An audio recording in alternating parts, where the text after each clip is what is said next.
A young man talks alone to someone near a simple grave. The guy remembers the wonderful days of the past with a sad smile. The hero sadly regrets that he cannot share moments with a loved one. Ronnie tries her best to hide her pain, insisting that everything is fine. The silence is broken by a cruel shout, returning the hero to harsh reality. Three bullies surround the boy, showering him with humiliating and false accusations. The young man's desperate excuses are drowned out by a new wave of bullying. Verbal bullying escalates into physical violence, leaving the hero helpless. Depressed and humiliated, the young man can only whisper about his innocence. Ronnie is left alone with his bitterness, crushed by injustice.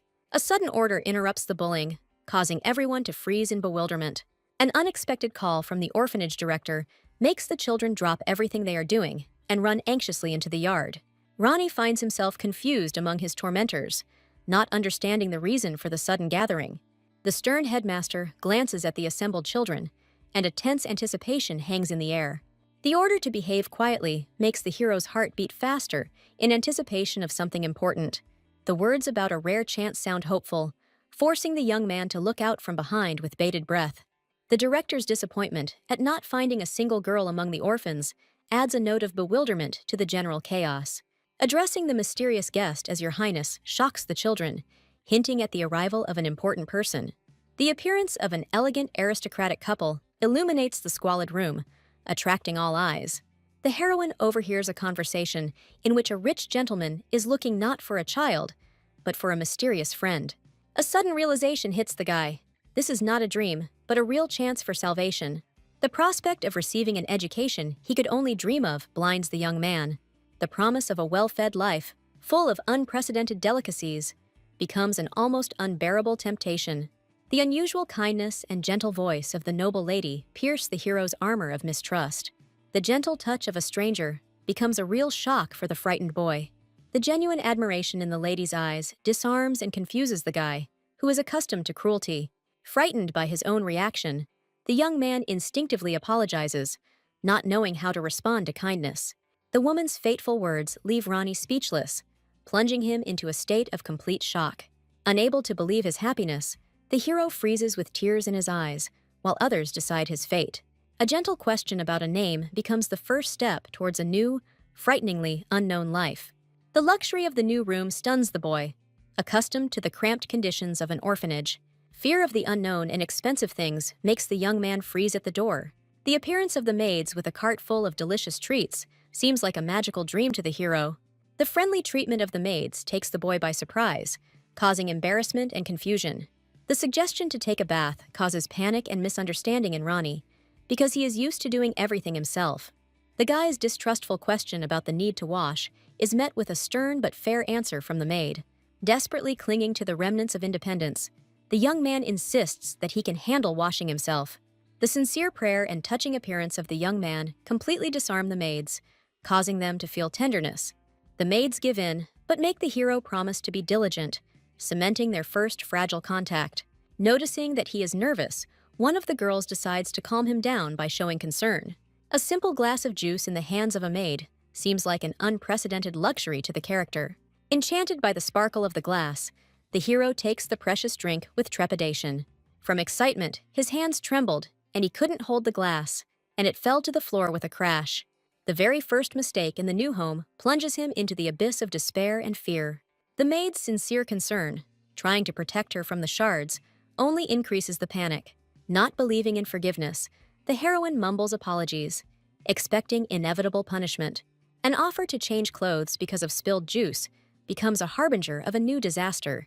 Trying to help with a change of clothes causes him to panic, because it will reveal the secret. In a short struggle, the clothes slip off, revealing what was so desperately hidden. The heroine freezes in absolute horror, realizing that the maid has found out that she is a girl. My memory recalls my mother's parting instructions, given on a cold winter night at the gates of the orphanage. A heavy secret falls on the shoulders of a child who does not understand the reasons for such a strange request. A mother's gentle touch seals a secret that will define Ronnie's entire life. The fragile hope of a future meeting becomes the only reason to keep a dangerous deception. The girl, with childish determination, takes an oath, not realizing what sacrifices she is condemning herself to. The maid reports a shocking discovery, and now the heroine's fate hangs in the balance. The revealed secret puts the owners of the house before a difficult choice on which everything depends. The calm and unexpected order of the master does not clarify the situation, but only increases the tension. The Duchess is surprised to realize that behind the boy's pretty appearance, there was a big secret.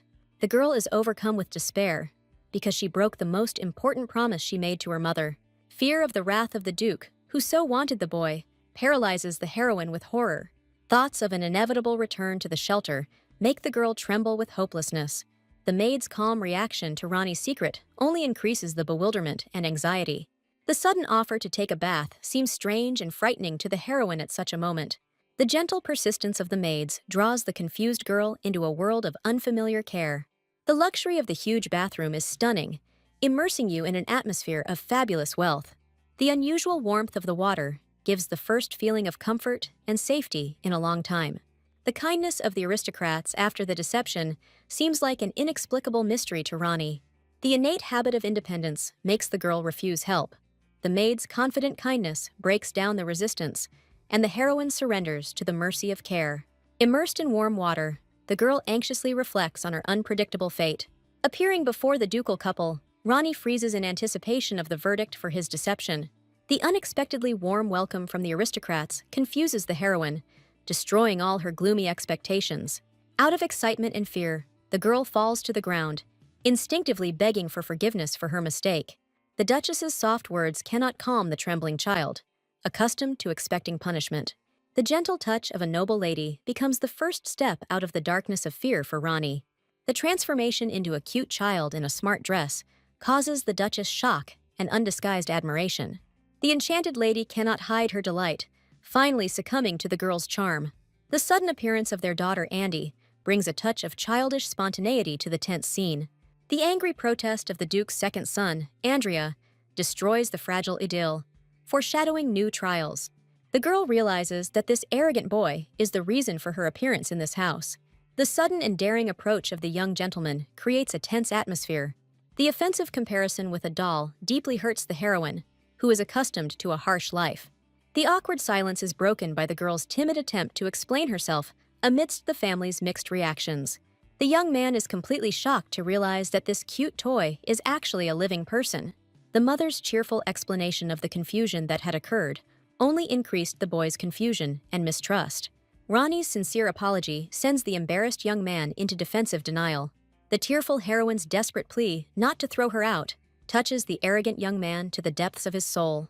Driven by a sudden impulse, the boy rushes to his father in search of a solution. In a sudden burst of compassion, Andrea becomes the girl's protector, begging her father to let her stay. The confused heroine does not understand the reason for the general excitement caused by her appearance.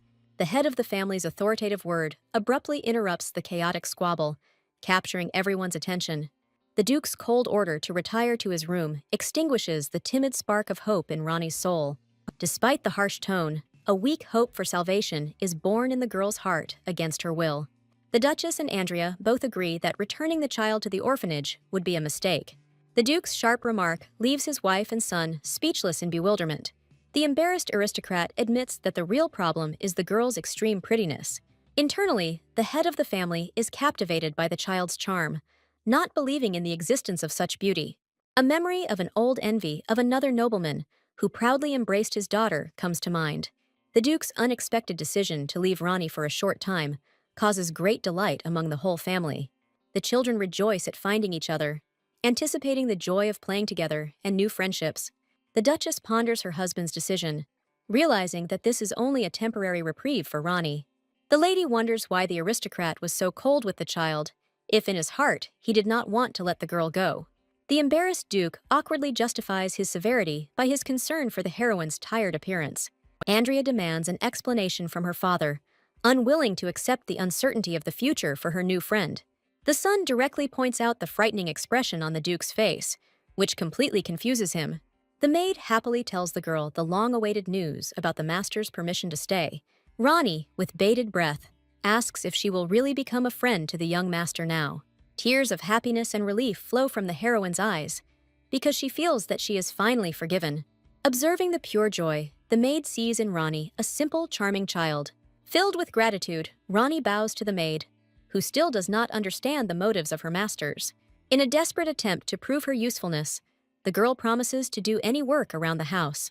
The maid's strict refusal to help puzzles the heroine, who is not accustomed to such care. The mention of the Duke's imminent arrival plunges Rani into a chilling horror. The memory of the aristocrat's menacing appearance makes the girl tremble with fear before the meeting. The maid tries to calm the child, convincing him not to provoke the master's anger with his fear. The appearance of the embarrassed Duke on the threshold does not at all correspond to the formidable image in Rani's memory. The gentleman's unexpectedly soft and caring question about her well-being puts the girl into a stupor. The maid points to the heroine hiding under the table, who still cannot overcome her fear. The aristocrat's affectionate address to the hidden child comes as a complete surprise to Rani. Trying to stop herself from shaking, Rani reminds herself of the order to stand still, but fear paralyzes her. The Duke's repeated question about her rest catches the girl off guard, causing a new wave of panic. The heroine's overly loud and nervous answer reveals her true state, puzzling the aristocrat. Having gathered her courage, the girl sincerely thanks the gentleman for giving her the chance to stay. Rani stammers an apology for his hesitation, not daring to raise his eyes to the Duke. The child's deep-rooted fear makes the aristocrat wonder about her dark past. Gently cutting off the apology, the Duke extends his hand, making it clear that the purpose of his visit is different. The incredible proposal to give her a new name plunges the heroine into a state of complete shock. The Duke explains that the name Rani does not suit the girl, hinting at the beginning of a completely new life. The idea of giving the baby a new name was born in the family circle as a symbol of her complete acceptance.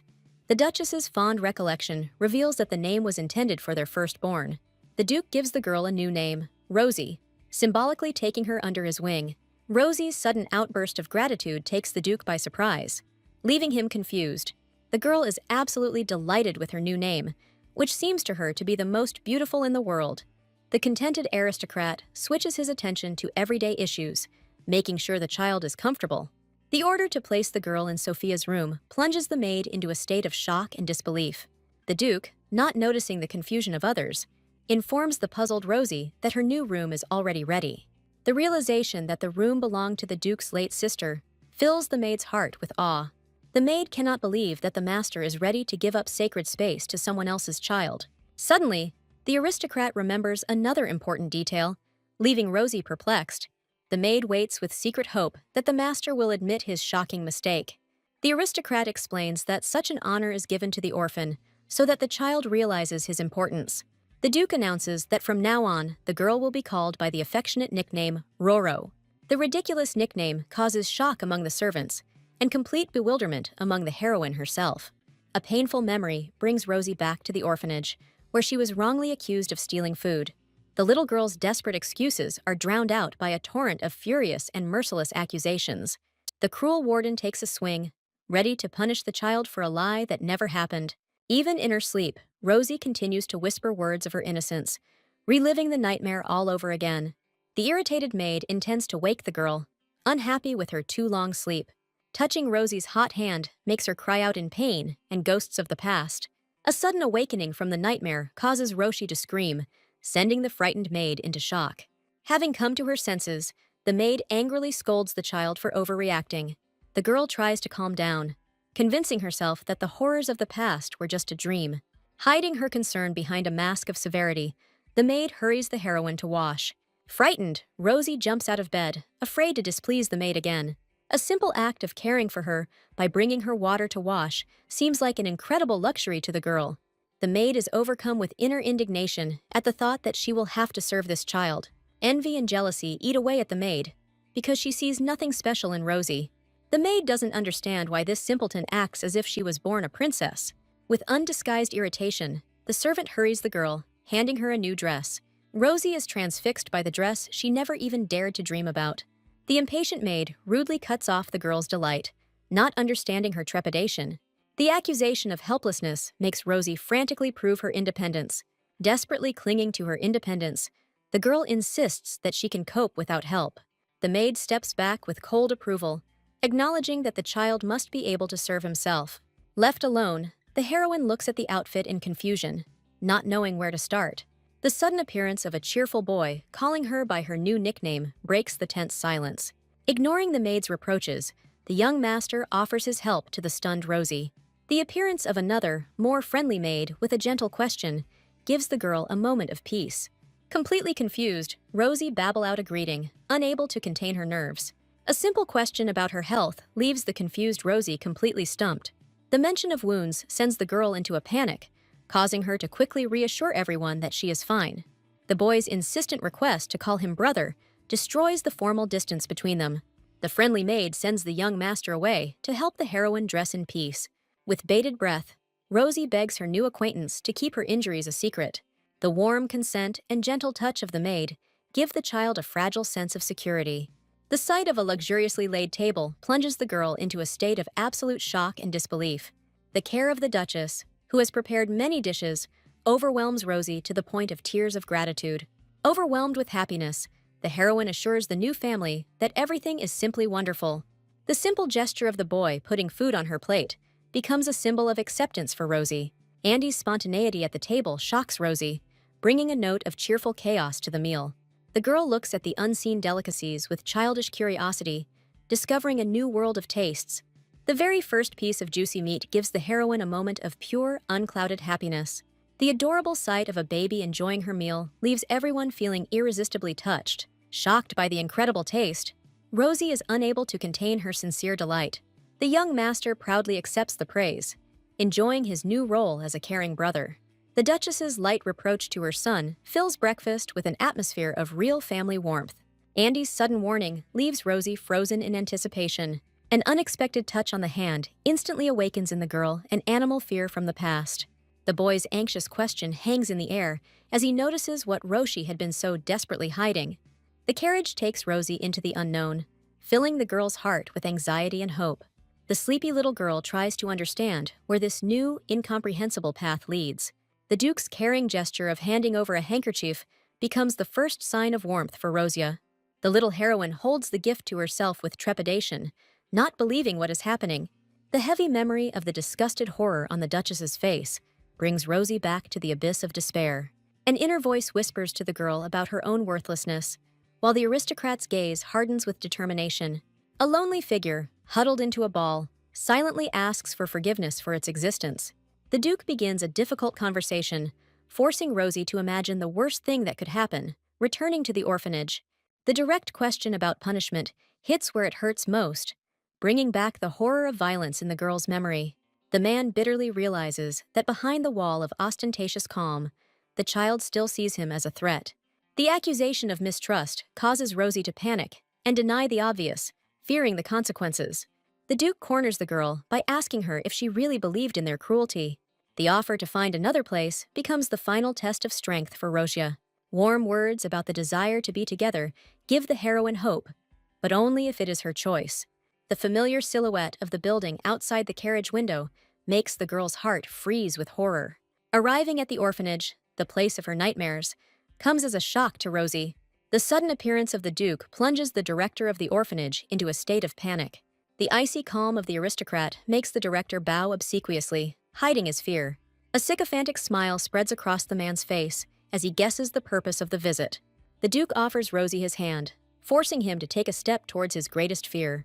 Recognizing the girl as Ronnie plunges the director into a state of shock and animal horror. The Duke's icy confirmation that it was a girl finally knocks the wind out from under the man. The director is consumed with blind rage at the thought that a small child dared to deceive him. The aristocrat resolutely shields Rosie, becoming an unbreakable barrier in the path of her tormentor. The sight of the frightened but resilient girl strengthens the Duke's resolve to become her protector. The tenderness and gratitude of a child awakens in a man an irresistible desire to protect this big heart. The Duke, with gentle confidence, promises Rosie that she will no longer be in any danger in this place. Blind rage pushes the director to make threats, calling the girl a liar and promising cruel reprisals. Rosie's firm belief in her friend's innocence completely discourages her tormentor. Through tears of despair, the heroine throws a terrible accusation of Peter's murder to the director. The director's desperate cries of innocence are shattered by the icy calm of the Duke, who defends Rosie. The aristocrat's cold order to take away the tormentor puts an end to the girl's past, opening the door to a new life. The director, in disbelief, calls for justice as he is led away by guards, fulfilling the will of the master. The anxious anticipation turns to a cry of relief when the Duchess and Andy see Rosie return. In a fit of concern, Andy and his mother surround the girl with care, completely forgetting about the head of the family. The Duchess takes Rosie's hands tenderly, and her eyes shine with genuine joy at the return of the child. The words that she deserves love penetrate the very heart of the heroine, breaking the ice of mistrust. The Duke watches the scene with a thoughtful look, not believing that these good people believed and cared about him. Overwhelmed with emotions and the unusual warmth, Rosie is ready to burst into tears again, but this time from happiness. The new family's genuine concern completely confuses the girl, making her heart flutter. Rosie's sincere smile illuminates everything around her, marking the beginning of a new, happy life. Finding a family gives the girl a fragile but long-awaited hope for a bright future. The evening care of the Duchess, combing Rosie's hair, fills the room with coziness and tranquility. The unusual compliment makes the little girl thank him shyly, not believing in the sincerity of the words. The Duchess tenderly imagines how soon the girl's hair will become even more beautiful. Dreams of a future where she can braid Rose's hair fill the woman with maternal love. The offer to apply a healing balm becomes the first step towards healing not only the body, but also the soul. The promise that the wounds will soon heal sounds to Rosie like a promise of a new life without pain. Touching the bruises on her shoulder brings the heroine back to the horrors of the past that she so wants to escape from. The Duchess's cautious question makes Rosie freeze, expecting a catch in this new, kind world. An innocent question about Rosie's past makes the girl relive the pain of separation from her mother. His mother's last order, shrouded in mystery, becomes for Rosie the only law of survival in a cruel world.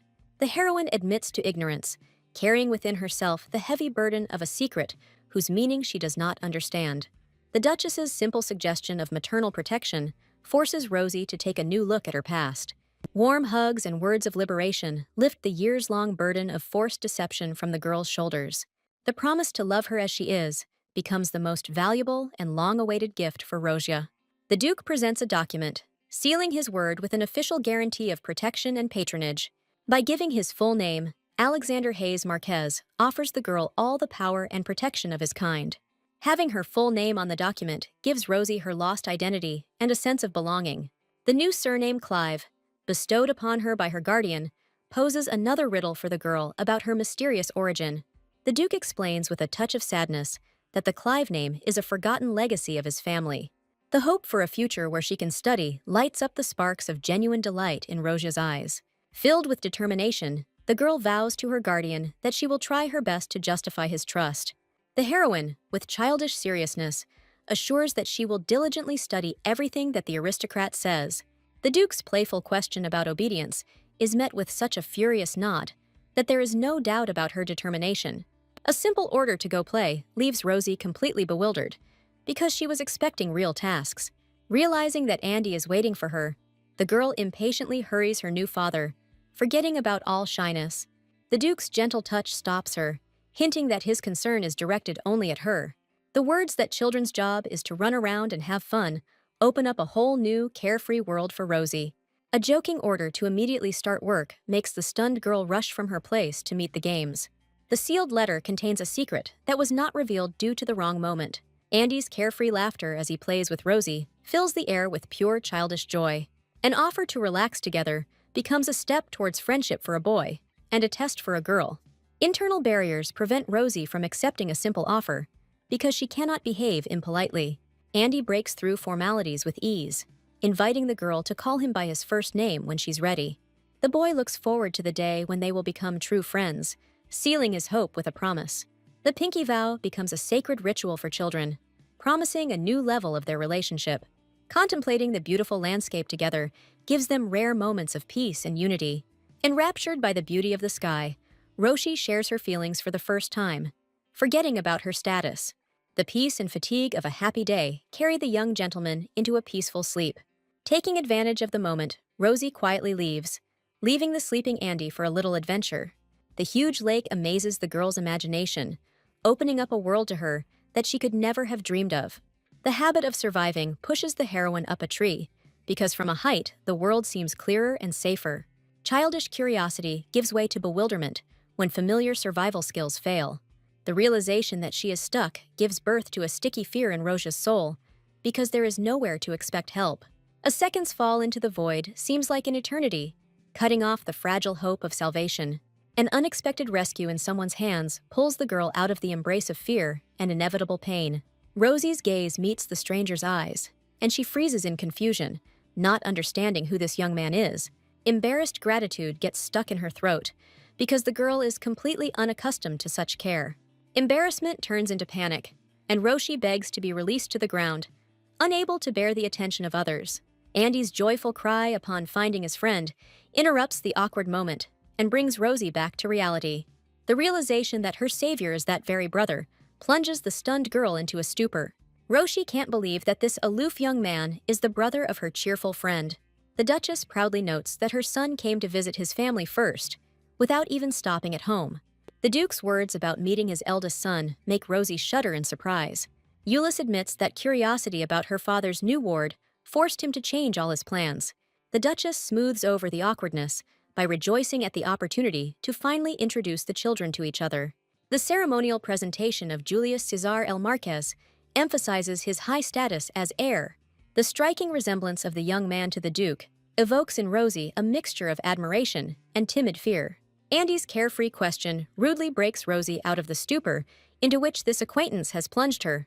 Andy proudly introduces his embarrassed friend to his brother under the nickname Roro, ruining all of Roshi's plans. Andy's exclamation that this is his nickname makes the Duke choke in surprise. Julius's icy calm in response to the funny situation only adds to the comical nature of the moment. The older brother's decision to also call her Roro completely throws Roshi off balance. Dreams of a beautiful acquaintance are shattered by reality, where she has already received an absurd nickname.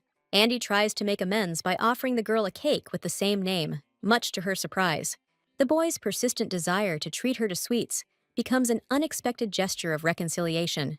The delicious taste of the cake makes Rosie forget all her worries for a moment. The sudden awareness of everyone's attention makes the girl cringe in embarrassment. In desperation, Rosie turns to Andy for support, but he is too engrossed in his dessert to notice her plea for help. Happy Andy is already making plans for games, anticipating a fun continuation of the day.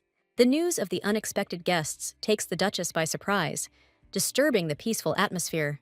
The maid's hesitation suggests that the visit is connected with a noisy group of children enjoying dessert. The spectacular appearance of the Marquise's wife and daughter brings an aura of power and brewing conflict to the estate. Sophia's imperious question about her brother's whereabouts betrays her impatience and desire to dominate. The news that the Duke and Duchess are relaxing in the garden causes the Marchioness poorly concealed displeasure. Sophia's doubts that her brother might have guests underscore her confidence in her own importance. The young lady's arrogant demand to immediately reveal the guest's name demonstrates her spoiled nature. Sophia's sickeningly sweet greeting barely conceals the true purpose of her unexpected visit. The Duke's cold silence in response to his sister's flattery creates an oppressive atmosphere of mistrust. Behind the outward politeness of the meeting between Pulsera and Sophia lies the tension between two competing forces. The Duchess subtly reproaches her guest for her rudeness, but the Marquise easily parries the blow, saving face. The sickeningly sweet greeting of Jose, the Marquise's daughter, smacks of falsehood and calculated play for the audience. The Duke's care for his niece appears to be an ordinary social ritual, devoid of real warmth. Jose's admiring gaze at the Duke turns out to be just a mask hiding her true intentions. Julius's tender care for Rossi comes as a real blow to Jose, causing shock and jealousy. The scene of the heir's closeness with the orphan causes a wave of poorly concealed disgust in Sophia and her daughter. The Marquise hides a predatory gaze behind her fan, because now she sees Rosie as a dangerous competitor. Sophia puts on a show, accusing the orphan of deceiving and manipulating her brother's kind heart. The Marquise's contempt grows, because she is sure that the simpleton has deceived not only her trust, but also her noble name. The news that her room has been given to an orphan becomes the last straw for Sophia, igniting an icy rage within her. Behind her clenched fan, the Marquise hides an oath that this wretch will pay dearly for her insolence. Andy's childhood frustrations spill over into loud protests against boring rules and unwanted guests. The boy's heavy sigh conveys all his weariness from his relatives, leaving Rosie completely bewildered. Andy complains about his aunt, whose moralizing strictness turns every meeting into a tiresome lesson. The memory of Joss fawning over Julius and neglecting him sends a wave of irritation through Andy. Rosie can't believe that such a beautiful girl is capable of such hypocritical and unpleasant behavior. Rosie's appearance becomes a salvation for Andy, because now he has an ally in games and an escape from boredom. An impatient boy lures his new girlfriend along with him, promising a world of amazing things in his room. Andy's playful farewell under the hated nickname catches Rosie off guard, causing her to sheepishly deny it. Andy's excited cry about Rosie's new wound betrays his genuine affection and concern. The doctor's careful movements treating the wound bring relief, since the injury was not serious. The doctor's surprise when he learns the cause of the injury makes the embarrassed girl feel awkward. The man's attentive gaze notices a discrepancy because the wound does not look at all as it should. Rosie's enthusiastic response about the incredibly fast healing of bruises only increases the doctor's suspicions. A sudden insight makes the doctor remember something important that may explain the strangeness in the girl's condition. Rumors of Rosie's fatal wounds and their miraculous disappearance create an aura of mystery around her. The memory of the healing balm mentioned by the Duchess seems too simple an explanation to the physician. The doctor's direct question to the Duchess casts doubt on her words and forces her to seek the truth. The doctor bitterly realizes that no balm can heal the deep emotional wounds of little Rosia.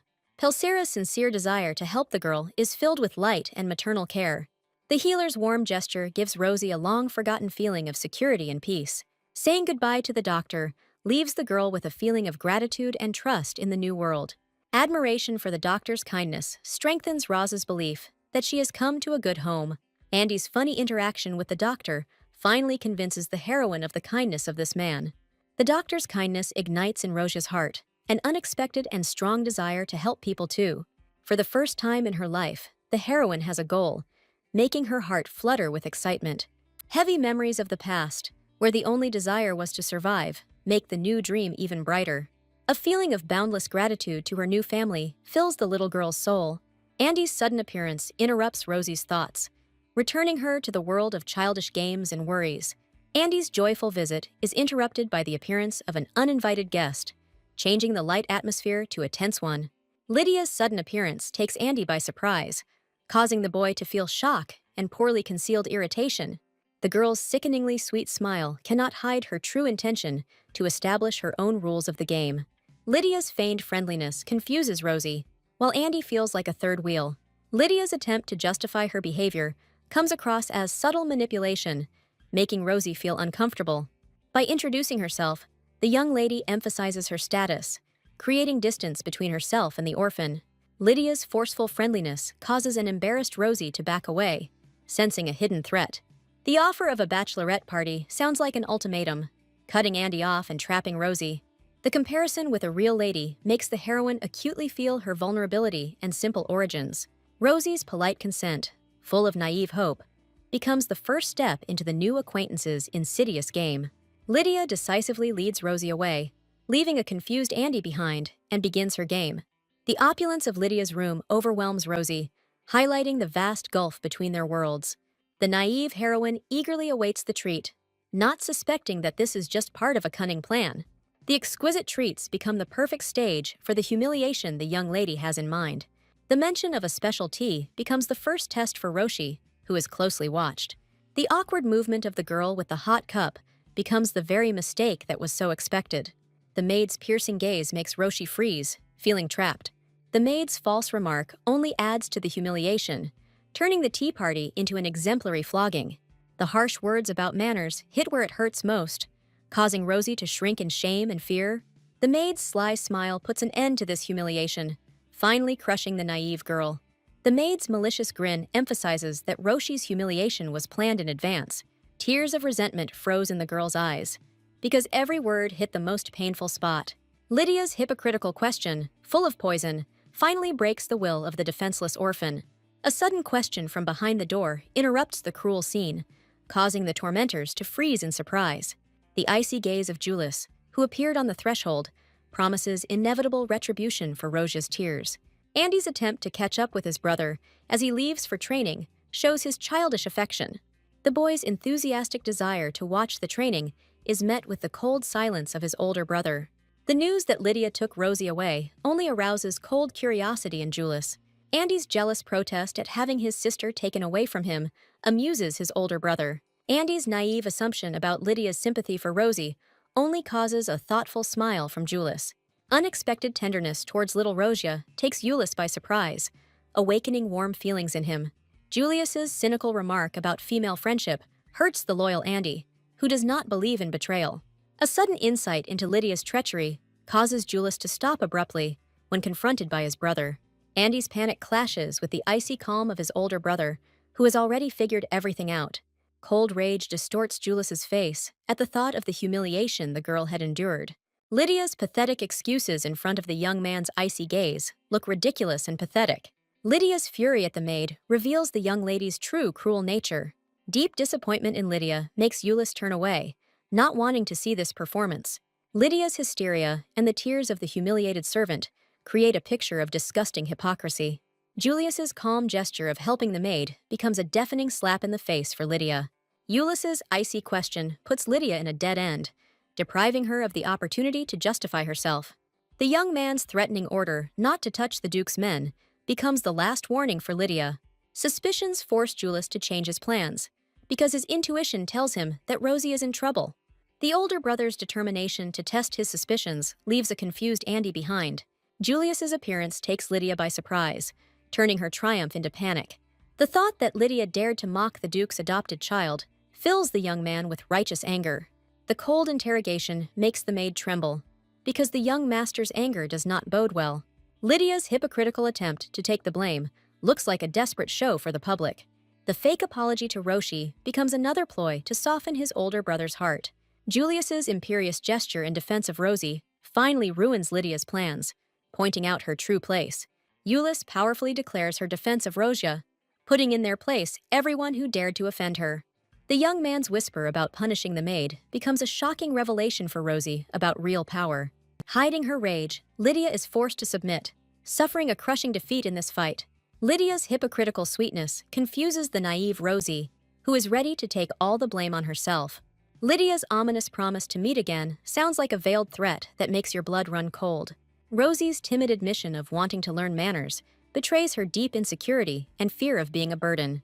Julius's warm words about home give Rosie a sense of belonging, breaking the spell of his recent humiliation. The sudden realization of the young master's kindness becomes the first ray of hope for Roshi in this cold world. The determination to no longer be a problem drives Roshi to run away to find a way to become worthy. The girl's bow, full of desperate determination, shows her willingness to change for the sake of her new family. Rosie's timid gratitude hides a firm promise to become worthy of the new family. A flame of determination flares up in the girl's soul so that no one will be ashamed of her anymore. Lydia's devious proposal for etiquette lessons catches Rosie off guard, sowing seeds of doubt. Rosie's desperate request to simply observe the lessons betrays her deep loneliness and fear. Lydia's plan works, and she happily puts the naive girl in the place of a servant. Lydia's sudden display of friendliness completely confuses the trusting orphan. Rosie's genuine joy at the offer to study together shows how much she longs for acceptance. The teacher's tense anticipation creates a premonition of a new, even more sophisticated humiliation. Peter's appearance comes as a complete surprise, bringing a ringing tension into the room.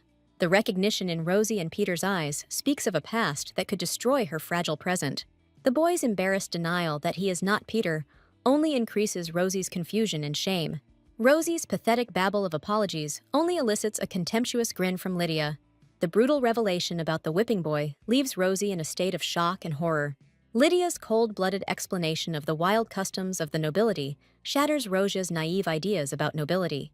Lydia's pointed question traps Rosie into justifying his own compassion. Lydia's generous offer to borrow a whipping boy becomes the height of cynicism and humiliation. The teacher's harsh remark hits Rosia's pride hard, reminding him of his simple origins. The threatening wave of the pointer over the girl's hand creates a chilling premonition of imminent pain. The humiliating comparison with Lydia finally breaks Rosie's spirit, unable to live up to the standards.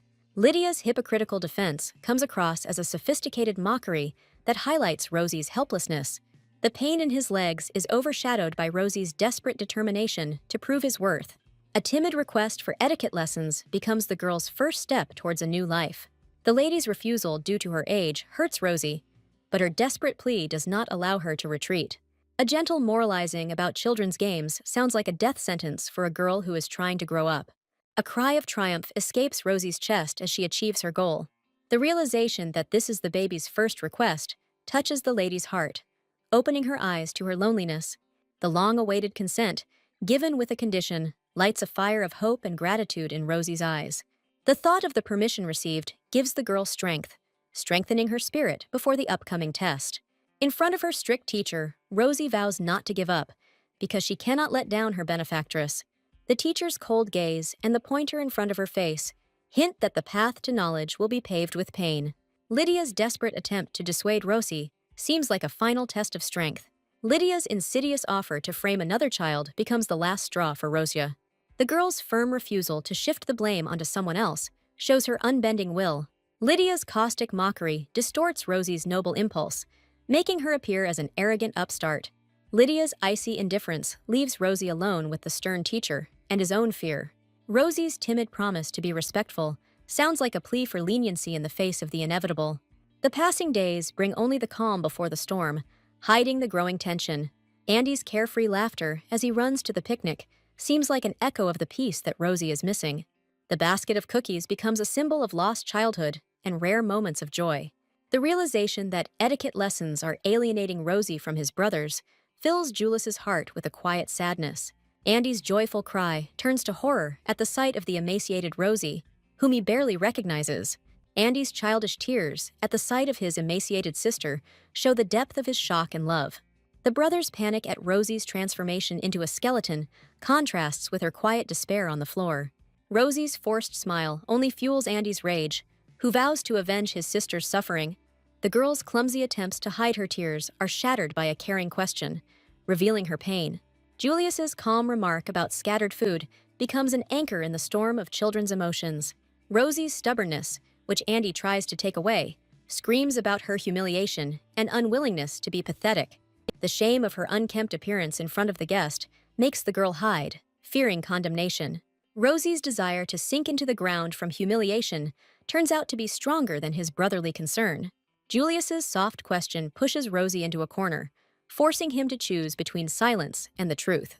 Rosie's feeble attempt to hide the truth is dashed by Andy's fierce willingness to protect his sister. The girl's fists silently scream out the pain she so desperately tries to hide. Julius's calm order to clean up after himself causes Andy to become furious at Rosie's suffering. The cold reminder of his past misdeed silences Andy, but does not dampen his anger. Julius's penetrating gaze and the handkerchief he offers her tell Rosie that her secret is revealed. The unexpected gesture of Julius, who lowered himself before her, plunged the embarrassed girl into a stupor. The nightly kneeling before Rosie becomes a silent recognition of her dignity. The open wounds on Rosie's hands become irrefutable evidence of her suffering. The girl's desperate assurances that everything is okay are drowned out by her own confusion and pain. Julius's calm determination to treat the wounds finally breaks through the wall of her stubborn silence. Julius's gentle touch on Rosia's wounded hand creates a moment of unexpected closeness and care. The girl's hot skin in his hands makes Julius realize the seriousness of her condition. The young man's calm confidence gives Rosie a fragile hope for healing and peace. Rosie's bewilderment is met with Julius's penetrating gaze, which seems to see right through her. The young man's promise to take care of everything becomes a lifeline for Rosie in an ocean of despair. A sudden fear of loneliness makes the girl run after Julius, afraid of being alone again. Rosie's desperate plea not to be left alone lights a flame of suspicion in Julius's eyes. The thought of the missing maid turns the young man's suspicions into cold, calculating rage. The memory of a cold room and an unlit fireplace becomes the final proof of criminal negligence. Behind the door of the maid's room, Julius prepares to administer justice, determined to find the culprits. The maid's contemptuous words about Rosie, thrown with cruel indifference, reveal the true cause of her suffering. The maid's malicious laughter confirms that the abuse of Rosie was a deliberate act of humiliation. The conversation between the maids, overheard, becomes a shocking revelation for Julius, revealing the truth about Rosia's torment. Rosie's naive ignorance that her secret has been revealed highlights her loneliness and isolation. The parents' tender care for Rosia seems like a tragic irony against the backdrop of their complete ignorance of what was happening. A note from Julius, given to the Duchess, becomes the first step towards revealing the terrible truth. The maid's cryptic words about the urgency of the call build up anxiety, promising a shocking sight in Rosie's room. The Duchess's casual remark about the conversation about Rosie conceals a growing anxiety that goes unnoticed by her interlocutor. Sophia's offer to go with the Duchess unwittingly draws her into a brewing scandal involving her daughter. The Duchess's direct question to Pulsera calls her methods into question, foreshadowing a quick reckoning for her cruelty. Pulsera's arrogance seeps through Sophia's icy reminder of her precarious position in the family. The Duchess's warm smile as she speaks of Rosie underlines her genuine affection for her adopted child. Pulsera's evil laugh betrays her enjoyment of the humiliation she feels is rightful to Rosie. The Duchess's blind rage flares up at the thought that someone dared to compare her to an ordinary child. Pulsera's long-standing resentment towards Sophia finds an outlet in the humiliating demand that she notify her of visits in advance. Pulsera's pent-up frustration finds a new target in Rosie, whom she is forced to look after.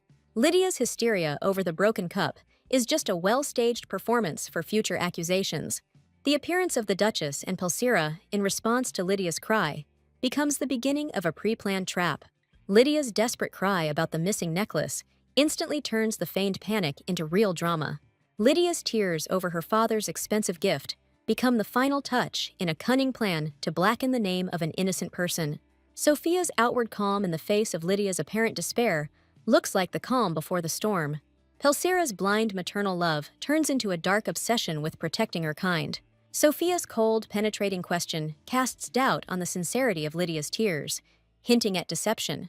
Lydia's cunning suggestion directs her mother's anger towards the defenseless Rosie, making the girl the prime suspect. Lydia's innocent mention of sharing lessons with Rosie becomes part of a cunning plan. Lydia's offer to go to Rosia sounds like a death sentence, condemning her to an inevitable confrontation with slander. Lydia's long-standing resentment over the room given to Rosie finally finds its poisonous outlet. Lydia's arrogant indignation at Rosie's origins reveals the class hatred of the entire family.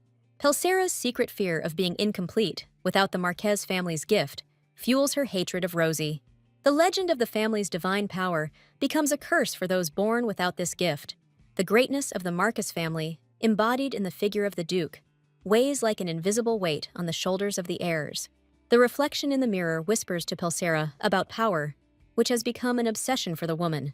The status of the Marquez family, comparable only to that of the emperor, turns family intrigues into a state threat. Julius's calmness conceals an awakening power that makes the young man the main target in Pulsera's plans. Pulsera's sly smile foreshadows a marriage of convenience, which should give all power into the hands of a woman.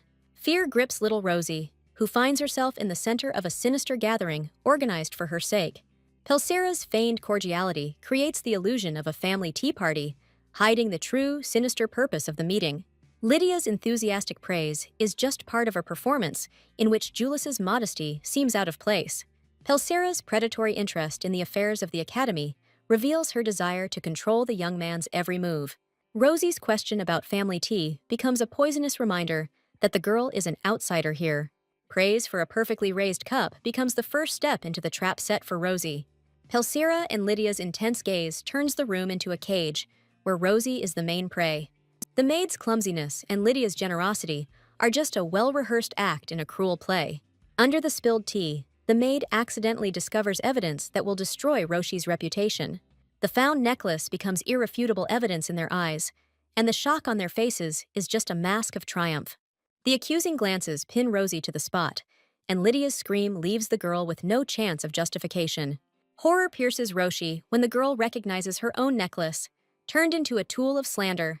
Lydia's scream brands Rosie, and the girl's desperate excuses are drowned in a wave of lies.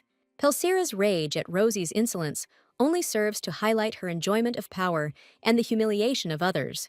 Lydia's accusations turn the kindness of the Marquez family into poison, poisoning everyone present with hatred for Rosie. Sophia's icy calm against the backdrop of Lydia's furious accusations only underscores the falseness of what is happening. Rosie's desperate cries of innocence are drowned out by a wall of cold, prejudiced condemnation. Pulsera's feigned indignation turns Rosie's denial into further evidence of guilt. Julius's anger directed at the conspirators is mistakenly perceived by Rosie as a personal condemnation. All-consuming fear paralyzes Rosie, plunging the girl into the abyss of despair and hopelessness. Pulsera's terrifying aura leaves Rosie speechless, making any attempt to defend herself impossible. The Duke's commanding voice interrupting the performance makes Pelsera freeze in complete amazement. The Duke's unyielding defense comes as a shock to Lydia, destroying her insidious plan before her eyes. Sophia's cold question, thrown into the silence, redirects the point of the accusation onto the conspirators themselves. Pelsera's panicked scream as she tries to protect herself and her daughter reveals her fear of being exposed.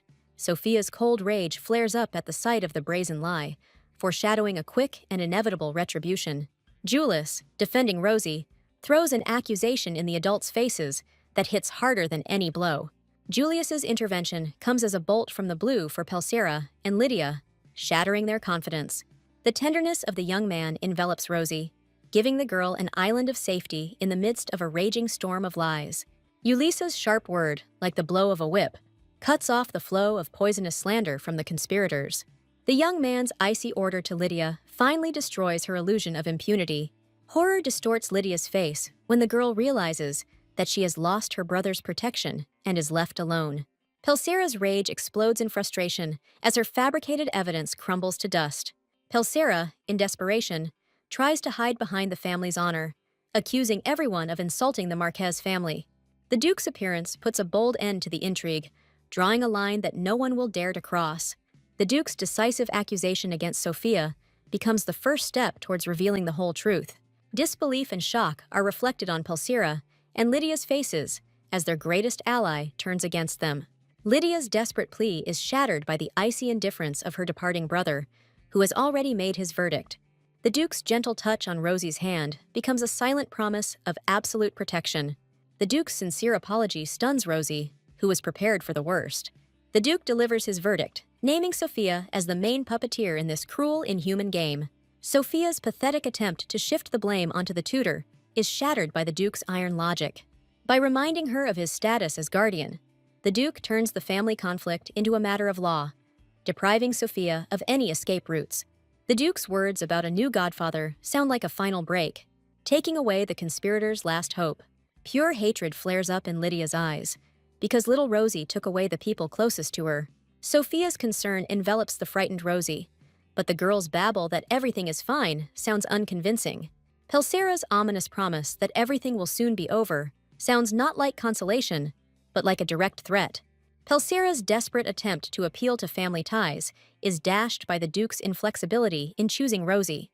The Duke's gentle touch on Rosie's head becomes a silent answer. This child is no longer defenseless. The Duke's words that Rosie will become their daughter finally ruin all the plans of Pelsera and Lydia. Tears of hope and disbelief cloud Rosia's eyes, because the word daughter sounds like an impossible dream. Lydia's childish rage, not wanting to give up her place to an orphan, looks pitiful and helpless. Tired of fighting, Pelsera stops her daughter, realizing that the battle is finally lost. The new family, having found integrity, leaves behind two schemers reaping the fruits of their malice. Julius's concern, rushing to Rosia, proves that the girl has found not only a home, but also a real brother. Julius's pride in telling his father the truth becomes the foundation for a new, honest world in the house. Inviting Sophia for a walk is not just words, but a timid bridge to the heart of a frightened girl. Rosia's enthusiastic agreement and Sophia's joy turn an ordinary walk into a symbol of the beginning of a new life. Timid Rosie, following her new brother, takes her first steps into a world where she is loved and welcomed. The Duke's words that the children should not see such things sound like an oath to protect their peace. The Duke's icy order to gather all servants foreshadows an inevitable purge where no one will escape responsibility. The younger brother's naive question about Roshi's generosity highlights her purity in a world where kindness is weakness. The boy's warning about the consequences of kindness sounds like a bitter prophecy of future intrigues. The furious cry of Lydia running towards Ross is the cry of despair of an exiled queen who has lost her throne. Lydia's swing, full of hatred, finally tears off the mask of innocence, revealing ugly envy. Andy takes the blow meant for Rosie, becoming a human shield against Lydia's fury. Shocked, Lydia can't believe that Andy, her faithful companion, stood up for someone else's girl. Julius's firm statement that Rosie is his sister becomes the final nail in the coffin for Lydia. Andy's childish boasts about his coolness clash with Rosie's genuine concern about his injury. Humiliated, Lydia trembles with impotent rage as her world collapses under the weight of her own intrigues. Lydia's final attack, full of venom, is shattered by the steel will of Julius, who defends the honor of his new sister. Julius takes Rosie away, his anger promising Lydia quick and inevitable retribution for every word.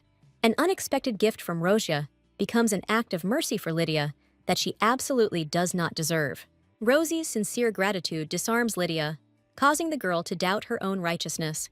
Rosie's bright smile, having taken the evil words as a lesson, demonstrates a strength of spirit that is inaccessible to her offender.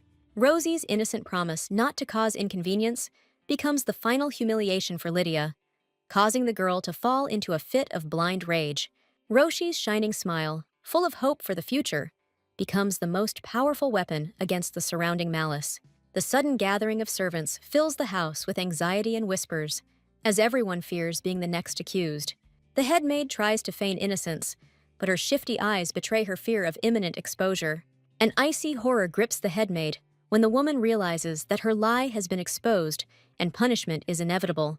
The maids discuss what is happening in low voices, their curiosity mixed with fear, because the wrath of their masters is unpredictable.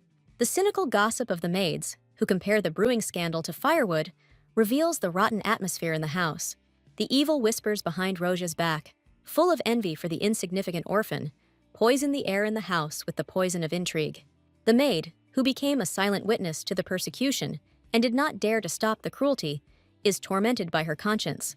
Repentance makes the maid make a firm decision to become a true protector and friend for little Rosia. The maid's bitter remorse for her mistake becomes the prologue to a tragedy that she could not prevent. Nightmares take the maid back to the day her scream became the first link in a chain of cruelty. Lydia's blind rage at the defenseless boy reveals her true, monstrous nature. Lydia's mad gaze, seeing the boy as nothing more than an object, erases the last remnants of humanity in her actions. A resounding slap in the face becomes not just a blow, but a brand that forever divides the world into executioner and victim. Lydia's humiliating insults, denying the boy his right to a voice, turn him into a silent shadow. The threats of Lydia, who imagines herself to be the arbiter of fate, sound like a challenge to justice itself, which is already close. The Duke's cold question to his servants, frozen in fear, becomes the beginning of a long and painful trial. The Duke's heavy steps on the stairs echo in the hearts of the servants like a funeral march for their lies and concealment. The Duke's intense gaze makes the headmaid bow her head, for her silence has made her an accomplice. The headmaid's pitiful babble of ignorance is shattered by the steely gaze of the Duke, who has chosen his first victim. The accusation of corporal punishment of the future member of the Marcus family chills the blood of the maids, who realize the full gravity of the offense. The Duke's direct question about admitting guilt drives the headmaid into a corner, leaving the woman no escape route. A desperate attempt to hide behind Sophia's name becomes a fatal mistake, revealing the full depth of the conspiracy. Fury distorts the Duke's face, because the mention of the title Duchess in relation to the impostor sounds like a personal insult. The realization that the Marquise has long been deprived of her title falls upon the maid with an icy horror that paralyzes her will. The Duke's words about the personal deposition of the former Marquise sound like a sentence, confirming his absolute power. The order to expel her from the estate falls upon the woman, and she falls to her knees, crushed by the weight of the punishment. The shocked whispers of the maids, who do not believe the severity of the sentence, spread throughout the hall, foreshadowing new punishments. The Duke's cold calm, as he speaks of the excesses of the exile, suggests that this is only the beginning of a greater purge. The thought that inaction will condemn Rosie to further suffering forces the Duke to act with cold determination. The Duke's decision to interrogate each servant personally promises that no guilty party will escape justice. Julius's childish vanity, expecting gratitude, collides with Rosie's quiet wisdom, which sees right through him. Returning the necklace, the young gentleman tries to hide his embarrassment behind feigned indifference, but his gesture speaks volumes. Confused Julius understands that the simple word brother from Rosia is more precious to him than any treasures and praise. Rossi's remark about the ointment clashes with Julius's boyish pride, who learns to accept care. As the servants leave, taking their dark past with them, Julius and Rosie take a step into a new, sunny future. Rosie's question about Andy's fate shows her compassion even for those who were part of her recent misfortunes. Rosie's joyful outburst towards the repentant maid becomes the first step towards healing not only for the girl, but for the entire house. Rosie's happy confession of meeting the maid finally breaks down the walls of mistrust, built by lies and fear. Rosie's childish praise becomes the best reward for the maid, washing away all past grievances and fears. Ulysses' jealous shout interrupts the touching moment, introducing notes of childish rivalry and embarrassment into the scene. The maid's smug grin as she announces the order foreshadows inevitable and cruel justice. The news of the servant's dismissal hits Rosie, and her world freezes for a moment in the realization of injustice. Julius's confusion and anxiety grow when he sees that Rosie is silent, as if she was broken by the suffering of others. The boy's persistent question, demanding an answer, becomes the last straw that breaks the dam of childhood grief. Rosie's desperate cry to protect her only friend becomes an act of pure mercy. The Duke and Duchess, as they sort out the details of the abuse, feel the weight of guilt for the tragedy that has occurred in their home. The Duke's admission of his own guilt and oversight becomes the first step toward healing, not only for Rosie, but for the entire family. The Duke's confirmation of the severity of the punishment shows his unwavering determination to eradicate evil from his house once and for all. The cold satisfaction of the young man who announces his expulsion, without recommendations, puts an end to the future of the guilty. Doubts torment the young man, because even such a severe punishment seems too merciful for what he had done. The memory of the tears of Rosie, an innocent victim of cruelty, only strengthens the young man's thirst for just retribution. The wise smile of the Duchess, who considers the punishment sufficient, carries with it the hope of healing and peace. The Duchess's gentle touch to her son becomes a silent plea for mercy for the sake of Rosie's peace of mind. The panicked cry of a servant bursting into the office disrupts the solemnity of the moment, foreshadowing a new turn of events. The alarming news about the young lady makes the hearts of all present freeze in anticipation of the worst. The desperate cry of Rosie, clinging to the departing maid, becomes the cry of a soul that does not want to lose its only friend.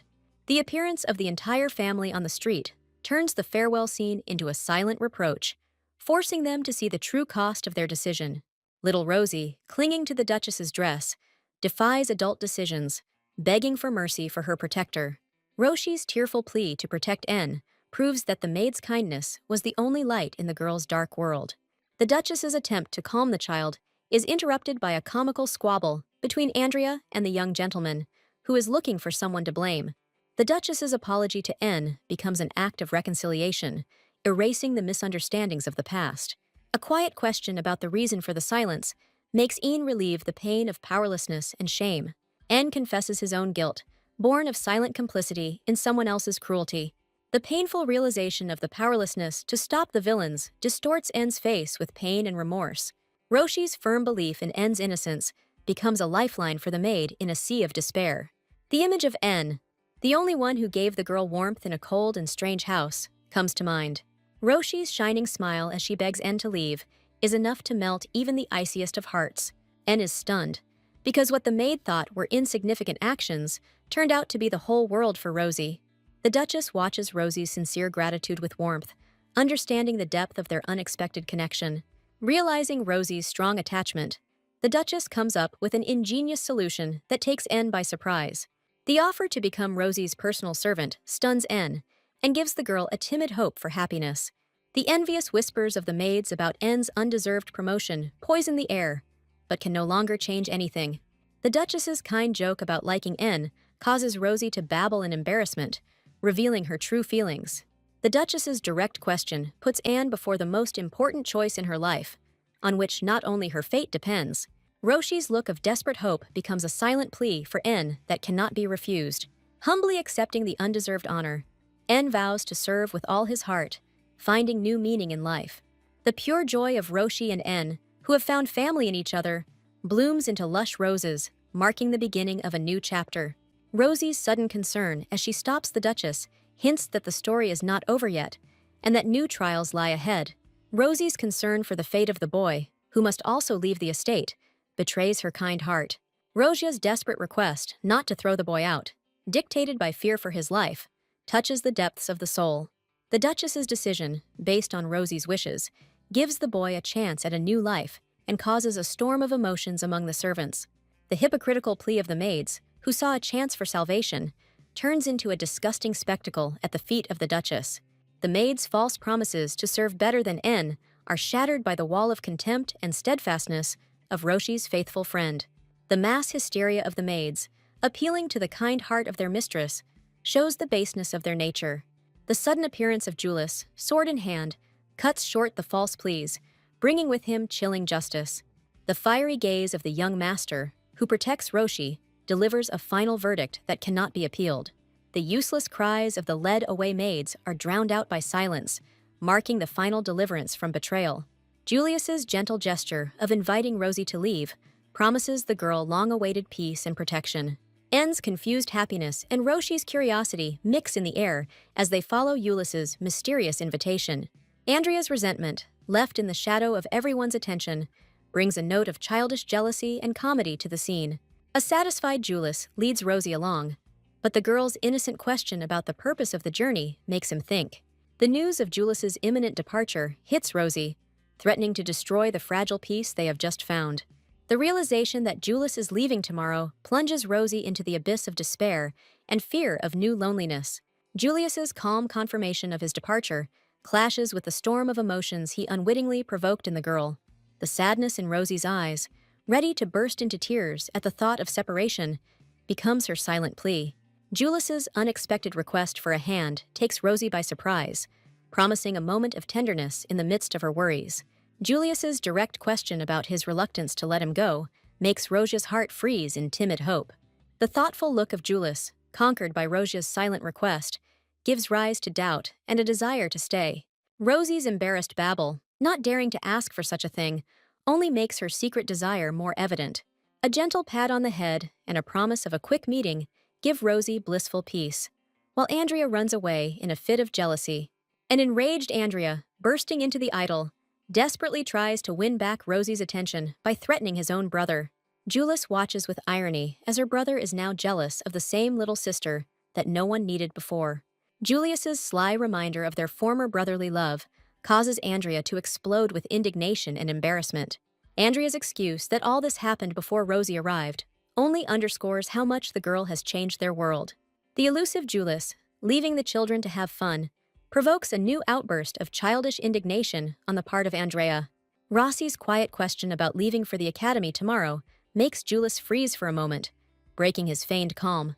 The news of fencing training instantly switches Andrea's attention, lighting a fire of delight in his eyes. Rosie's desire to see the training becomes her first timid step towards becoming a part of their family. Andrea's desperate attempt to be useful to Rosie, hiding behind his brother, betrays his childish attachment. Rosie's embarrassed babble about helping with water and a towel shows her sincere desire to be needed. Julius's cold refusal to help Rosie hurts the girl, causing a storm of indignation in Andrea. Julius's gentle permission to simply watch the training comes as an unexpected gift to Rosie. Rosie's beaming smile, having received permission, illuminates everything around her, filling the scene with pure joy. Julius's mysterious hint about a younger sister leaves Rosie puzzled, forcing her to think about her place. Andrea's secret whisper about addressing Julius incorrectly adds a comical note of conspiracy to the situation. Andrea's confused attempt to prompt Rosie to address him correctly turns into a charming mumble. Julius's decision to take only N leaves Rosie shocked and a gloating Andrea with a surge of dark delight. Andrea's desperate plea to take him along reveals his jealousy and fear of being left without Rosie's attention. Rosie's happy laughter fills the air as she follows her brothers, excited for a new adventure. Julius's precise sword movements are mesmerizing, revealing his hidden strength and determination. Roshi watches the training, mesmerized, not understanding anything about fencing, but feeling its power. The admiration in Rosie's eyes turns to awe at the young master's amazing skill. Andrea's sudden cry, clutching the frightened Rosie to himself, explodes the silence with jealous despair. Andrea's ridiculous prohibition against falling in love with Julius reveals his childhood fear of losing his newfound sister. Andrea's clumsy attempt to imitate his brother's movements looks pathetic, but touching in its sincerity. Rosie's sincere praise becomes the highest reward for the embarrassed Andrea, making his heart flutter. Rosie's unexpected question about chivalry takes Andrea by surprise, opening him up to a world of adult ambition. Julius's cold remark about the need to become an heir casts a shadow on the childhood dreams, reminding them of a harsh reality. Julius's story about a sacred object needed to become the head of a family immerses children in a world of ancient secrets. The centuries-old history of the family symbol, passed down from generation to generation, gives the young man's words special weight. The path to mastery of the spear is through fencing, and Julius's gaze is determined to follow that path. The mystical transformation of the sword into a spear under the influence of divine power becomes the highest goal, shrouded in radiance. Julius's belief in the need for hard training highlights his unbending will and desire for perfection. Julius's tender promise to return, given to Rosie, becomes an anchor of hope for the girl in anticipation of his triumph. Holding his breath, Roshi watches his brother with a look full of faith in his imminent success and unity with the sacred object. Julius's inner knowledge of divine powers, which flashed in his eyes, reveals him as the chosen one, born for great deeds. The memory of little Andrea's tears, dreaming of becoming like his brother, reveals the depth of his admiration and hidden pain. Andrea's radiant smile, full of pride for his genius brother, erases all traces of past jealousy and resentment. Finally, Julius, having found the children, interrupts their solitude, bringing a note of parental care into the scene. The appearance of the good-natured Sir Cosvin, who approves of the pursuit of greatness, fills the air with anticipation of something important. The sudden appearance of a stranger makes Andrea instinctively hide the frightened Rosie behind her back. A graceful curtsy and a proud announcement of her full name, Rosie Evelyn Kazviv, marks her official acceptance into the family. The news that the girl bears his surname leaves Sir Cosvin in a state of complete shock and confusion. Andrea's jealous question about the need for a new playmate when he already has Rosie betrays his possessiveness. The arrival of a new boy, Leon, brings a note of tension and uncertainty to Andrea and Rosie's fragile idyll. Leon's dazzling smile and charming presentation instantly win people over, creating a contrast to Andrea's gloominess.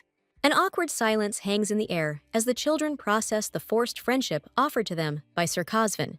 Andrea's stubborn reluctance to accept his new friend becomes a silent protest against the invasion of his and Rosie's world. Andrea's desperate cry that he only wants Rosie reveals his panicky fear of losing her attention.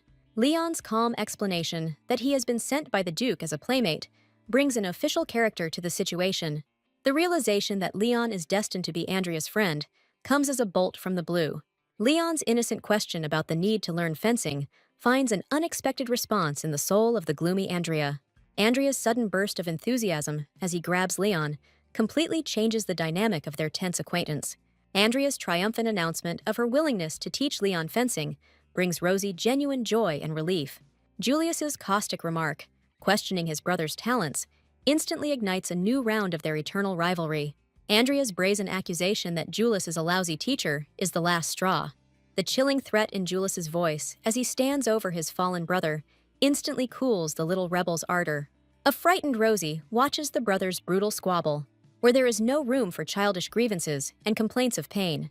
Leon's charming request to step aside catches Rosie off guard, causing her to timidly agree. The past pierces with memories of bitter tears and the desperate call of a brother, reminding of loneliness. The tender promise to return soon, given to the tearful girl, leaves an aftertaste of hope and longing. Julius's gentle order not to cry becomes both a comfort and a bitter reminder of separation for Rosia. Roshi, burying her face in her pillow, desperately tries to hold back her tears because the will of her master is law for her. But the bitterness of separation proves stronger, and quiet sobs break the silence of the room. A sudden knock and Anne's voice catch the tearful miss off guard, revealing her childish vulnerability. The warm smile of the maid who entered with a tray of cookies brings a ray of care and light into the room. A simple offer to cheer up with sweets arouses sincere curiosity in the little lady. Anne's caring gesture of hand-feeding Rosie gives the girl a moment of pure, sweet comfort. The delight of the cookies' taste makes Rosie forget her recent sadness for a moment. The girl's sincere joy becomes the best reward for the caring and attentive Anne. The unexpected discovery that it was Julius who took care of the treat shocks Rosie to the depths of her soul. Anne's thoughtful question confirms that the shadow of sadness has finally left the little lady. Anne's friendly permission to speak more simply breaks down the invisible wall of formality between them. Rosie's childish question about the reason for such kindness takes the maid by surprise, awakening hidden memories. Anne's burst of tenderness and tight embrace become a stunning but pleasant response for the embarrassed Rosie. Anne's admission of sympathy for the girl's character adds sincerity to these stormy displays of emotion. A gentle pat on the head is accompanied by the mention of another kind soul, evoking a shadow of the past. Anne's dark remark about the injustice of the heavens casts a chilling shadow over the bright moment, hinting at tragedy. En's bitter memory of her too-kind sister, who passed away at a young age, reveals the source of her sadness. Rosie's sincere sympathy forces the maid to hide her pain behind a mask of feigned calm. The shared pain of loss brings them closer together when the girl shares her story about a friend who passed away too early. A sudden inspiration and a strong determination to become a doctor to save children are born out of a tragedy. En's encouragement inspires Roshi to immediately begin studying, filling the room with an atmosphere of hope. En's persistent invitation to go outside becomes a symbol of a new beginning and a step towards a dream. The girl's words, overheard by chance, cause the Duke to have a vague feeling of déjà vu, awakening shadows of the past. The Duke's cold determination to find out the truth about the princess's parents before adoption adds a note of intrigue to the story. The lack of reliable information from the person questioned only increases the tension surrounding the mystery of Rosie's origin. A chilling question thrown into the darkness of a prison cell leaves the prisoner with no chance of concealing the truth. Under the Duke's icy gaze, the prisoner has difficulty remembering his mother's last words spoken on that fateful day. The words about the priceless child, who was desperately asked to be protected, strike the stern ruler in the very heart. The rare and piercing word priceless makes the Duke plunge into deep and disturbing thoughts. The Duchess's gentle smile and her request to take their time fill the moment with a warm anticipation of shared happiness. The simple joy of watching the little girl play in the garden becomes a real treasure for the Duchess. The name Rosny Evelyn Clive, written on paper, becomes the girl's first step into a new aristocratic world. The children's pride and the teacher's enthusiastic praise fill the lesson with an atmosphere of pure triumph. The friends' enthusiastic stories about the baby arouse genuine curiosity in the new governess, Viscountess Florent. The warm meeting between the two friends, the Duchess and the Viscountess, shows the depth of their trust and mutual affection. The baby's own desire to learn becomes the main reason for starting classes, surprising and delighting both women. The Duchess's gentle conviction that childhood is made for play and not for study conceals her maternal tenderness. Rosie's incredible thirst for knowledge literally shines in her eyes, disproving any doubts about her desire to learn. The timid interruption of the lesson reveals the girl's secret desire, which she does not dare to voice right away. Rosia's shy request to write Ulysses' name first reveals her tender, childish affection for the young man. The thought of her brother's full name makes the girl freeze in awe, full of admiration. The governess's touching guess about Rosia's childhood crush fills the lesson with an atmosphere of warm understanding. The sudden realization that the Duchess is seriously considering adoption stuns the governess with its boldness. A strict reminder to herself of the age of her pupil helps the governess to drive away overly serious thoughts. The joyful anticipation of Andrea's shopping trip fills the room with a cheerful and carefree bustle. En's quiet question about the first trip to the city envelopes the morning preparations with an atmosphere of tender care and anticipation. Rosie's innocent question about her plans for the outing catches the confused Anne off guard, highlighting the girl's kindness. The news of a family trip with the Duke and Julius explains the maid's anticipation, giving rise to slight surprise in Ross. En's enthusiastic bustle in choosing an outfit turns ordinary preparations into a real holiday for the little lady. The maid's solemn declaration of the importance of the first appearance in society gives the upcoming walk a special significance. The maid's enthusiasm for trying on a variety of outfits for the girl turns Rosie into an adorably frightened doll. The Duke's stern question about readiness introduces a note of official anticipation and restrained excitement into the cheerful bustle. Julius's boundless impatience, which Madame calms with a smile, fills the room with childish joy. Beaming with pride, N ceremoniously opens the doors, presenting the result of her efforts to the waiting family. The enthusiastic call of Julius, rushing towards the smartly dressed girl, reveals his tender and affectionate nickname for Rosia. The appearance of the transformed Rosie causes a real sensation, causing the young gentleman to freeze in silent admiration. The Duchess's sincere delight and the Duke's barely concealed smile speak of his complete enchantment with the girl's beauty. Ulysses' enthusiastic compliment makes the embarrassed Rosie blush with happiness and gratitude. The boy's sudden insight and his promise to remember a special phrase sparks Roz's childish curiosity. Julius's dramatic statement that he will not give his little sister to anyone leaves the adults in comic shock. Rosia's naive question about who her brother didn't want to give her to emphasizes her innocence against the backdrop of Julius's romantic fantasies. The Duke's tender gesture of picking up the baby in his arms fills the moment with paternal care and warmth. Rosie's radiant smile and joyful agreement become the best answer to the stern man's silent question. A cheerful conversation in the carriage, full of anticipation, creates the atmosphere of the first real family adventure. Julius's promise to show his sister all the most interesting things brings a warm and proud smile to the Duke. The Duchess's determination to keep the secret of Rosie's origin casts a shadow of anxiety over this idyllic picture. The Duchess's cryptic remark about the hidden purpose of the trip fills the family outing with an air of mystery. The news of Rosie's start of classes becomes the starting point for an important conversation between the spouses. The Duchess's complete trust in her longtime friend Florine, the new governess, reassures the worried Duke. The Duke is overcome with deep thought when he realizes the bitter truth about Rosie's position in their house. The lonely figure of a girl in someone else's clothes is a piercing reminder that everything around was not bought for Rosia. The cruel gossip of the maids, overheard by Rosie, wounds her to the very heart, increasing her feeling of insecurity. The sudden realization of his own insensitivity causes the Duke to experience excruciating shame and regret. The Duchess's bright idea to take the kids on a shopping spree becomes a ray of light in this grim situation. The husband's sincere admiration for his wife's idea shows his willingness to correct the mistake he made. The Duke's cunning plan to turn the shopping trip into a surprise is born out of a desire to protect Rosie's feelings. The Duke's conspiratorial whispers, proposing a cunning plan, fill his and his wife's tea party with playful anticipation. Rosie's rapturous gaze from the carriage window does not betray her ignorance of the real, carefully planned purpose of the trip.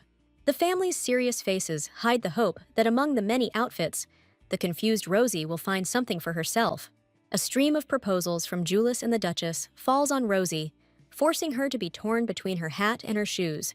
The mountain of clothes that Julius and the Duchess enthusiastically offer turns the confused Rosie into the center of everyone's adoration. The Duke's intervention, which stops the family's onslaught, becomes a real salvation for the emotionally overwhelmed Rosie. The Duke's confident statement about Rosie's choice causes bewilderment in Julius, adding comical confusion to the situation. The family's conflicting persuasions completely confuse Rosie, who still believes in the original purpose of the trip.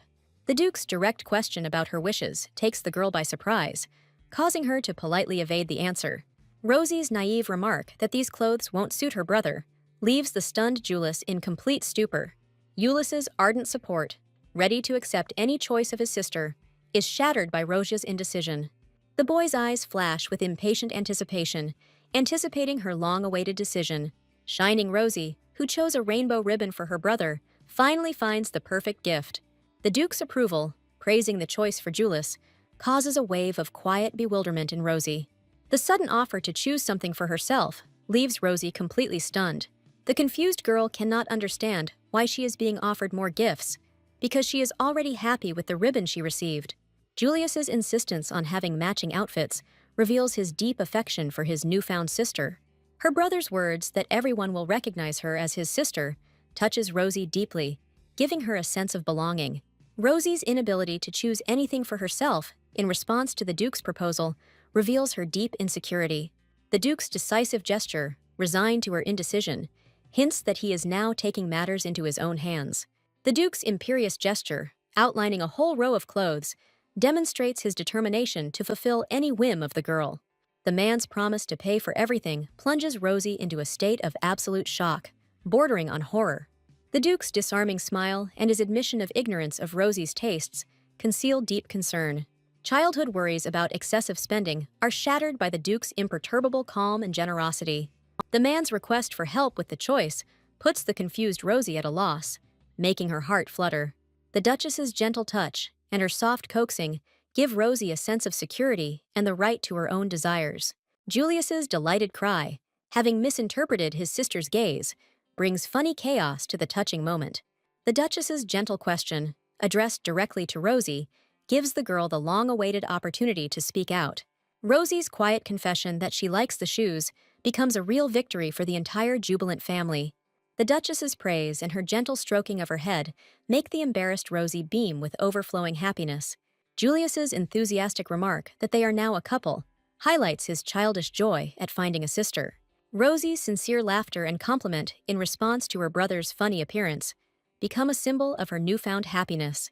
The saleswoman's affectionate gaze as she watches the children reflects the charm they give to those around them. The Duke's secret order, given in a whisper, betrays his intention to surround Rosie with things she did not dare ask for. The anticipation of a new adventure on the market street lights up the eyes of Julius and Rosia with childish curiosity. The Duchess's categorical refusal to her son's request to go to the market creates the first tension in their merry walk. The disobedient Julius, who takes Rosie along with him, defies parental prohibition for the sake of a few moments of freedom. The boy's rapid run through the crowd turns a fun walk into a risky and unpredictable adventure. Rosie's sudden fall in the middle of a noisy street cuts their joyful escape short on a note of fear and pain. The family's immediate reaction to the girl's fall and her hasty reassurance that everything is okay show their mutual affection. The Duke's harsh ultimatum, threatening to immediately go home, makes the guilty children freeze. The desperate plea in the eyes of Julius and Rosie, who promise not to be naughty anymore, softens the parental anger. A sudden gust of wind tears the precious ribbon from Rosie's hair, turning it into a stranger's random adornment. Bitter despair overwhelms the girl at the thought of losing the gift into which so much care was put. Confused, Rosie tries to follow the path of the flown ribbon, but it disappears without a trace in the bustle of the market. The unexpected appearance of a mysterious blonde young man in front of the upset girl gives her a faint hope. A life-saving ribbon in the hands of a handsome stranger becomes the answer to Rosie's silent prayer. The girl's shy gratitude collides with the boy's playful request, adding a slight awkwardness to the moment. The young man's disarming confession that he was simply playing a joke on sweet Rosie makes her heart stop. The extended ribbon and the guy's warm gaze plunge the stunned girl into a state of complete stupor. The young man's playful flirting and his assumption that Rosie wants to stay with him longer makes the girl blush. The mention of her sister and the unexpected use of her name catches Rosie off guard, raising a host of questions. The realization that the stranger knows her name plunges the confused girl into a state of deep shock. The stranger's gentle instructions to return to his family sound like a mysterious farewell, leaving a trail of mystery. A light touch on the finger and a warning against excessive curiosity enhance the mystery of the handsome young man. The promise of a quick meeting, thrown out as a parting shot, leaves Rosie in confusion, causing her to freeze in place. The discrepancy between his knowledge of Rosie's name and her orphanage past makes the girl doubt his identity. Returning to his family, Rosie can't shake the feeling that this whole meeting was just a magical dream. The Duke's alarmed cry, calling her by name, abruptly breaks Rosie out of the captivity of her fairy tale thoughts. The Duke's panicked examination and anxious questions about her well-being reveal his genuine fear for her. The Duke's relief at seeing Rosia unharmed reveals the depth of his father's worries for the little girl. The Duchess's strong embrace and her words of gratitude envelop the girl in a wave of boundless love and care. The tears of guilt in the eyes of Julius, reproaching himself for his carelessness, touch Rosie to the depths of his soul. In the warm embrace of her stepmother, the girl, with tears in her eyes, realizes that this new reality is not a dream. The evening care and the caring question of the maid create an atmosphere of comfort conducive to revelations. Childish delight overwhelms Rosie, who rushes to share with the maid the joy of gifts and a new hairstyle. Rosie's thoughtful tale of a mysterious stranger who showed her the way arouses the maid's curiosity. The maid's sudden insight into the savior being an elf adds a touch of magic to the story. An ancient tale about elves helping children becomes the key for Rosie to unravel the stranger's identity. The memory of the unearthly beauty of the young man finally convinces Rosie of his fabulous origin. The promise of a new meeting, given by a mysterious stranger, lights a fire of hope in Rosia's heart. Dreams of a beautiful elf are suddenly interrupted by the thought that little brother Julius is still the best. Confused thoughts about her brother are interrupted by a knock on the door, causing Rosie to flinch in surprise. The appearance of the butler in the room with polite apologies brings a note of formality to the evening idyll. The news of the arrival of guests eager to meet her takes the surprised Rosie by surprise. The visit of Crown Prince Marius and his family creates an atmosphere of tense anticipation in the house. The appearance of the capricious Princess Bianca, the prince's daughter, instantly brings a spirit of rivalry into the air. Julius's confident statement about his sister's irresistibility becomes his first challenge to the arrogant princess. Bianca's slight displeasure at the Duchess's remark is mixed with impatient curiosity to see Rosie. The first meeting with Bianca makes Julius reluctantly acknowledge her prettiness, which only intensifies the brewing conflict. Bianca's arrogant idea of her own superiority betrays her jealous nature, despite her outward surprise. Roshi's graceful, dignified greeting becomes her quiet response to the unspoken challenge. Duchess Pelsira's sincere admiration for Rosie's charm finally melts the official atmosphere. A playful conversation between adults hints at long-held dreams and expectations associated with the children's future. Bianca's offer of friendship leaves Rosie confused, as she doesn't even know who he is. The sudden appearance of the princess and her wild delight at the sight of Rosie turns awkwardness into surprise. Julius's sharp reaction to Bianca's unceremonious touching of Rosie instantly escalates the situation. Bianca's playful offer to swap nicknames makes Rosie finally realize who she is.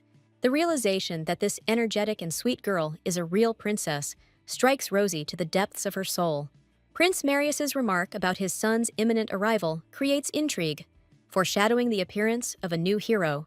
The news of the prince's arrival is drowned out by the childish scuffle between Julius and Bianca, who are not sharing the attention of the confused Rosie.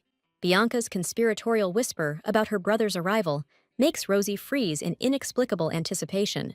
The appearance of the prince, who turned out to be that mysterious savior, illuminates everything around with an unearthly glow. A gallant kiss on the hand from the prince plunges the stunned Rosie into a state of complete and silent stupor. A warm smile and the simple name Henry finally reveal the identity of the mysterious and beautiful stranger. Bianca's genuine delight at Rosie's gift and her calligraphic handwriting betrays an unexpected admiration. Rosie's embarrassed admission that her brother teases her about her handwriting contrasts with the princess's praise. Rosie's hasty and awkward compliment in return causes Bianca to experience a fit of genuine childish joy. A funny argument between the girls about who is cuter becomes the beginning of their unexpected and warm friendship. Bianca's conviction that it is Rosie's small size that makes her cuter shows her genuine admiration. The Duchess's slight sadness about her past childhood is replaced by tenderness at the sight of the little girl's funny argument. Duchess Pelsira's satisfied smile reveals her joy that the prince's visit has helped the children become closer.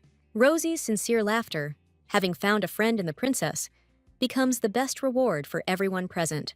Rosie's childish curiosity about the doll on Bianca's lap becomes a bridge to their further rapprochement. Bianca's enthusiastic offer to hold the doll, a gift from her father, finally breaks down all barriers between the girls.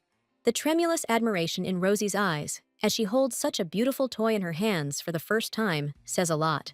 The tenderness and softness of the doll in Rosie's hands are associated with the princess herself, evoking warm feelings. Bianca's innocent question about Rosie's lack of a doll inadvertently touches on the painful topic of the orphan's past.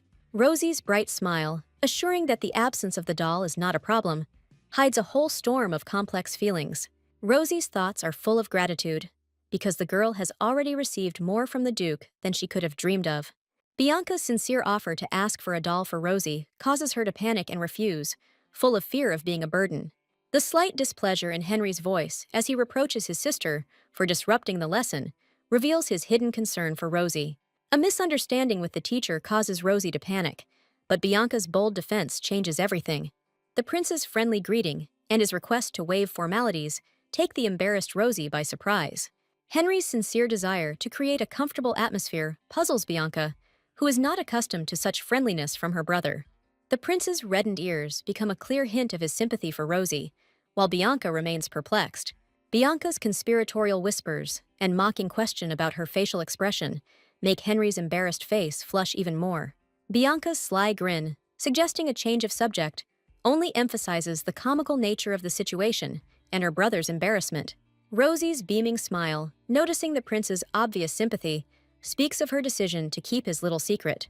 Watching the warm interaction between brother and sister suggests strong, albeit difficult, family ties. Henry's embarrassment as he tries to hide his attraction to Rosie behind a remark about her petite size gives him away. Henry's thoughts about the letter describing Rosie's appearance hint that their meeting was not accidental. A sudden memory of a panicked run and a request to stop the carriage reveals the secret of the first meeting with the prince. The prince's unexpected question about music lessons becomes his new attempt to find a common language with Rosie. Rossie's modest confirmation that she studied musical notation opens the door to the world of her hobbies. Henry's confident statement about the importance of listening to music becomes a clever excuse to show off his talent. Henry's polite request to help Rosie with her music conceals his impatient desire to impress her. The teacher's gratitude and the delight in Rosia's eyes become the best permission for the prince to perform a small concert. The girl's excited anticipation and Bianca's pride in her brother create an atmosphere of anticipation of a miracle before the performance. The very first chords, played with closed eyes, immerse everyone in the magical world of music created by Henry. The unearthly melody born from Henry's fingers makes Rosie experience pure, unclouded admiration for the first time in her life. The sounds of the piano filling the luxurious hall make the heart of the young heroine beat in unison with the music. The magical music awakens in Rosie a memory of another moment when his heart was also beating strongly. A sudden flashback of hugging coulisses makes Rosie realize that her heart was pounding with fear, not with delight. Thunderous applause and universal admiration become a reward for the prince, who modestly accepts the praise.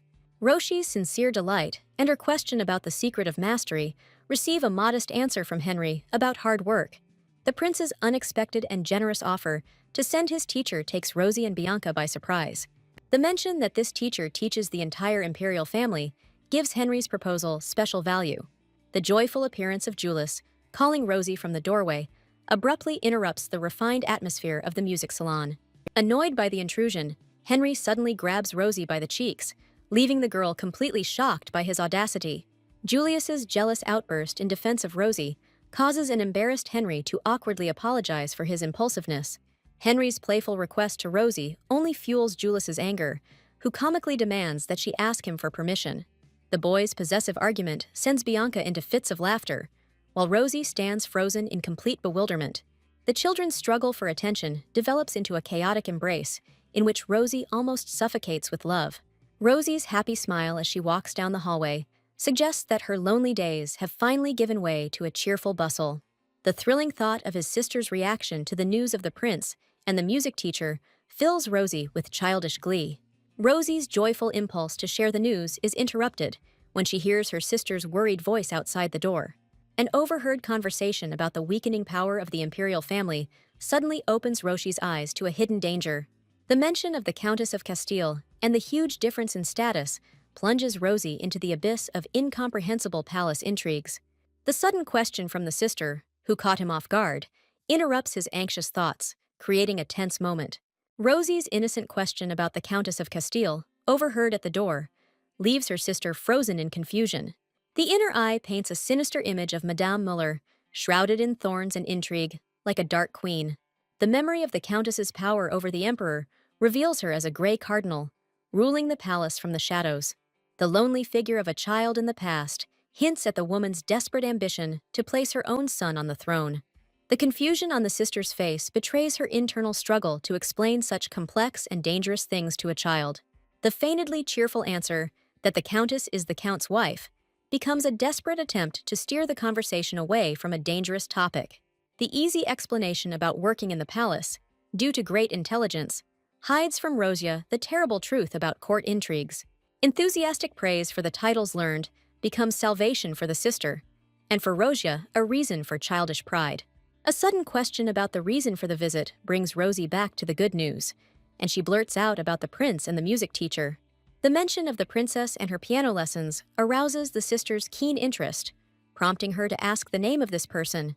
Rosie's hesitation with the princess's name gives her sister cause to ponder the many possible options. The sister's clever maneuver of sending the sleepy Rosie to bed cleverly diverts the conversation from unwanted topics. The name of Countess Castile echoing in her head gives Rosie an uneasy feeling, as if she has encountered something sinister. A sudden pain in the chest from an unfamiliar name frightens the girl, hinting at tragic memories from a past life. The scene suddenly changes to a sun-drenched training ground where an intense duel between two boys is unfolding. The crossed wooden swords and the furious looks of Henry and Julius reveal their irreconcilable rivalry. Henry's powerful lunge, knocking the sword out of his opponent's hands, demonstrates his superiority and hidden strength. The desperate cry of the defeated Julius, calling for Bianca, is filled with childish resentment and the bitterness of defeat. Henry's calm question about victory only adds fuel to the fire, causing a storm of indignation in Julius. Henry's unperturbed remark about equal conditions leaves the hot-tempered Julius at a loss under his friend's mocking gaze. A gesture of goodwill is gently extended from the young hero to the prince. The quiet observer begins to doubt his first impression of the stoic newcomer. Joint training and unexpected kindness begin to melt the young man's guarded heart. A new warmth is born when the guy discovers that his friend is surprisingly nice. The calm atmosphere is suddenly broken by the cheerful appearance of two young ladies. The prince's face lights up with pure delight at the sight of a girl named Roro. The sudden blush on the young man's face causes confusion in his friend. A shocking realization dawns on everyone that the quiet hero may have feelings for Roro. The confident prince steps forward, convinced that the heroine has come only for him. An unexpected family connection is revealed, completely changing the situation for a royal. The boy was confused by the sudden alarm reflected on Roro's face. The girl notices a hidden tension that does not escape a careful glance. Wanting to dispel the heroine's anxiety, the young man decides to demonstrate his secret training. In the center of everyone's attention, a young man prepares to show the results of his hard work. A powerful sword strike cuts through the air, revealing the boy's unexpected talent and strength. The sister's sincere delight fills the hero's heart with pride and embarrassment. The friend awaits the princess's verdict with curiosity, and she looks puzzled. The princess's restrained praise sounds more like a concession than genuine admiration. The jealous prince steals the spotlight by mistakenly taking the compliment personally. Roro challenges the prince, reminding him of the forgotten agreement and broken word. The prince's imperious claim to the girl's cheeks leaves Roro stumped. Righteous anger grips Andy, preventing the young man from finding words. Conflicting accusations have emerged from a recent conversation, leaving everyone in an awkward position. The cocky prince gains the upper hand, leaving a frustrated Andy without arguments. The girl desperately tries to calm down the quarrel, finding herself between two fires. In a fit of jealousy, the young man demands an answer from his sister, forcing her to make a choice.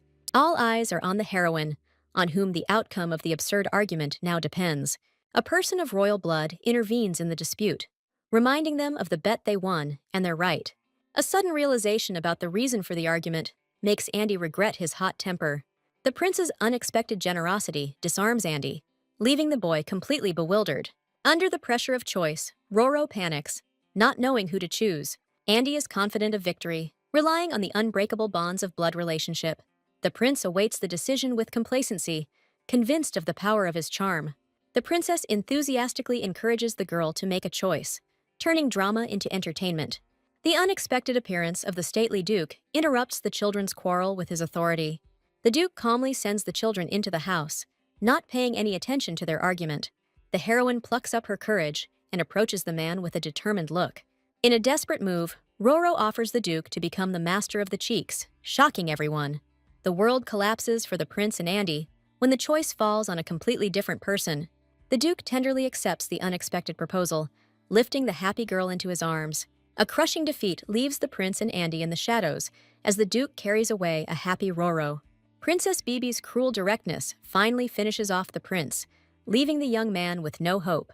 An unexpected moment of camaraderie arises between the young people, cementing their shared loss. The touching farewell between two friends is filled with sadness and sincere promises of support. Princess Bianca's childlike spontaneity collides with the incomprehensible sadness of adults when they part. Princess Bianca's cheerful call takes her shy friend by surprise. A sudden insight into future meetings lights a spark of hope in the girls' hearts. The embarrassed girl timidly expresses hope for a new meeting, fearing rejection. Pure joy overwhelms the heroine from the pleasant time spent with her new friend. Mutual sympathy cements a new friendship, promising many happy moments ahead. The promise of friendship touches the girl to the depths of her soul, causing tears of joy. The prince playfully teases the puffed-up Henry, never missing an opportunity to remind him of his loss. The arrogant remark of a person of royal blood causes a flash of anger in the guy. The prince's tender farewell to Roro is filled with the promise of a quick meeting. The girl clutches a modest gift in her hand, already dreaming of the next, more valuable one. The departing carriage leaves behind a trail of sadness and anticipation of a new meeting. An older friend tries to dispel the girl's melancholy, instilling confidence in an upcoming date. A warm hug allows the tears that have been held back to finally flow, easing the pain of separation. Roro's unexpected confession of sympathy for the prince takes his companion by surprise. A caring brother tries to distract his sister, and the woman is amazed by the baby's openness. The sudden openness of Roro, who had always hidden her feelings, stuns Madame and the Duke. The woman tenderly hugs the baby, promising support in moments of longing for her friend. The Duke and the young man happily support the idea of visiting the princess together. The warmth of the new family fills the girl's heart, giving birth to the desire to be with them forever. The little girl attracts everyone's attention, preparing to say something important and intimate. A graceful curtsy expresses the deep gratitude that a girl feels towards her loved ones. The heroine's radiant smile illuminates everything around, giving a feeling of boundless happiness.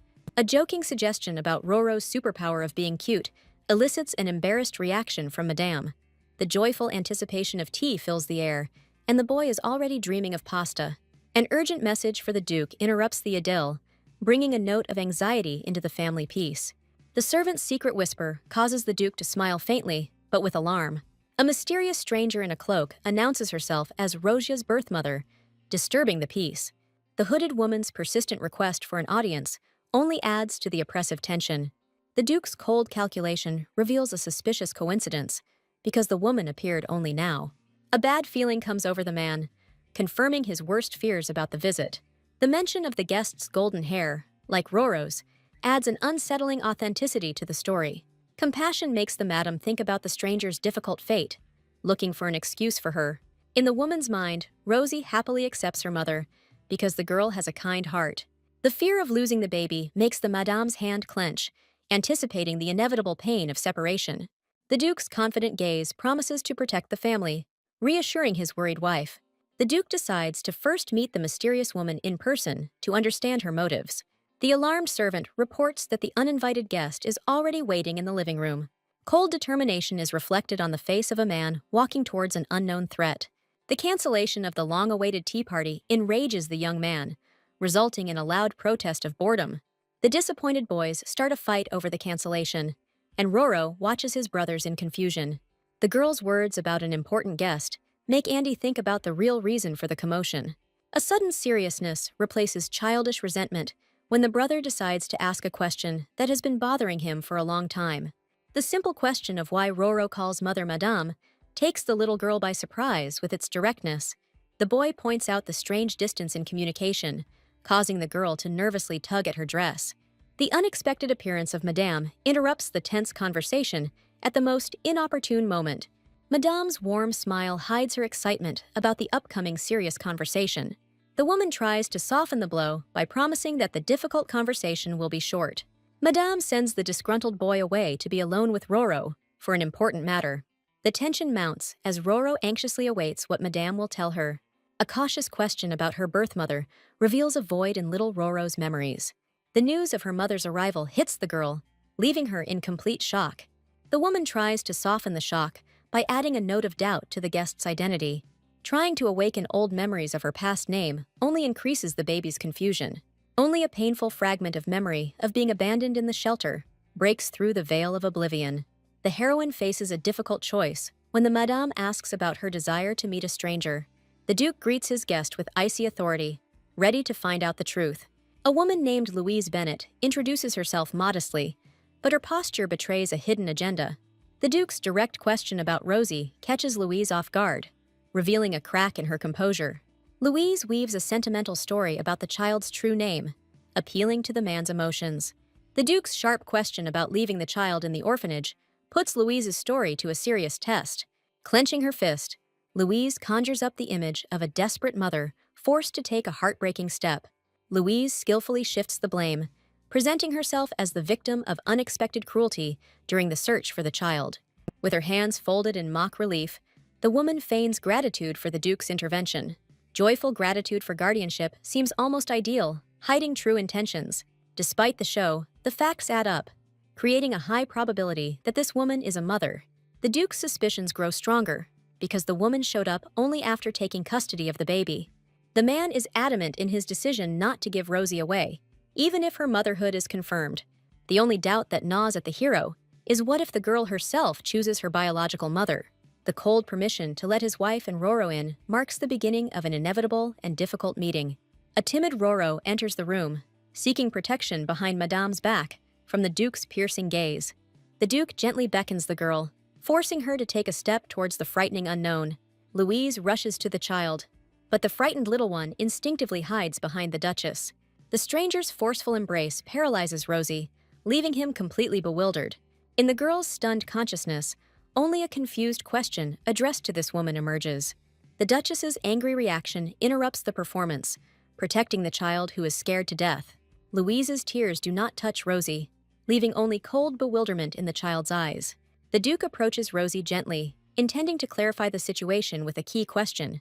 The mention of Chloe's name makes Rosie freeze, evoking vague echoes of the past. Louise puts on a heartbreaking scene of repentance, but is met with only silent indifference. The Duchess tries to calm the confused girl, while Louise continues her performance. Disappointment grows in Rosia's soul, because the meeting with her mother was not at all joyful. A sudden fear grips the little girl, bringing back terrible memories of the orphanage director. Lost in her thoughts, the girl seeks solace in the silence, looking out the window. The Duke interrupts the difficult scene by giving orders to remove the uninvited guests. As she leaves, Louise casts one last glance at Rosie, full of false regret and hidden triumph. The Duke carefully offers Rosie to rest, trying to protect the girl from difficult experiences. The man tenderly comforts the little girl as she watches the stranger leave. A terrible thought pierces Rosie's mind. Will her real mother really take the girl away from this house? An agitated Andy bursts into the room, demanding an answer from his sister about the frightening rumors. The boy clings desperately to Rosie, and the maid tries in vain to calm the young master. Andy anxiously recounts the conversation he overheard between the maids about the sudden appearance of Roro's mother. Her brother's direct question about the possibility of leaving leaves the confused girl at a loss. Sir Cosvin's appearance, with a reminder about training, only adds to the general commotion. The boy indignantly fights back, because now the fate of his sister is more important than any training. Rosie's greatest fear is that if she leaves, she will never see her brother Andy again. The thought of parting with the caring Duke and Madame pierces Rosie's heart with a sharp pain. The realization of a possible separation from kind Anne and teacher Florine fills the girl's soul with melancholy. Bitter regret grips Rosie, because she never had time to boast to her brother Julius about her successes. Anne's wise advice to follow her heart gives the confused little girl a point of support. Anne's words about Rosie's happiness sound like a blessing, but sadness splashes in the maid's eyes. The support of a loved one helps Rosie understand that only she can decide her future destiny. The girl realizes that the fear of loss has overshadowed the very thought of living with her birth mother. A sudden chill runs through Rosie's body at the memory of the stranger, causing fear and rejection. Leon's unexpected appearance pulls the little girl out of the abyss of anxious thoughts.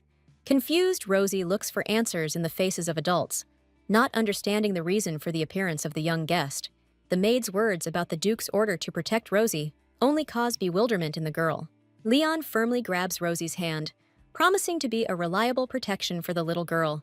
The young man's vow to follow his mistress everywhere touches the confused girl to the depths of her soul. The maid's hypocritical praise of the Duke's hospitality causes hidden irritation in Louise.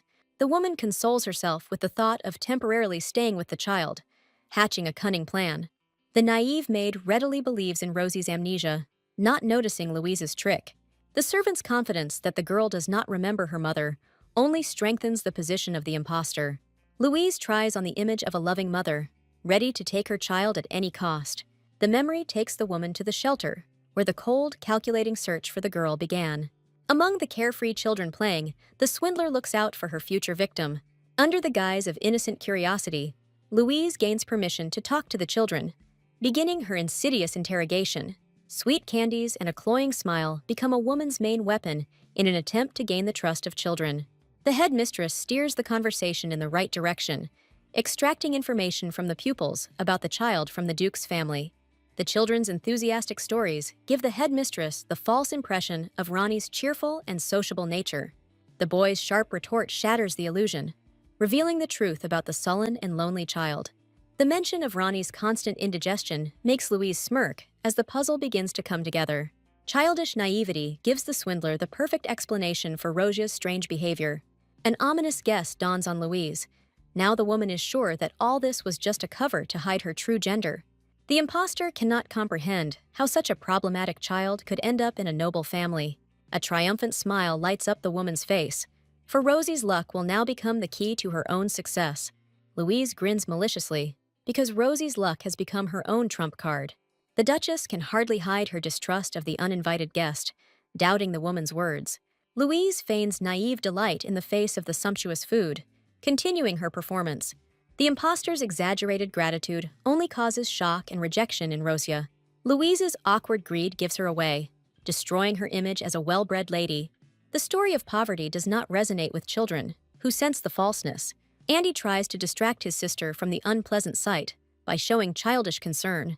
The Duke's sincere concern for Rosie stands in stark contrast to the swindler's false love. A simple gesture from a man strengthens the invisible bond with a girl, giving her a sense of security. The mention of Rosie's favorite dessert becomes further evidence for Louise of the girl's strong connection with her new family. The impostor's sweet talk about making up for lost time sounds false and alarming. An assistant's anxious whisper interrupts the tense dinner, demanding the Duke's immediate attention. The assistant's urgent report is drowned out by Louise's greedy chomping, causing Rosie undisguised disgust. Under the pretext of urgent business, the Duchess takes her husband away, leaving the children alone with the frightening guest. The Duchess's imperious order to return to the room takes the playful swindler by surprise. Andy's heart sinks at the thought that Roro might actually leave before they had time to play enough. Desperate to keep his sister, Andy takes an impulsive action, catching Rosie off guard. Clutching his sister's hand tightly, the boy desperately tries to drag her into the world of games, away from adult problems. The assistant's report confirms the terrible guess that the woman's identity was not a fiction. The disappointing facts fall on the Duke's desk. Louisa Bennet's name and status do indeed coincide. Doubt creeps into the Duke's soul, because the visit to the orphanage was for the sake of adoption, not a search. The strange behavior of the orphanage director suggests that Louise was looking for a new child, not her own. An ominous guess pierces the Duke. The adoption was only a screen for collecting information about Rosie. Louise's false words of gratitude, full of feigned humility and deceit, come to mind. The memory of a real mother in prison, desperately asking to take care of her child, burns the heart. The Duke is tormented by a feeling of guilt, because it was he who told Rosie about her mother, causing pain to the girl. The Duchess bitterly realizes that a momentary weakness and thoughts of Rosie's departure led to disaster. The good intentions of adults turn into a new mental wound for a defenseless little girl. A chilling horror grips the Duchess and her assistant at the thought that the children are left alone with the swindler. An explosion of rage and fear forces the Duke to give the order to immediately seize both women. Andy drags his sister along with him, eager to protect the children from the impending threat. The guard's humiliating refusal to let the headmistress into the table ignites a fierce anger in the woman. The Duke's gaze is full of cold determination, because now the main task is to convince the girl to stay. The ousted headmistress is seething with rage, unable to forgive the humiliation of some orphan. The sisters' desperate cry reminds them of the high price of failure, as their future was at stake. The woman convinces herself of her own innocence, plotting cruel revenge on her offenders. All the headmistress's hatred is now directed at the impudent girl and the stupid Duke. The memory takes him back to the past, where a desperate plea for help for his sister gave rise to a devious plan. A carefully selected double in appearance and background cost a lot of money, but guaranteed the success of the scam. The promise of a share in future success becomes a hook for a frightened girl drawn into a dangerous game. The headmistress's smug grin betrays her confidence in success, because they will definitely pay for the beloved girl. Cold calculation flashes in the woman's eyes, anticipating how Rosia will once again be locked up in an unknown orphanage. The headmistress is already mentally approving the plan with Louise, not noticing the rapidly approaching guards. The Duke's threatening order to search takes the swindler by surprise, driving her into a chilling stupor. The commotion mounts. Guards burst into the rooms with orders to confiscate anything suspicious. The captain of the guard tries to figure out where both women have disappeared to, since Louise was just in the dining room. Panic grips the headmistress, because exposure seems impossible, and there is no way back. The guard's bewilderment only confirms how flawless the plan was, leaving no evidence behind. The sudden appearance of a carefree Louise behind the headmistress looks like an evil twist of fate. The impostor's raptures about the aristocratic food are interrupted by the icy whisper of the headmistress, who has realized her failure. Realizing the failure, the headmistress grabs Louise by the hand, because the only way out now is immediate escape. The woman drags the confused impostor along with her, promising to explain everything on the go, but there is no time left. The Duke understands that the swindlers sensed something was wrong and fled, but the hope of catching them has not yet died out. The assistant suggests that the fugitives may have disguised themselves as servants, complicating the already tense search. The insightful young man guesses that the swindlers had an accomplice, since a commoner could not know so many details. Cold rage distorts the man's face at the thought of a traitor in his own home who helped the swindlers. Hiding in a shelter, the fugitives hear the Duke's order to find all the culprits, and fear grips them. While Louise trembles with fear of being caught, the headmistress coldly assesses their hopeless situation. The girls' naive protests about easy money are shattered by the harsh reality, only causing the headmistress's anger. The woman's cruel words finally destroy Louise's illusions, forcing her to realize the mortal danger of their situation. The headmistress regretfully writes off the money spent, but a new, more insidious plan is already maturing in her head. A suspiciously large snack for one gentleman leads the headmistress to believe that Andy has company. News of Andy's picnic with the little lady in the garden becomes the key to the runaway's next move. Andy's carefree laughter on the lawn is a stark contrast to the tension inside the mansion. Roshi's playful teasing wears her out, but within that weariness lies the warmth of their budding friendship. After a fun run, Rosie decides to ask a question that weighs heavily on his heart. A direct question about a possible departure takes the girl by surprise, reflected in her eyes as silent horror. Andy's sincere confession of sympathy becomes an unexpected and touching revelation for Rosie. Hiding his tears, the boy bitterly accepts the inevitable, not wanting to interfere with the reunification of his sister with her mother. A bright smile through pain and a promise to wait forever give hope for a future meeting. Children's hugs are full of the bitterness of farewell, because the promise to never forget is given with tears in the eyes. The sudden appearance of the impostor with the headmistress disrupts the touching moment, introducing a note of falsehood and anxiety. Louise's fake smile and the headmistress's sinister gaze betray their true intentions. Hidden behind the desire to talk, Andy's gaze is full of mistrust, because the obsessive desire to talk alone seems suspicious to him. The impostor's outstretched arms seem not like an invitation, but a trap, luring the frightened Rosie into the darkness. An internal struggle tears the boy apart, because the decision he had just made to let the girl go now seems unbearable. A desperate reminder of the promise reveals Andy's true feelings, not wanting to give his sister into the hands of others. The offer to stay, if the girl likes it here, becomes the boy's last attempt to protect her. Louise's insidious admission of her lack of maternal rights is merely a clever manipulation of children's feelings. Asking for another chance puts Rosie in an impossible position, playing on her compassion and kindness. The impostor's manipulative request to trust his mother one last time becomes the last straw, breaking the child's will. The vow to do everything possible rings false, hiding behind it a cold and cruel calculation. Rosie's eyes flash with desperate hope as she asks with trepidation if this is really her real mother. Louise's victorious smile and the headmistress's smug look finally confirm the lie, leaving the girl no chance. The joyful cry of a mother and the child's hugs become a symbol of the complete deception that a lonely soul believed in. The sudden pain of the touch makes Roshi recoil, planting the first seed of terrible doubt in her heart. A prickly touch instead of the long-awaited maternal warmth leaves an icy trace of disappointment on the girl's soul. Louise's feigned concern only makes the anxiety worse, as the falseness in her voice becomes all too obvious. The headmistress's sinister order to simply grab the girl tears off all masks, revealing the true and cruel purpose. Proximity to the victim changes the face of the impostor, because now there are no obstacles to completing the insidious plan. A shadow suddenly appears, causing Roshi to shudder, as someone's intervention ruins the insidious plan of kidnapping. Shielding the girl with his body, the young knight, with icy calm, challenges two adult women.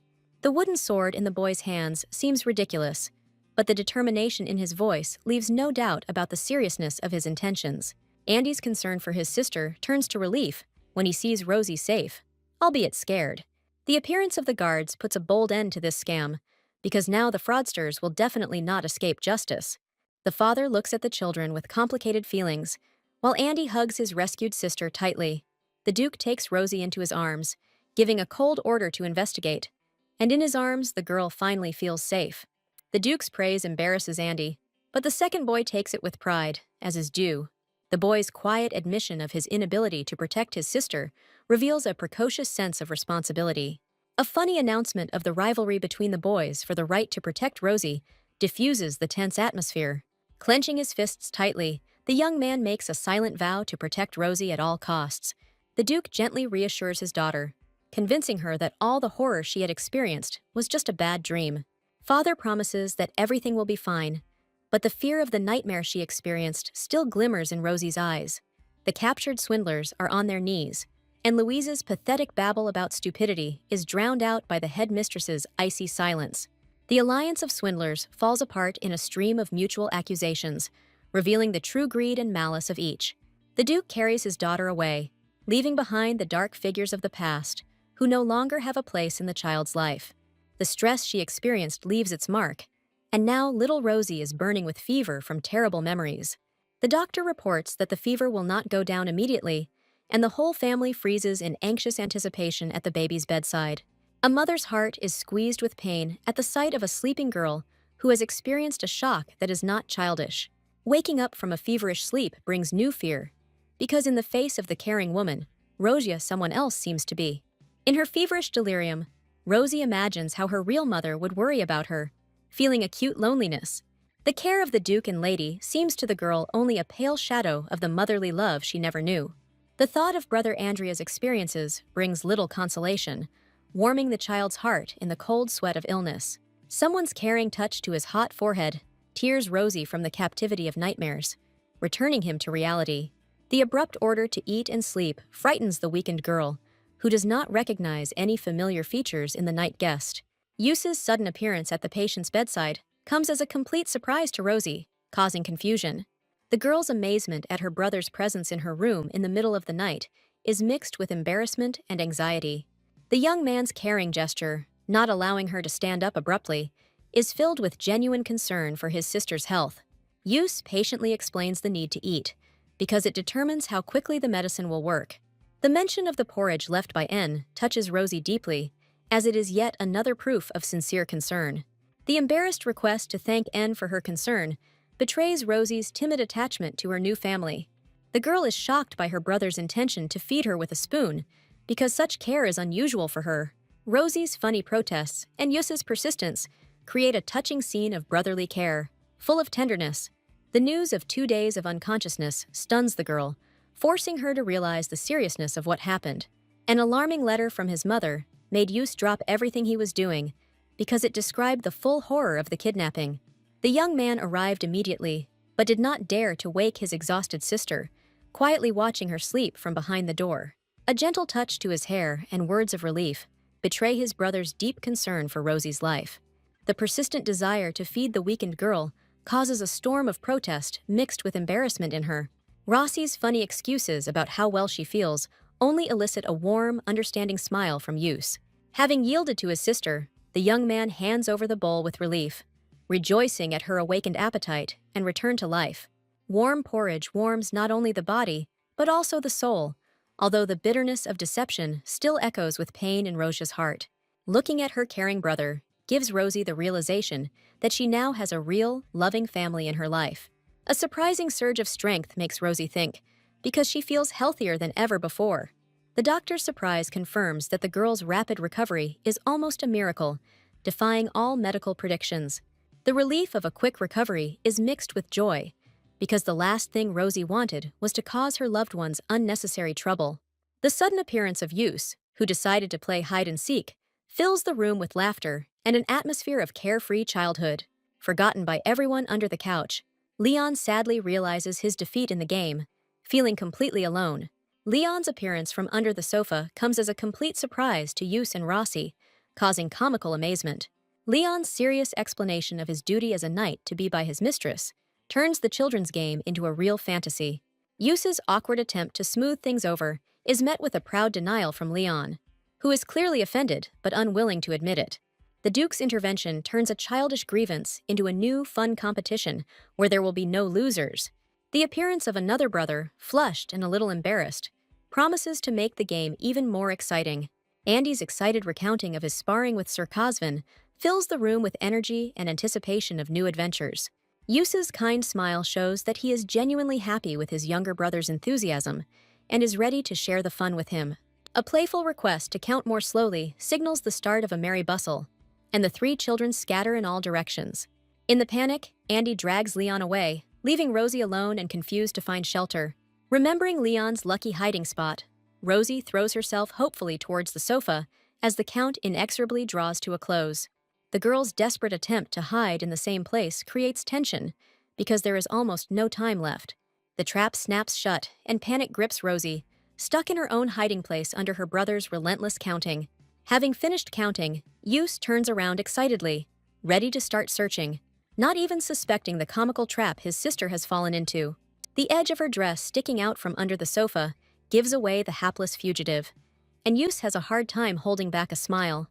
Found by surprise, Rosie blushes with embarrassment. Unable to utter a word of gratitude for saving her, tears of resentment from his brother's uncontrollable laughter are mixed with annoyance at his own awkwardness. The unexpected compliment stuns the girl, making her heart beat in a completely new, thrilling rhythm. This is not the first time Rosia has heard the words she's cute, but right now they seem the most sincere. In a fit of childish frankness, Rosie confesses her deep sympathy, disarming Yus with the purity of her feelings. Watching the touching scene, the boys' friends remark with affection how sweet younger sisters can be. One of the boys' funny complaints about his sister, a real devil, add a touch of humor to an otherwise sentimental moment. Yus's friends' persistent warnings not to succumb to illusions seem strange and completely inappropriate. All doubts and other people's cynical advice fade before the obvious fact that Rosie is truly incredibly sweet. Yus's sincere response to his sister's confession fills the moment with incredible warmth and tenderness. Alarmed by the scream, Andy and Leon burst into the room, interrupting the touching moment between brother and sister. With a flick of his fingers, Yus announces his victory in hide-and-seek, catching his younger brothers off guard. Leon's outraged cries of foul play are dashed by Yus's logical arguments, while Roshi silently rages. Rosie's delighted look is replaced by a slight sadness from the realization that for her brother, she is just a little child. A new, unfamiliar feeling of pain from his condescending attitude takes the girl by surprise. Leon's caring gesture of offering help brings Rosie back from her sad thoughts to reality. Leon's awkward attempt to show concern is met with Rosie's embarrassed denial, creating a sweet pause. Andy looks at his older brother with indignation, finally realizing the reason for their solitude and tender scene. To diffuse the brewing conflict, Rosie offers his candidacy for the role of driver, distracting the brothers from the dispute. For Leon, just seeing Rosie smile is already the highest happiness, for which he is ready to do anything. Andy's innocent question about Yus's return to the academy disrupts the idyll, foreshadowing an imminent separation. The news that the separation will be long makes Rosie and Andy's hearts clench with disappointment. The realization that his brother will not return until next year hits Roshi like a bolt from the blue. Yus's desire to spend the remaining time together fills the moment with bittersweet tenderness and makes every minute count. Every kind word from his brother makes Rosia's heart flutter, and the world around him float in a happy fog. The calm scene of tea drinking with parents creates a contrast with the internal storm of feelings raging in the girl's soul. The mother's caring questions envelop Rosie with warmth, but also force her to hide the true reason for her sadness. A favorite dessert, prepared especially for the girl, becomes a silent reproach to her suddenly lost appetite. In order not to upset her mother, Rosie eats dessert with a smile, masterfully hiding the tears welling up in her throat. Feeling guilty about the past makes the Duchess ask for forgiveness, unable to contain her mother's pain. The Duke's firm promise to protect Rosie from all offenders instills in the girl a timid hope for safety. The regret in his father's voice that he could not do more reveals the depth of his paternal love. Embarrassed by such care, Rosie tries to object, considering herself unworthy of such a warm attitude. The girl's sincere assurance that she is okay touches her parents deeply. The hope in his father's voice that Roshi would never have to face something like this again sounds like a vow. Taken aback by such frankness, the heroine babbles a promise to be more careful in the future. The long-awaited words about the desire to become a real family fall upon Rosie like an avalanche of happiness. The offer to become their daughter, full of tenderness and hope, gives the girl a chance to find a real home. A stunned Rosie stands frozen, unable to believe what is happening, while her parents wait for an answer. The parents' sincere desire to protect the girl from the whole world makes Rosie silently consider their offer. The fear of never meeting such kind people again fights in the heroine's soul with the hope of finding a family. Thoughts of a happy future with these people fill Rosie's heart with warmth, making the upcoming choice even more painful. The sudden refusal to become their daughter hangs in the air, shocking the Duke and Duchess. With pain in her voice, the girl admits that she still hasn't given up hope of waiting for her real mother. A vague image of a mother in a snowy landscape emerges in the memory, haunting and making one cling to the past. The misunderstanding and pain of why she was left in the shelter torments Rosie's soul, preventing her from moving forward. The desperate desire to meet the mother and get answers to her questions becomes the main reason for refusal. Despite her decision, Rosie pours out all her gratitude, admitting that they gave her true happiness. Remembering the happy moments with her new family makes her choice even more bitter and difficult. Yusu's strict order to treat Roshi with respect sounds like an unbreakable rule for everyone. Overwhelmed with emotion, Rosie tries to convey that they have already become a real family to her. The understanding look of the father and his calm words remove the stone of guilt from the girl's soul for her refusal. Warm hugs and words of comfort from the Duchess give Rosie the feeling that she is understood and accepted by everyone. The mother's tender promise to wait for the girl's heart to open leaves the door to their family always open. In her mother's embrace, Rosie finds long-awaited warmth and understands how pleasant it is to share it with others. A mother's thoughtful question about a new hairstyle fills the morning with an atmosphere of home comfort and love. Rosie's childish delight at her new hairdo clashes with Andy's comical horror and indignation. Andy's funny comparison of her hair with horns only makes Rosie laugh quietly, because she likes everything. His mother's cheerful laughter and her humorous remark make Andy's pouting look even more comical. His mother's playful attempt to tease Andy by fixing Rosie's hair only serves to heighten his comical indignation. Andy's desperate cries about wasted time are shattered by his mother's imperturbable calm and Rosie's confusion. Rosie's innocent question about the beauty of her horns finally disarms her indignant brother with its sincerity. The mother's light laughter, admitting her mistake in Rosie's tastes, puts an end to the amusing morning argument. Andy's sudden suggestion of a tea party takes Rosie by surprise, leaving her surprised and curious. The mother's concern for Rosia to have friends opens up old wounds and fears of the lonely girl.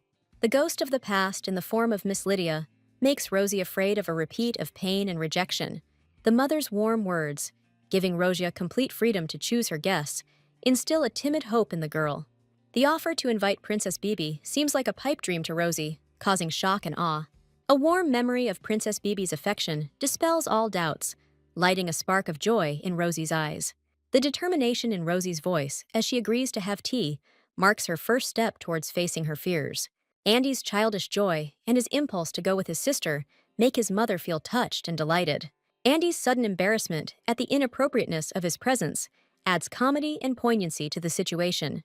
His mother's reminder of the upcoming preparations fills Rosie with trepidation and anticipation of an important event. The girl's beaming smile and promise to try her best speak of her boundless happiness and enthusiasm. The parents' calm conversation about the upcoming tea party is filled with quiet pride and hope for their daughter's happiness. Andy's funny whining about wanting to go with his sister highlights his affection and reluctance to be separated. The father warmly hopes that this event will be a positive and joyful experience for the little girl. The announcement that the young lady is ready creates intrigue and makes the parents freeze in anticipation. The appearance of Rosie, shining like an angel in her attire, becomes the apogee of universal happiness and love. The father and brother freeze in silent admiration, stunned by the angelic beauty of the transformed Rosie. The enthusiastic cries of the brothers surrounding their happy little sister fill the room with an atmosphere of pure love. The encouraging voice of his mother, reminding him that it was time to go, gently brings Rosie out of the world of dreams and into reality. Holding tightly to her mother's hand, the heroine takes a step forward, full of excitement and tremulous anticipation. Against the backdrop of a luxurious tea party, a timid hope of finding real friends here is born in the girl's soul.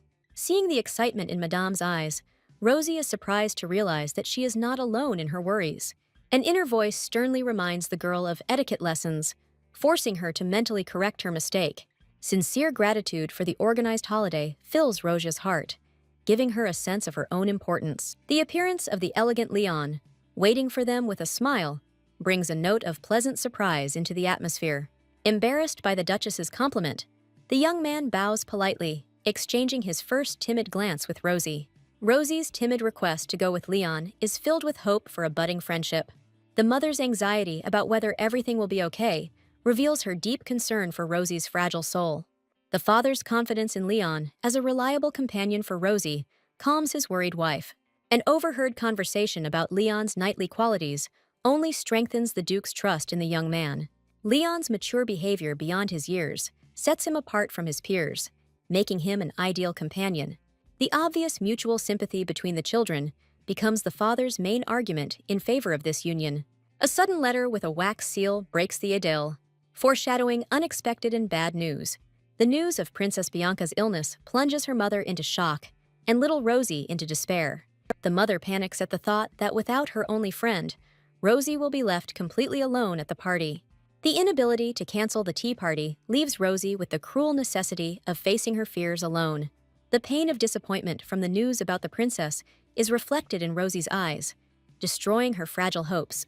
The girl's reluctance to cancel the party for Miss shows her maturity and concern for the feelings of others. Rosie clenches her fists and gathers her will into a fist, because all her efforts should not be in vain. The sudden determination to cope alone takes the mother and the maid by surprise, causing silent admiration. The heroine's radiant smile, assuring that everything is fine, hides a storm of emotions and fears inside. The thought that Leon will be nearby becomes a lifeline and a source of confidence for Rosie. A mother's permission to leave at any time gives the girl a sense of security and freedom of choice. Rosie's happy smile, filled with genuine courage, speaks of her readiness to welcome guests.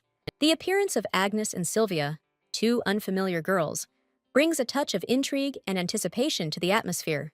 The Duchess greets the young ladies with impeccable courtesy, officially opening the long-awaited tea party. The first meeting with Agnes and Sylvia takes place in an atmosphere of politeness, but behind the smiles there is tension. The departure of the Duchess leaves Rosie alone with new acquaintances, forcing her to step out of her comfort zone. Sylvia's unexpected admission of envy for the Duke's support catches Rosie off guard, hinting at her special status. Sylvia's genuine delight at Rosie's dress lightens the mood, and the girls begin to chat lightly. The warm reaction of his new acquaintance gives Rosia a timid confidence that everything can go well. Agnes's cool remark about the luxury of tea brings a note of restraint and appreciation back into the conversation. The knowledge that the rarest tea from Mount Parain is on the table underlines the high level of reception. Agnes's question about the famous tea puts Rosie in an awkward position, since she has never even heard of it. Sylvia's enthusiastic account of the tea's origins only serves to highlight the hostess's ignorance. Agnes's surprised and slightly contemptuous look makes Rosie feel like an outsider at her own party. Rosie's disarming innocence in admitting her ignorance only emphasizes her purity and simplicity. Sylvia's remark about Rosie's importance to the Duchess elicits only a cold and contemptuous silence from Agnes. Agnes's inner arrogance makes her consider Rosie a simpleton, incapable of appreciating the honor bestowed upon her. Rumors of Rosie's humble origins, which surface in Agnes's memory, only fuel her latent hostility. Agnes's pointed question about Leon is intended to humiliate Rosie and put her in an awkward position. The caustic suggestion that Rosie chose Leon for his beauty becomes a direct attack on her feelings. Rosie's confusion, unable to find the words to respond, reveals her vulnerability in the face of such cruelty. Agnes's triumphant smirk, enjoying Rosie's confusion, speaks volumes about her complete superiority at this moment. Leon's sudden intervention, interrupting the bullying, becomes a saving ray of light for Rosie. The young man's proud declaration that he is the lady's chosen one restores Rosie's dignity and puts the impudent ones in their place.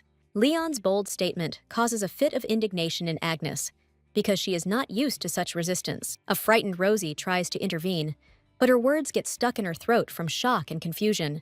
Leon's vow to dedicate himself to his mistress stuns Rosie, revealing to her the depth of his devotion.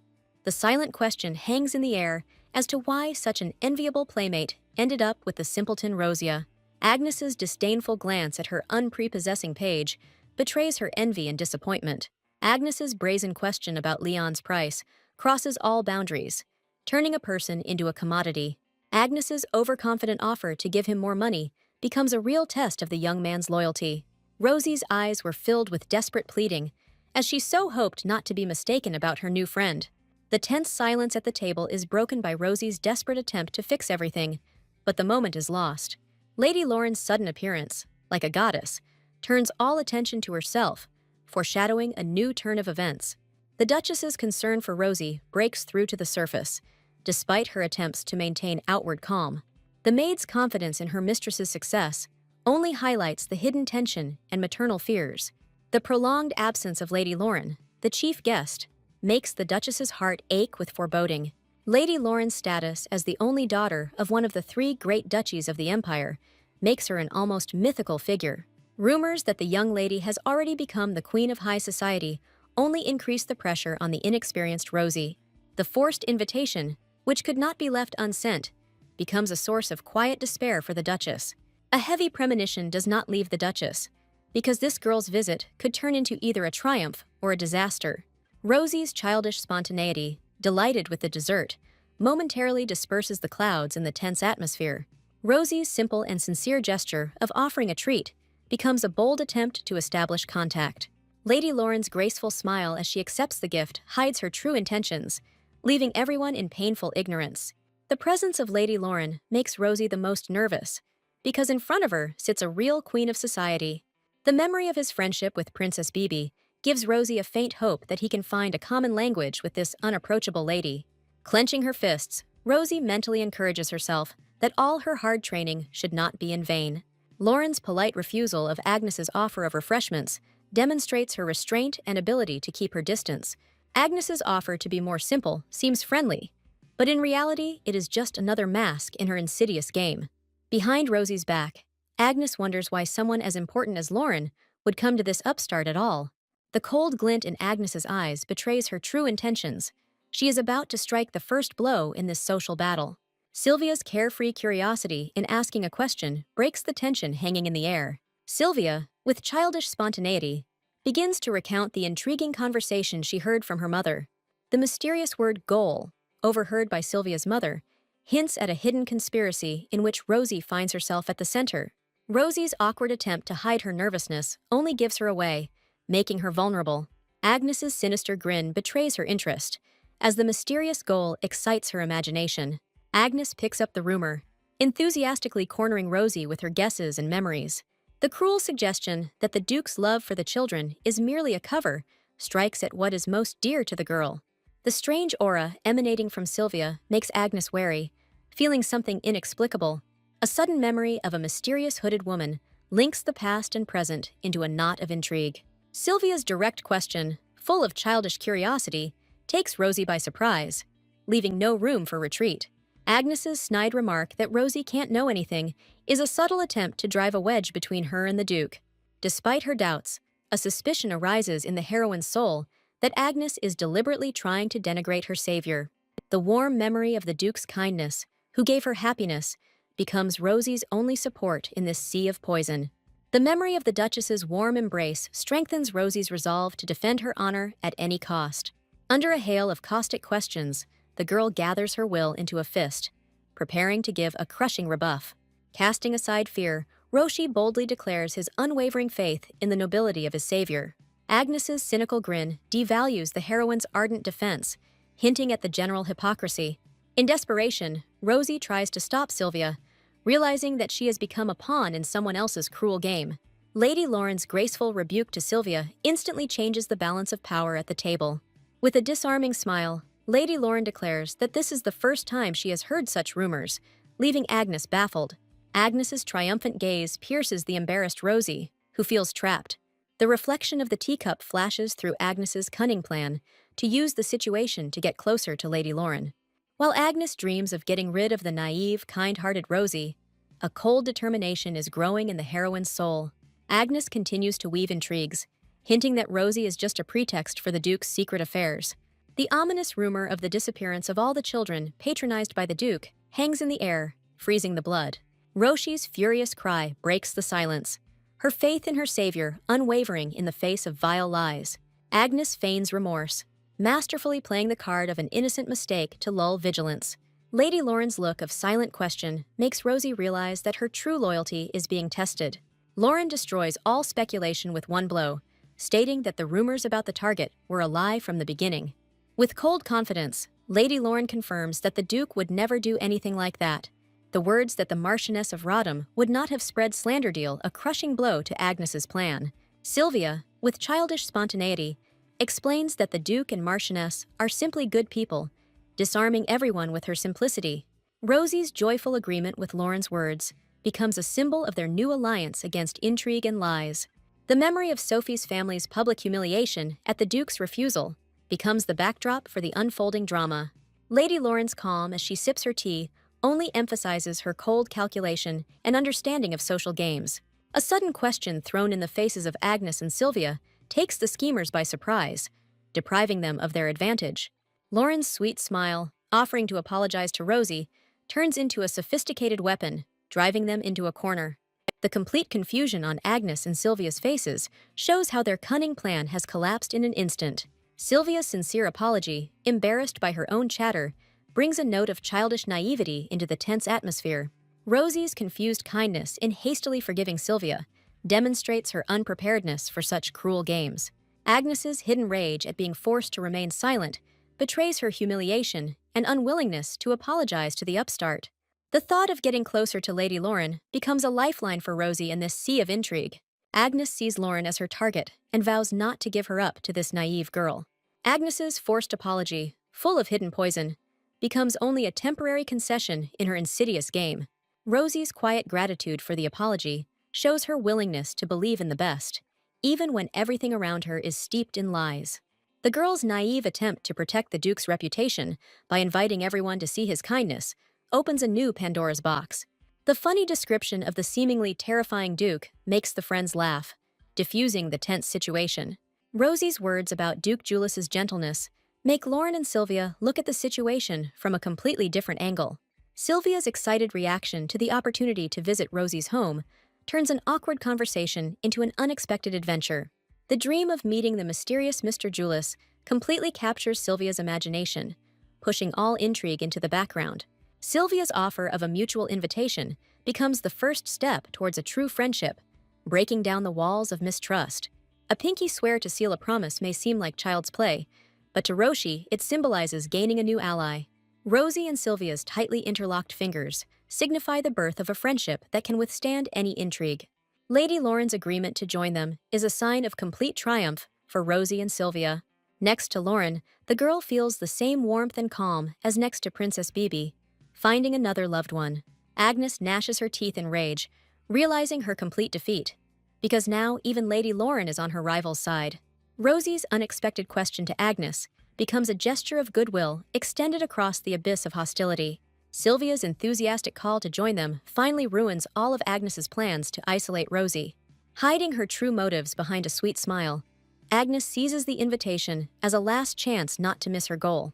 Behind Lady Lauren's cold determination lies an intention to dot the I's next time. Lauren's sudden change in behavior leaves Agnes shocked and confused, breaking her usual patterns. Joining the others, Agnes cannot believe that this sudden success is the merit of the hated Rosie.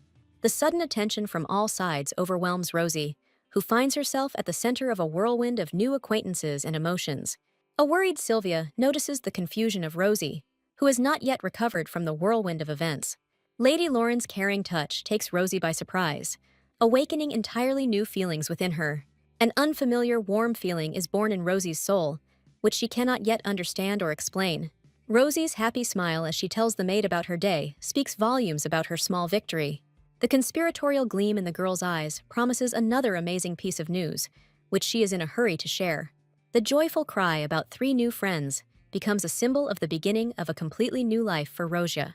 The maid's enthusiastic reaction to Rosie's plans to invite her friends home fills the room with an atmosphere of pure happiness. Describing her friends, Rosie describes Agnes and Lauren with childish spontaneity, but falls silent when she remembers Sylvia. A disturbing moment comes to mind, when a strange, frightening aura emanated from Sylvia, darkening the joy. The maid's worried question makes Rosie hide her vague suspicions so as not to destroy the fragile happiness. Hiding her anxiety behind a smile, Roshi tries to convince herself that it's all nonsense and obediently goes to bed. The accumulated tension spills over into heat, and the girl burns in bed from the consequences of her first social event. The sound of a child's cry as his little friend begs Roro not to die fills the room with despair and fear. The boy, in desperation, promises the doctor anything, if only he would save the life of dear Rosia. The doctor's tricky question about the possibility of taking Rosie as a sister leaves the young gentleman completely stupefied.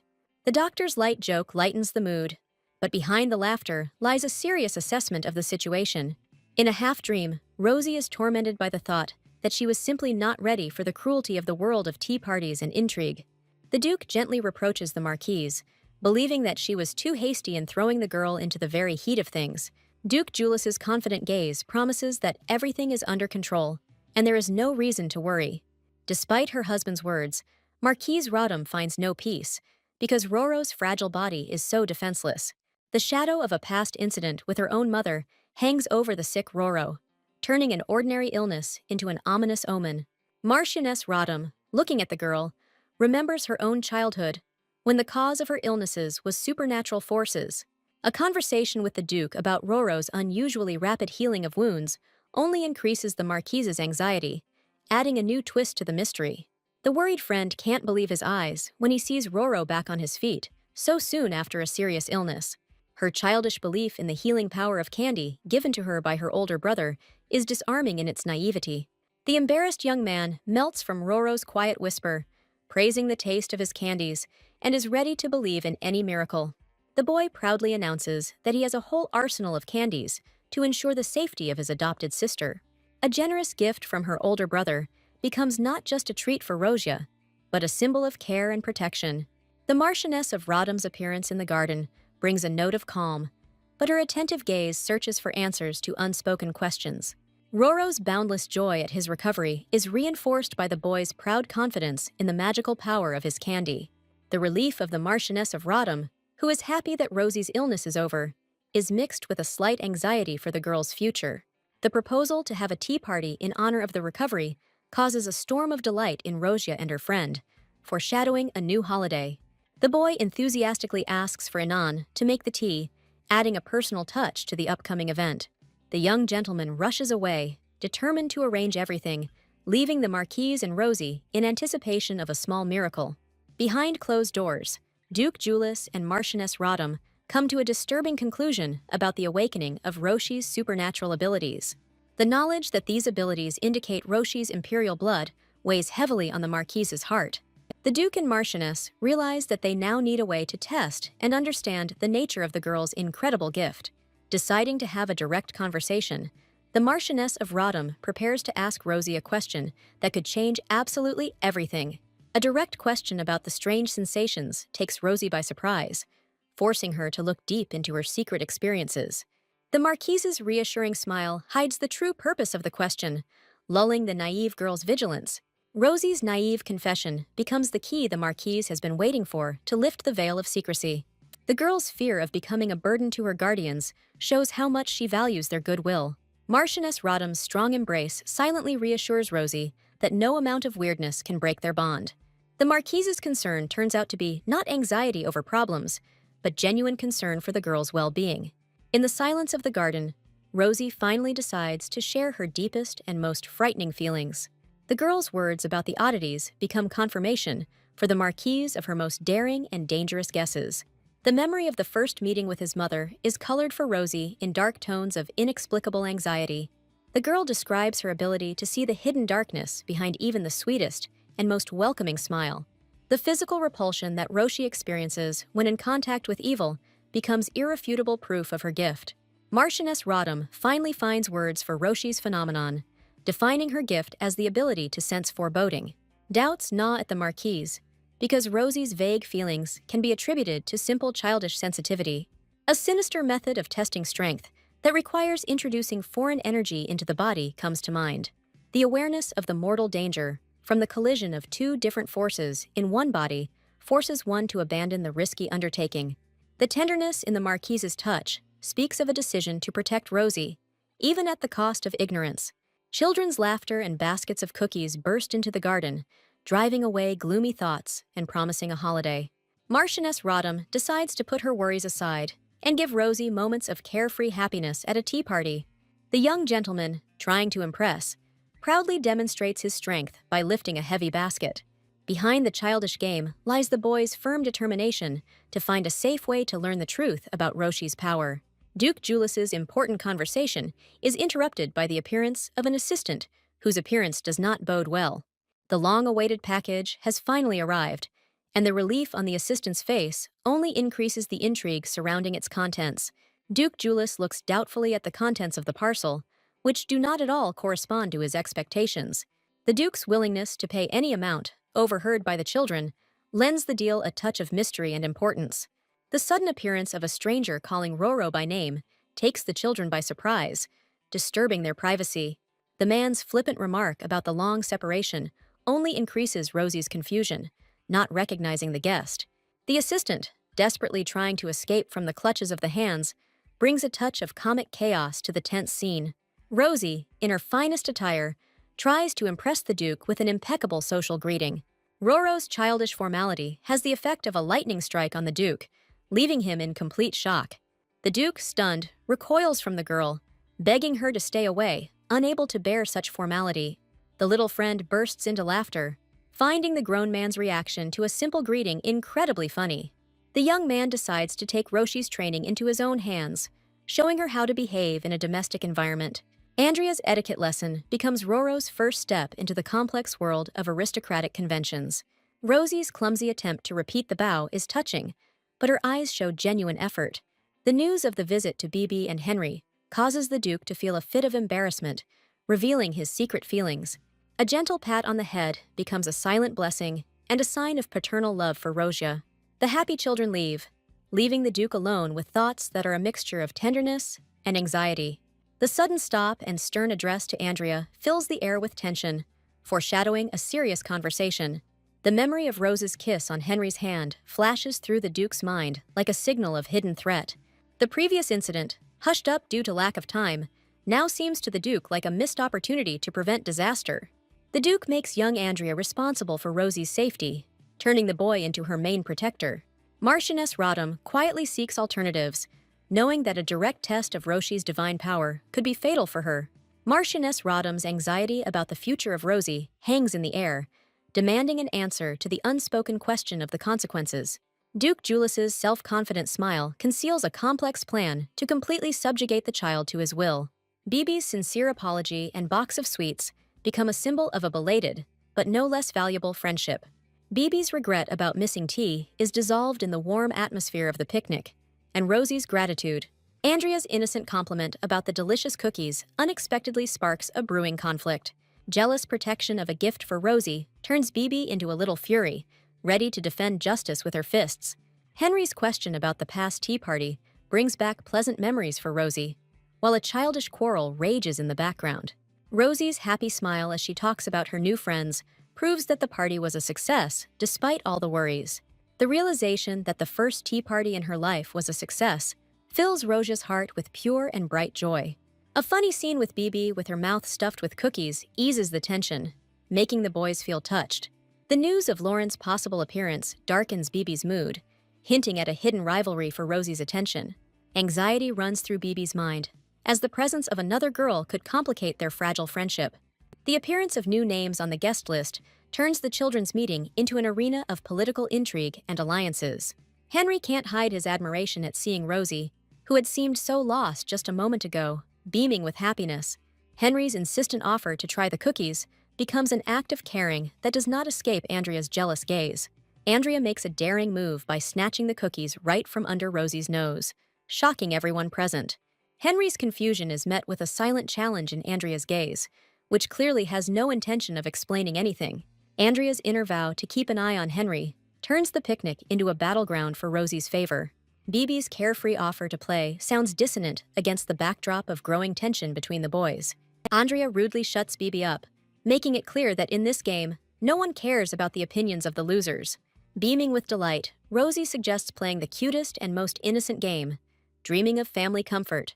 Andrea's arrogant remark about childish play betrays his desire to appear mature and hide his true feelings. Henry immediately takes the initiative, happily offering himself as a dad to be close to Rosie. Andrea's desperate cry, claiming the role of a father, reveals his jealousy and fear of being left behind. The boys' verbal duel turns into a furious fight for the right to be near Roshi, revealing their rivalry. The electric tension between Henry and Andrea threatens to escalate into a full-blown storm due to children's stubbornness. Rosie, caught between two fires, panics and tries to stop the fight, not wanting to choose between friends.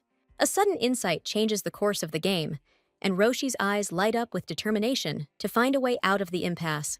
With a beaming smile, Rosie presents the treat to her darling, completely changing the rules of the game. The appearance of a new boy, who sheepishly accepts the treat, leaves both rivals completely bewildered. The playful battle for Rosie's attention flares up again when Bibi enters the game of favorite child. The sweet cookie gives Bibi moments of pure delight, while an embarrassed Leon timidly tries the treat. Overcome by jealousy, Andrea demands her share of maternal care, causing Henry to smile mockingly. Longing for a lost childhood gives way to a fierce battle for the right to be the older brother in a new makeshift family. Andrea's unexpected concern for Leon hints at the beginning of an alliance that could change the balance of power in their small world. Bibi's clever remark about Henry's age becomes a subtle manipulation aimed at reversing the roles in the game. Rosia's childish logic is shattered by the complex rules of the adult world, causing her only bewilderment and confusion. An offended Henry tries to leave, but Bibi's angry outburst, defending Rosie's choice, only adds fuel to the fire. Rosie's innocent question about marriage between relatives leaves everyone stumped, revealing her complete ignorance of the world. A shocked Bibi tries to convey the basic truths to Rosie, realizing the depth of the gap between their worlds. The revelation about marriages in the imperial family becomes the boys' first lesson in cruel political games. Henry reveals a past where divine power was the key to alliances now forbidden. Behind the beautiful facade of wedding vows lurked an ugly truth of lust for power and insidious intrigue. The realization of the cruel truth leaves a shadow of sadness on Rosie's face, because the world turned out to be more complex than she thought. The idea of becoming part of a family becomes an obsession for Bibi. Full of hopes and hidden motives, Bibi's impatient question about how to test her strength betrays her secret interest, making the boys wary. Taking Rosie's hands boldly, Bibi prepares to perform a ritual that could change their lives forever. Roshi feels nothing, and this emptiness becomes an alarming sign, calling into question all assumptions. Bibi's anxious silence and the confusion on Rosie's face make the boys freeze in anticipation of the verdict. A shocking discovery forces Bibi to take a new look at Roshi, who harbors incredible divine powers. A cold conversation about Rosia's complete lack of pain reveals the gulf between the parents' anxiety and the child's innocent ignorance. The vague admission of momentary discomfort only adds to the mystery of her strange state. Far removed from her usual sensations, the Rodham's heavy silence is filled with fear of the unknown and a silent question about the future of their unusual daughter. The gentle touch of her mother and the shocking news of hidden power make Rosie's little heart stop in bewilderment. Bibi's confident confirmation of the strength she felt makes her mother freeze in an anxious premonition of impending changes. The denial of any doubt proves that the sensation experienced was something more than just a childish fantasy. The funny comparison with her brother only underlines Bibi's confidence. The revelation of a divine gift inherited from the imperial family sheds light on the nature of her abilities. The realization that Roshi could possess such a powerful force opens the door to a majestic and dangerous world for her. The stunning truth about the divine power dormant within changes Roshi's world forever, filling it with new meaning and anxiety. Mother's embrace gives Rosie warmth and hope, while doubts and faith in a guess fight in her mother's heart. The realization that the same power that Bibi had resonated within her sends Roshi into a state of shock. Lack of confidence in her own abilities makes Rosie doubt herself, because she never considered herself special. Her father's strict orders to keep the secret turn her newfound gift into a dangerous secret that must be guarded. For the first time in her life, Rosie feels special, and this feeling fills her with a quiet but firm confidence. Happy and determined, Roshi promises to keep the secret, unaware of the weight of this oath. A few days later, filled with anticipation, Roshi sets off on new adventures with a letter in hand. The long-awaited invitation from Agnes becomes for Rosie a symbol of true friendship and future fun. Memories of happy moments with her friends give Rosie hope for a new meeting, full of laughter and joy. A sudden determination to find the perfect gift for Agnes turns the upcoming visit into an important mission. Panic grips Roshi as the precious invitation, a symbol of friendship, slips from her hands and is carried away by the wind. An entrance to an ominous, unfamiliar place opens before Rosie, causing awe and fear of the unknown. Fear fights with determination, because the treasured letter from Agnes was hidden in this very frightening building. Gathering all her courage, the girl takes a step into the darkness, convincing herself that this is just a short and simple foray. The huge and gloomy hall oppresses with its grandeur, making Rosie feel tiny and lost in a stone labyrinth. The flickering light of the torches picks out the ancient walls from the darkness, and Rosie's curiosity gives way to growing anxiety. Roshi's gaze is drawn to a giant sword that exudes an aura of ancient power and surpasses anything she has seen before. An unknown force emanating from the sword attracts Roshi, causing her to unconsciously reach out to the ancient artifact. The sudden appearance of her older brother behind her takes Roshi by surprise, interrupting her mysterious union with the sword. The confused babble about the invitation blown away by the wind sounds unconvincing under the calm and all-knowing gaze of the brother. The unexpected offer of help from his brother lights up Rosie's eyes with genuine gratitude, turning fear into hope. The mysterious aura of the ancient sword draws Roshi in, causing her to feel an inexplicable, mystical connection with it. The idea that the sword might contain a power similar to her own fills Roshi with a tremulous curiosity. Her brother's playful question catches Rosie off guard, and her embarrassment only confirms his suspicion of her genuine interest. The secret of the Spear of Ares, a family heirloom, is revealed, shrouding the sword in a golden glow, turning it into a legendary artifact. Her brother's sly grin leaves Roshi stumped, as the riddle of the weapon's name turns out to be more complicated than she could have imagined. The demonstration of strength, when the sword had to take the form of a spear, becomes a moment of truth and a test of abilities for the young man. The unbearable weight of the relic comes as a complete surprise to the self-confident guy.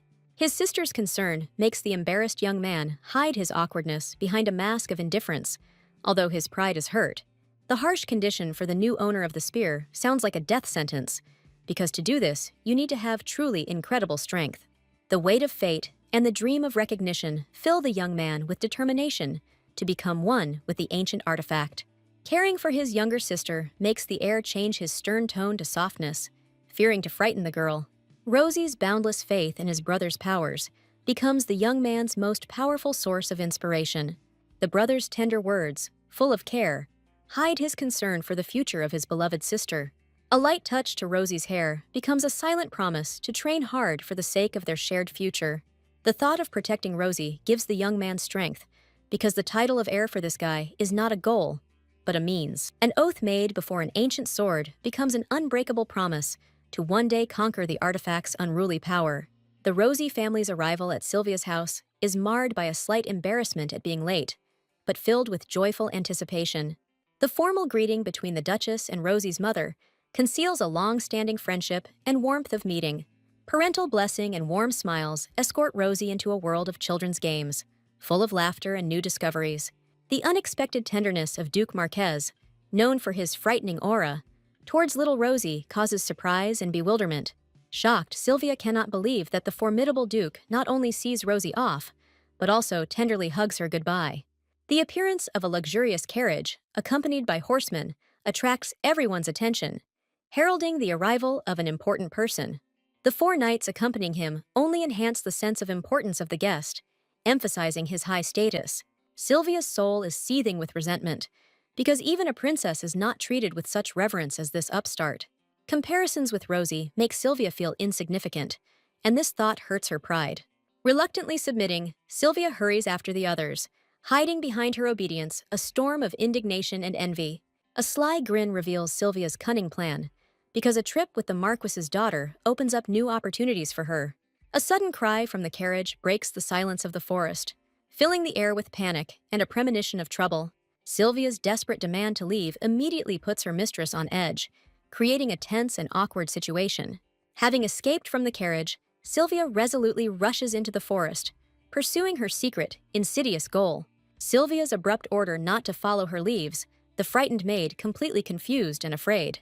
Carefree Rosie happily picks at the treats, oblivious to the anxiety in the air of the carriage. Rosie's playful offer to do the boy's hair creates a touching moment of childlike innocence amidst the mounting tension. A strange premonition seizes the young knight, and his gaze fills with anxiety because he senses the approach of trouble. The whistle of an arrow in the silence of the forest becomes an ominous sign, forcing the young man to act without delay. A hail of arrows falls on the carriage, and the brave guy, without thinking, covers Rosie with his body from the mortal threat. The realization that the carriage has become a trap forces the young man to make a desperate decision to immediately leave the dangerous shelter. A frightened Rosie, still recovering from the shock, tries to get out of the carriage under the protection of her faithful maid. The encounter with armed mercenaries leaves no doubt that the ambush was carefully planned, and now the knights are about to fight. The drawn bowstring in the hands of the mercenary in the forest foreshadows a deadly threat aimed straight at Rosie's back. A cry of despair escapes the knight when he realizes that the damaged carriage has become a death trap for everyone. Numb with horror, the maid cannot move from the spot, her body paralyzed by fear of the unfolding carnage. Falling to the ground next to the wrecked carriage deprives Rosie and her maid of their last hope of salvation. The brutal order to protect the girl even if she dies reveals the sinister and contradictory intentions of the attackers. A sudden change in plan from kidnapping to murder indicates that the customer is ready to do anything to achieve his goal. Silent tears of horror flow down Rosie's cheeks as she realizes the horror of what is happening around her. The brave knight holds back the onslaught with his last strength, protecting the frightened girls from the ruthless mercenaries. Leon's desperate cry for Roshi to flee becomes an act of self-sacrifice in the face of imminent death. The blood on Leon's hand becomes a terrible omen for Rosie, but the young man ignores the wound, rushing into battle. Leon's desperate order to flee becomes Roshi's last chance to escape while he distracts the enemies. The hope that the distraction will help the others causes the knight to launch a suicidal attack. The mercenary's brutal grab and Rosie's desperate cry break the silence of the forest, signaling her capture. Leon's furious order to remove his hands from his mistress sounds like a challenge thrown in the face of superior force. The cold calculation of the mercenary who decides the boy's fate turns Rosie from a target into a bargaining chip. A brutal blow sends Leon flying backwards, demonstrating the mercenary's complete disregard for his desperate bravery. Unbroken in spirit, the young defender finds the strength to strike back, plunging his dagger into the enemy's leg. Pulling the frightened Rosie to himself, Leon becomes her final shield, ready to protect her until the very end. The fall of the exhausted Leon to the ground becomes the most terrible blow for Rosie, depriving him of his last hope. The desperate cry of the kidnapped Rosie echoes throughout the forest, becoming a symbol of the complete defeat of her defenders. The scene of brutal violence becomes chilling evidence of her plan gone out of control.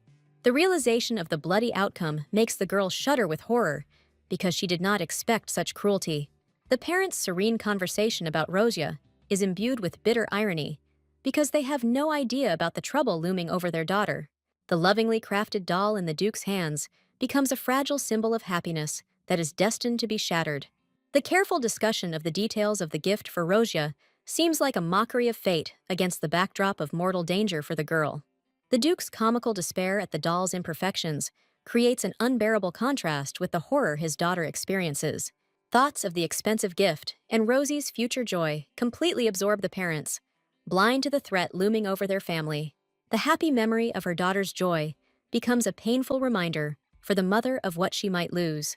The desperate cry of the knight who burst in mercilessly destroys the illusion of calm, bringing with it news of a catastrophe. The terrible news of Rosie's kidnapping falls upon the parents, and the image of the innocent doll is forever stained with blood. Overwhelmed by guilt, the knight is ready to accept death as punishment for failing to protect his mistress.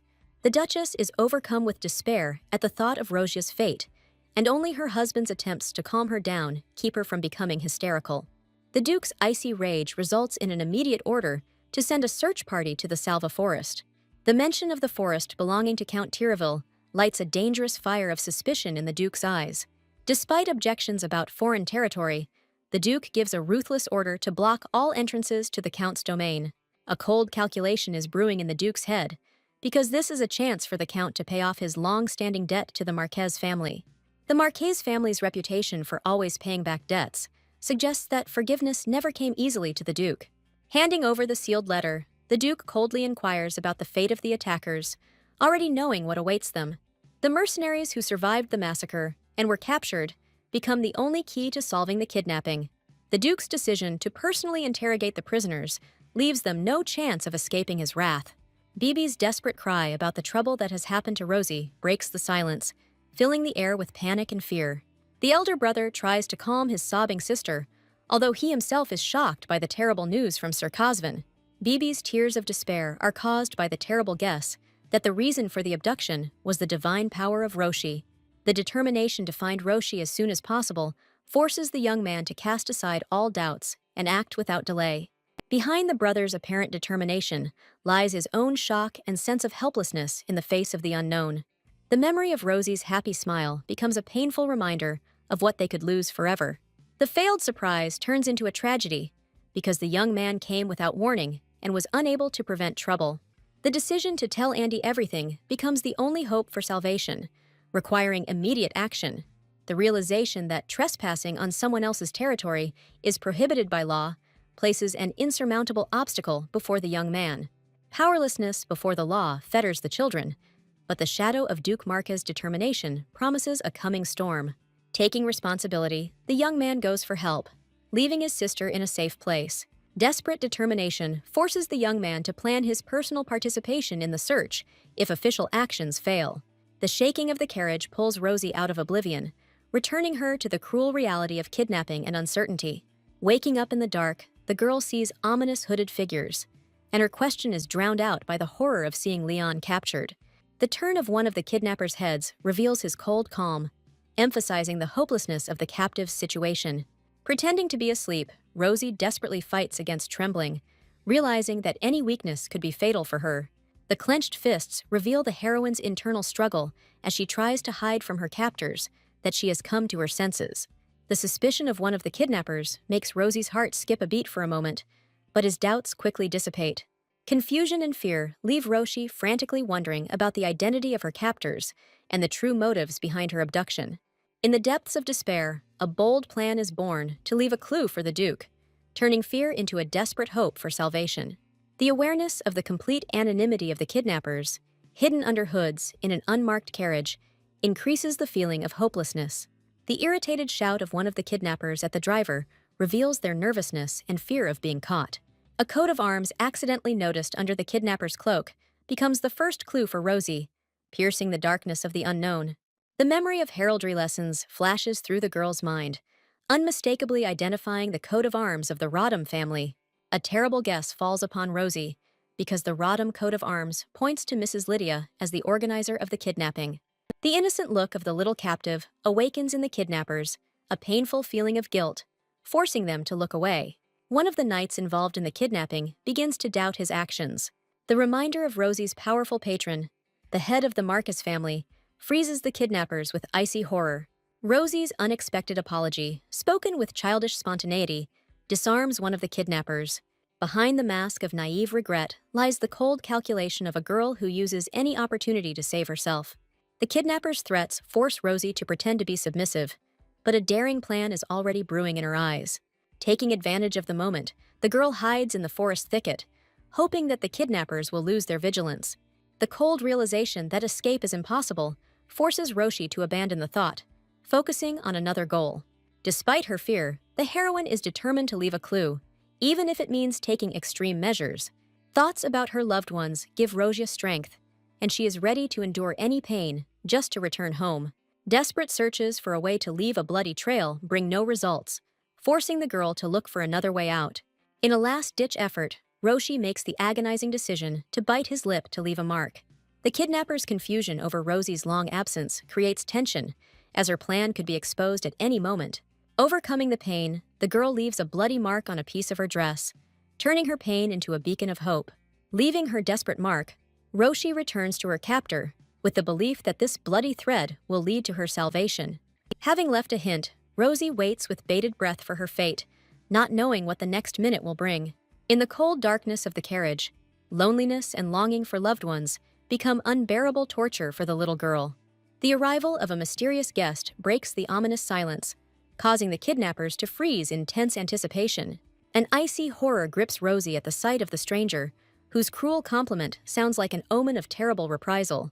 The recognition of the kidnapper as Mrs. Lydia falls upon the girl with a crushing blow, revealing a monstrous betrayal. Rosie's consciousness refuses to believe what is happening, because the cruelty comes from someone she considered familiar. A brutal slap from Lydia mercilessly breaks the girl out of her stupor, marking the beginning of an exquisite torture. The humiliation of the blow is intensified by the knowledge that Mistress Lydia now does not hesitate to touch her victim. Lydia's malicious laughter becomes a poison that poisons Rosia's last hope for salvation and help from loved ones. Lydia's mocking questions about her guilt finally break the girl's spirit, plunging her into the abyss of despair. The realization that Mrs. Lydia had been plotting from the very beginning hits Rosie with icy horror. Lydia's cruel smile kills hope, because she is sure that her uncle will never find his niece. Lydia's threat of eternal separation from her loved ones makes Rosia's heart freeze with chilling fear. Broken and humiliated, the girl in despair decides to ask the most terrible question about the kidnapper's intentions. Having gathered the rest of her will, Rosie decides to suppress her panic in order to find out at least some information from her tormentor. Lydia's hypocritical claim that she is not a bad person sounds like a mockery of the girl's suffering. Behind Lydia's angelic smile lies a sinister promise to return Rosie to her place, which promises something terrible. Meanwhile, a search party of knights combs the forest, giving a faint hope of salvation. Anxiety forces Andy to act on his own, and he rushes to search in the opposite direction from his father. The Duke's conversation with the knight about the testimony of the Viscount's daughter hints at the emergence of the first clue in the investigation. The dead end in the investigation annoys the knight, because the frightened daughter of the Viscount stubbornly remains silent. Leon is consumed with guilt for failing to protect his mistress. The Duke's concern for Andy's well-being becomes a brief glimmer of warmth amid the intense search. The Duke's trust prompts Andy to share his terrifying suspicions about the kidnapping. Andy's chilling guess points to the Earl of Turnell's estate, notorious for its illegal slave trade. The location of the largest port of Enfolk on the Earl's lands makes the estate an ideal place for ferrying people. Andy's face was frozen in horror at the realization that Rosie had ended up in a real hotbed of slave traders. Andy states with unwavering confidence that the information is true, calling on the Duke to take immediate action. Shocked by Andy's guesses, the Duke gives a decisive order to immediately send people to the port of Enfolk. The knight's sudden cry about finding the lady's trace becomes a ray of hope in the darkness of the unknown. Andy's trembling voice announcing a message from Rosie breaks the tense silence, filling him with both horror and hope. The bloody inscription on a piece of cloth becomes a desperate cry for help, pointing to a powerful enemy. The coat of arms of the Marchioness of Rodham, surrounded by sinister roses, finally confirms the identity of the organizer of the kidnapping. A terrifying suspicion that Rosie is being sold into slavery turns the kidnapping into a race against time. The Duke's decisive order to proceed immediately to the port of Enfolk marks the beginning of a desperate rescue operation. Sending Sir Sanchez to the residence of the Marquise, the Duke begins to weave a web to expose all the culprits. Leon's desperate plea to take him with him is met with a stern refusal from the Duke, who is trying to protect the boy from danger. Memories of his own past fuel Leon's determination to help. Andy joins Leon's pleas, and now the two boys are begging the Duke to let them take part in the rescue. The Duke's refusal becomes a bitter lesson for the boys that a real man knows when to act and when to retreat. The Duke's words about maternal care become a shocking but firm order for Andrea. The Duke takes Leon away, leaving the boys with a heavy burden of responsibility and expectation. The terrifying thought of being sold into slavery forces Roshi to cast aside her fear and make a desperate decision to flee. The bloody clue no longer seems enough, and the girl realizes that salvation is now in her own hands. The unexpected discovery of a toilet room becomes a glimmer of hope for Rosie in the stifling atmosphere of captivity. A frantic search for an air vent turns into a race against time, with freedom at stake. The high window becomes the last chance for escape, and Rosie, risking everything, rushes to it. A fleeting triumph lights up the girl's face when she manages to reach the treasured window. The sound of the door opening mercilessly cuts off the escape, turning hope into chilling horror. Meeting the kidnapper face to face is a crushing blow for Rosie. The desperate dash for freedom is noticed, and the furious cry of the kidnappers echoes throughout the area. Falling from a height becomes the last memory for Roshi before darkness consumes his consciousness. A chase in the forest turns into a desperate race for survival, where every rustle threatens imminent capture. Tears of despair choke the girl, because the realization of what awaits her if she is caught paralyzes her will. The instinct for self-preservation makes Roshi run without looking back, desperately looking for a way to call for help. Hiding in the bushes, the girl hears a gentle voice, which drives her into even greater horror with its inappropriateness. The appearance of the mysterious stranger makes Rosie freeze in place in a mixed feeling of fear and surprise. In the face of the savior, the girl recognizes the angel from her visions, and a faint hope is born in her heart. Rosie's voice, trembling with excitement, asks a question to which she fears and longs to hear the answer. The rhetorical question about the cruelty of the kidnappers reveals her not as a savior, but as a new player in this terrible game. Doubts are tearing Rosie apart, because trusting a stranger could be her last mistake. A desperate plea for help activates ancient magic in the stranger's eyes, revealing secrets. The realization that she is facing the owner of the Eyes of Truth shocks the woman. The thought that this girl possesses a power greater than that of the Emperor leaves the woman speechless for a moment. The stranger's instinctive lunge, hiding Rosie behind her back, becomes an unexpected act of salvation. The icy calm of the woman who misleads her pursuer reveals her to be an experienced and dangerous person. A lie from a stranger's lips sends the kidnapper on the wrong track, giving away precious moments. The encouraging smile of a woman peeking out from behind the bushes promises Rosie the long-awaited salvation. The girl's sudden disappearance leaves her rescuer confused and slightly admiring the child's courage. The name spoken out loud becomes the key to the woman's understanding of the mysterious fugitive's identity. The appearance of a mysterious child becomes a harbinger of the coming wind of change for a woman. Thanks to the Emperor's intervention, the knights are given the opportunity to search the port of Enfork. The status of a free city, of which the port was so proud, turns out to be useless in the face of imperial power. The orders of the imperial family have absolute force, abolishing the autonomy of the city and untying the hands of the duke. The night harbor is silent in anticipation, and the duke feels that the kidnappers have not yet had a chance to leave the port. The pre-dawn chaos and lax security provide the perfect cover for an escape, and the duke knows that time is running out. A strict order to comb every hovel and every corner of the port becomes the signal to begin a total raid. A silent plea for Ronnie's safety was frozen on the duke's face as he peered into the night. The hope of salvation that flared up at the sight of the house fades away the moment a rough hand grabs Rosie. The malicious cry of the kidnapper who caught Rosia becomes a death sentence for the girl, taking away the last spark of hope. The kidnapper's threat, thrown in the face of the broken Rosie, echoes with chilling horror in the eyes of the other captive children.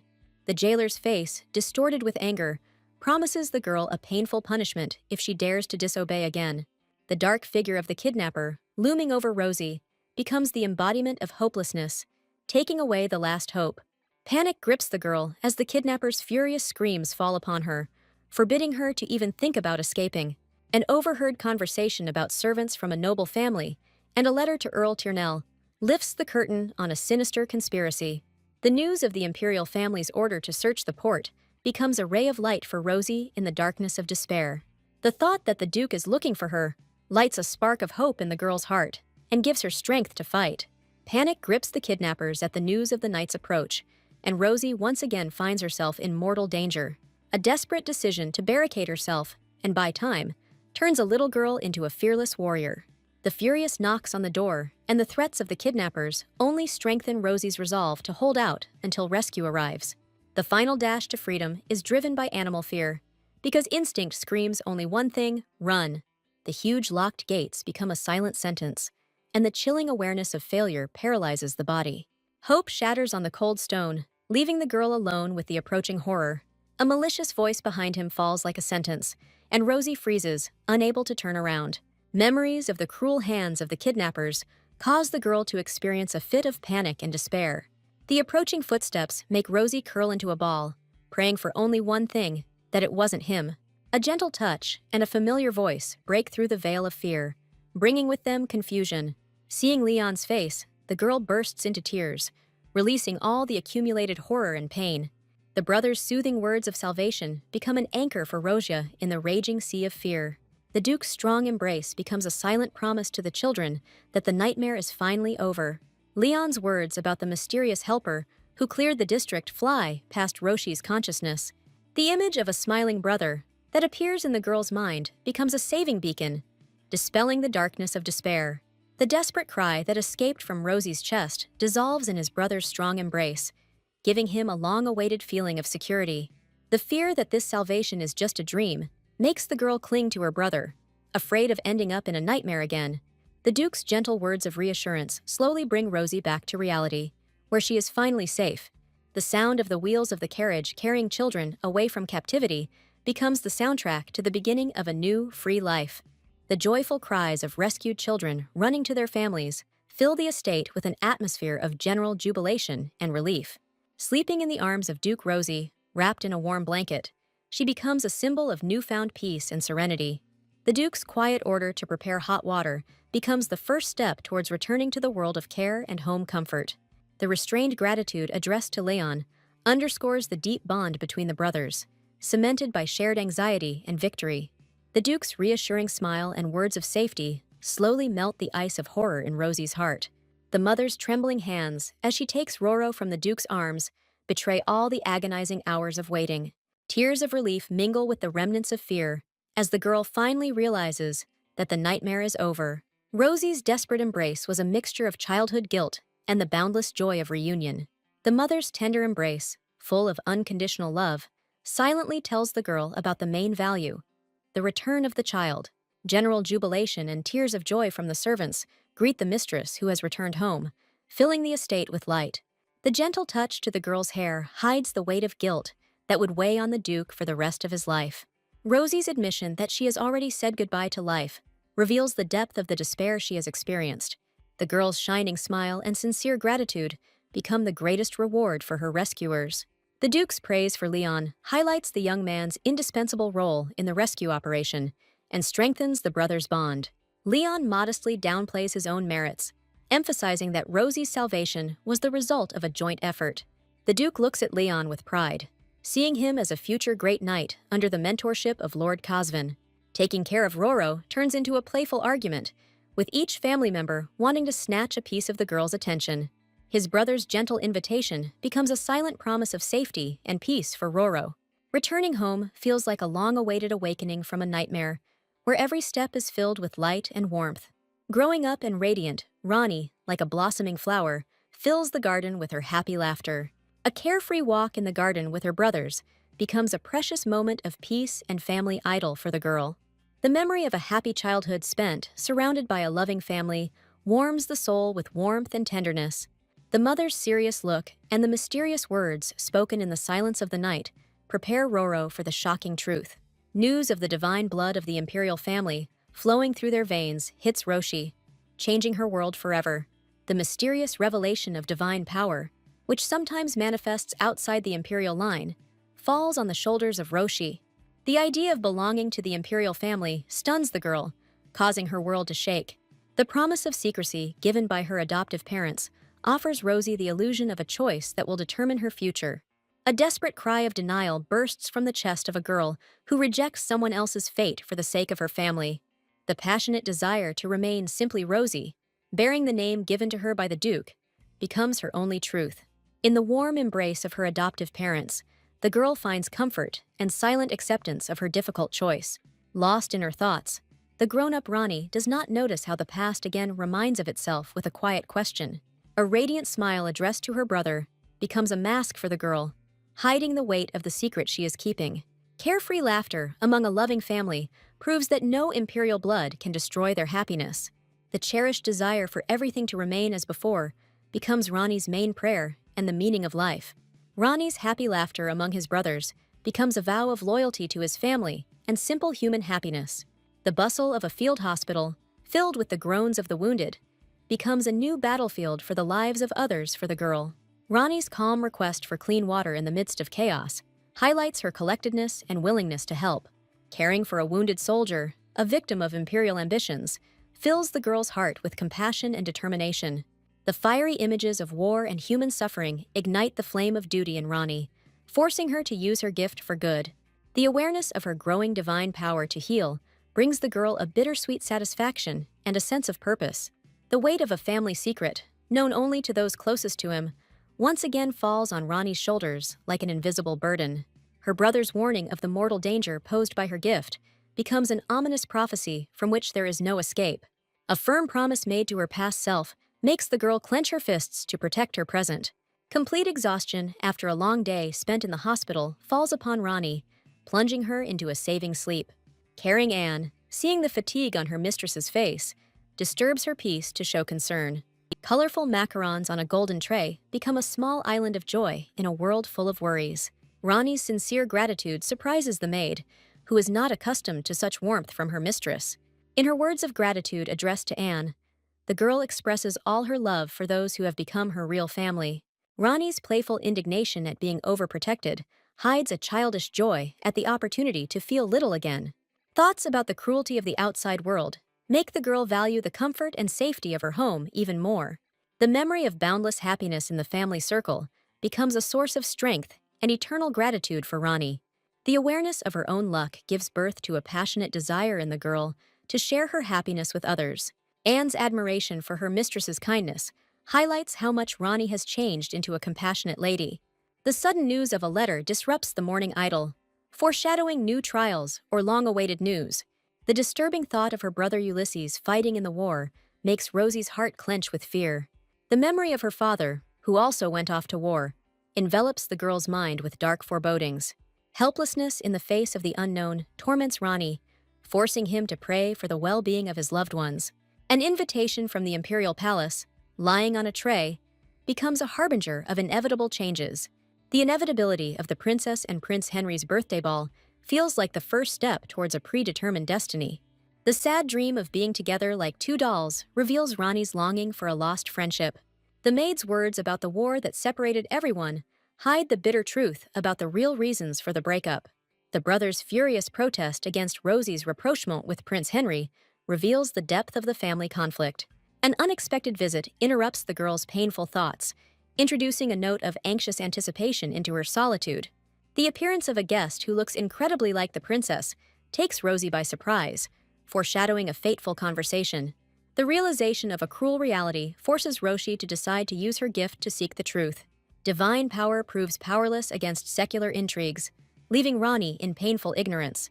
While comforting her grown-up daughter, the Duchess does not realize that deep sadness is hidden behind her apparent calm. The Duchess's loving gaze is a mixture of pride for her grown-up daughter and a slight sadness about her past childhood. A mutual agreement about the fleeting nature of time brings mother and daughter closer together, creating a touching moment. For the Duchess, the grown-up Roro will always remain a little girl whom she wants to hug and protect. The girl's playful protest against her mother's affection is filled with tenderness, revealing her love for her family. The glitter and bustle of the imperial ball become the stage for an invisible drama unfolding in the lives of the heroes. The formal introduction of the guests, including Mrs. Clive, creates a tense anticipation of what is to come. Rosie's radiant smile next to the young man creates the illusion of an ideal couple, hiding all the internal storms. The young couple's haughty calm hides a storm of unspoken emotions. The friends receive a blessing, but there is a premonition of separation in the air. The heroine gives everyone a smile, but there is a slight sadness in her eyes. Roro's sudden appearance takes the boy by surprise, causing a storm of confusion. The girl's sincere laughter momentarily destroys palace etiquette. The young man is deep in thought, but his solitude is rudely interrupted. An unexpected meeting with the prince makes the girl shyly freeze in a bow.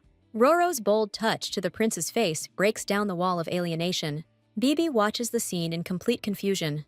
Not understanding the feelings, the guy realizes his true emotions, and this discovery scares him to the depths of his soul. Roro pushes the boy away in anger, not wanting to listen to any excuses. Resentment and misunderstanding are reflected on the face of a young man wounded by injustice. Bibi turns the awkwardness into a joke, but the girl does not succumb to provocation. The prince's happiness is clouded by secret thoughts about Roro's origin. The girl admires the couple, but a slight doubt arises in her soul. Bibi watches her friends from afar, feeling like an outsider at this celebration. Longing for her brother pierces the heroine's heart, darkening the joy of the moment. An incomprehensible feeling for her brother makes the girl's heart tremble in confusion. Roro's thoughtfulness attracts the attention of both boys, making them curious. The heroine hastily hides her true thoughts behind a carefree smile. The sudden awakening of power plunges the heroine into a state of shock and panic. The embarrassed girl tries to run away, afraid to give herself away with an accidental glance. Behind the mask of benevolence, the countess hides a cold and penetrating calculation. The loud cry of the young man upsets the fragile balance, foreshadowing a new conflict. Rosie's naive gratitude is drowned in Madame Mills's icy calm. The sudden memory of another Rosie makes the young man's heart clench. The countess's cold interest in the mysterious girl betrays her dangerous intentions. The news of Rani's arrival in the Duke's family takes Madame Mills by surprise. The countess dismisses the maid, remaining alone with her dark plans. Madame Mill's quiet voice carries a deadly threat. that makes your blood run cold. The Countess's conviction that this girl is an imposter is unshakable. The terrible truth about the real Rosie's confirmed death hits like icy horror. Alarming news about a mysterious stranger makes the heroine wary. The realization that the Countess is gathering information about Roro foreshadows great trouble. The heroine tries to unravel Madame Casteel's motives, sensing a hidden threat. A sudden revelation strikes the girl, and a terrible guess begins to take shape. Gossip about Lady Casteel's past reveals the aristocrat's dark secrets. The decisive ringing of the bell becomes the signal to begin the execution of the insidious plan. The maid's calm consent confirms complete trust in the mistress. Heavy premonitions force the heroine to prepare for the worst in order to protect a loved one. The ducal family's care for the girl becomes the subject of close attention from the guests. Anticipation is brewing in social circles for a big announcement that will change everything.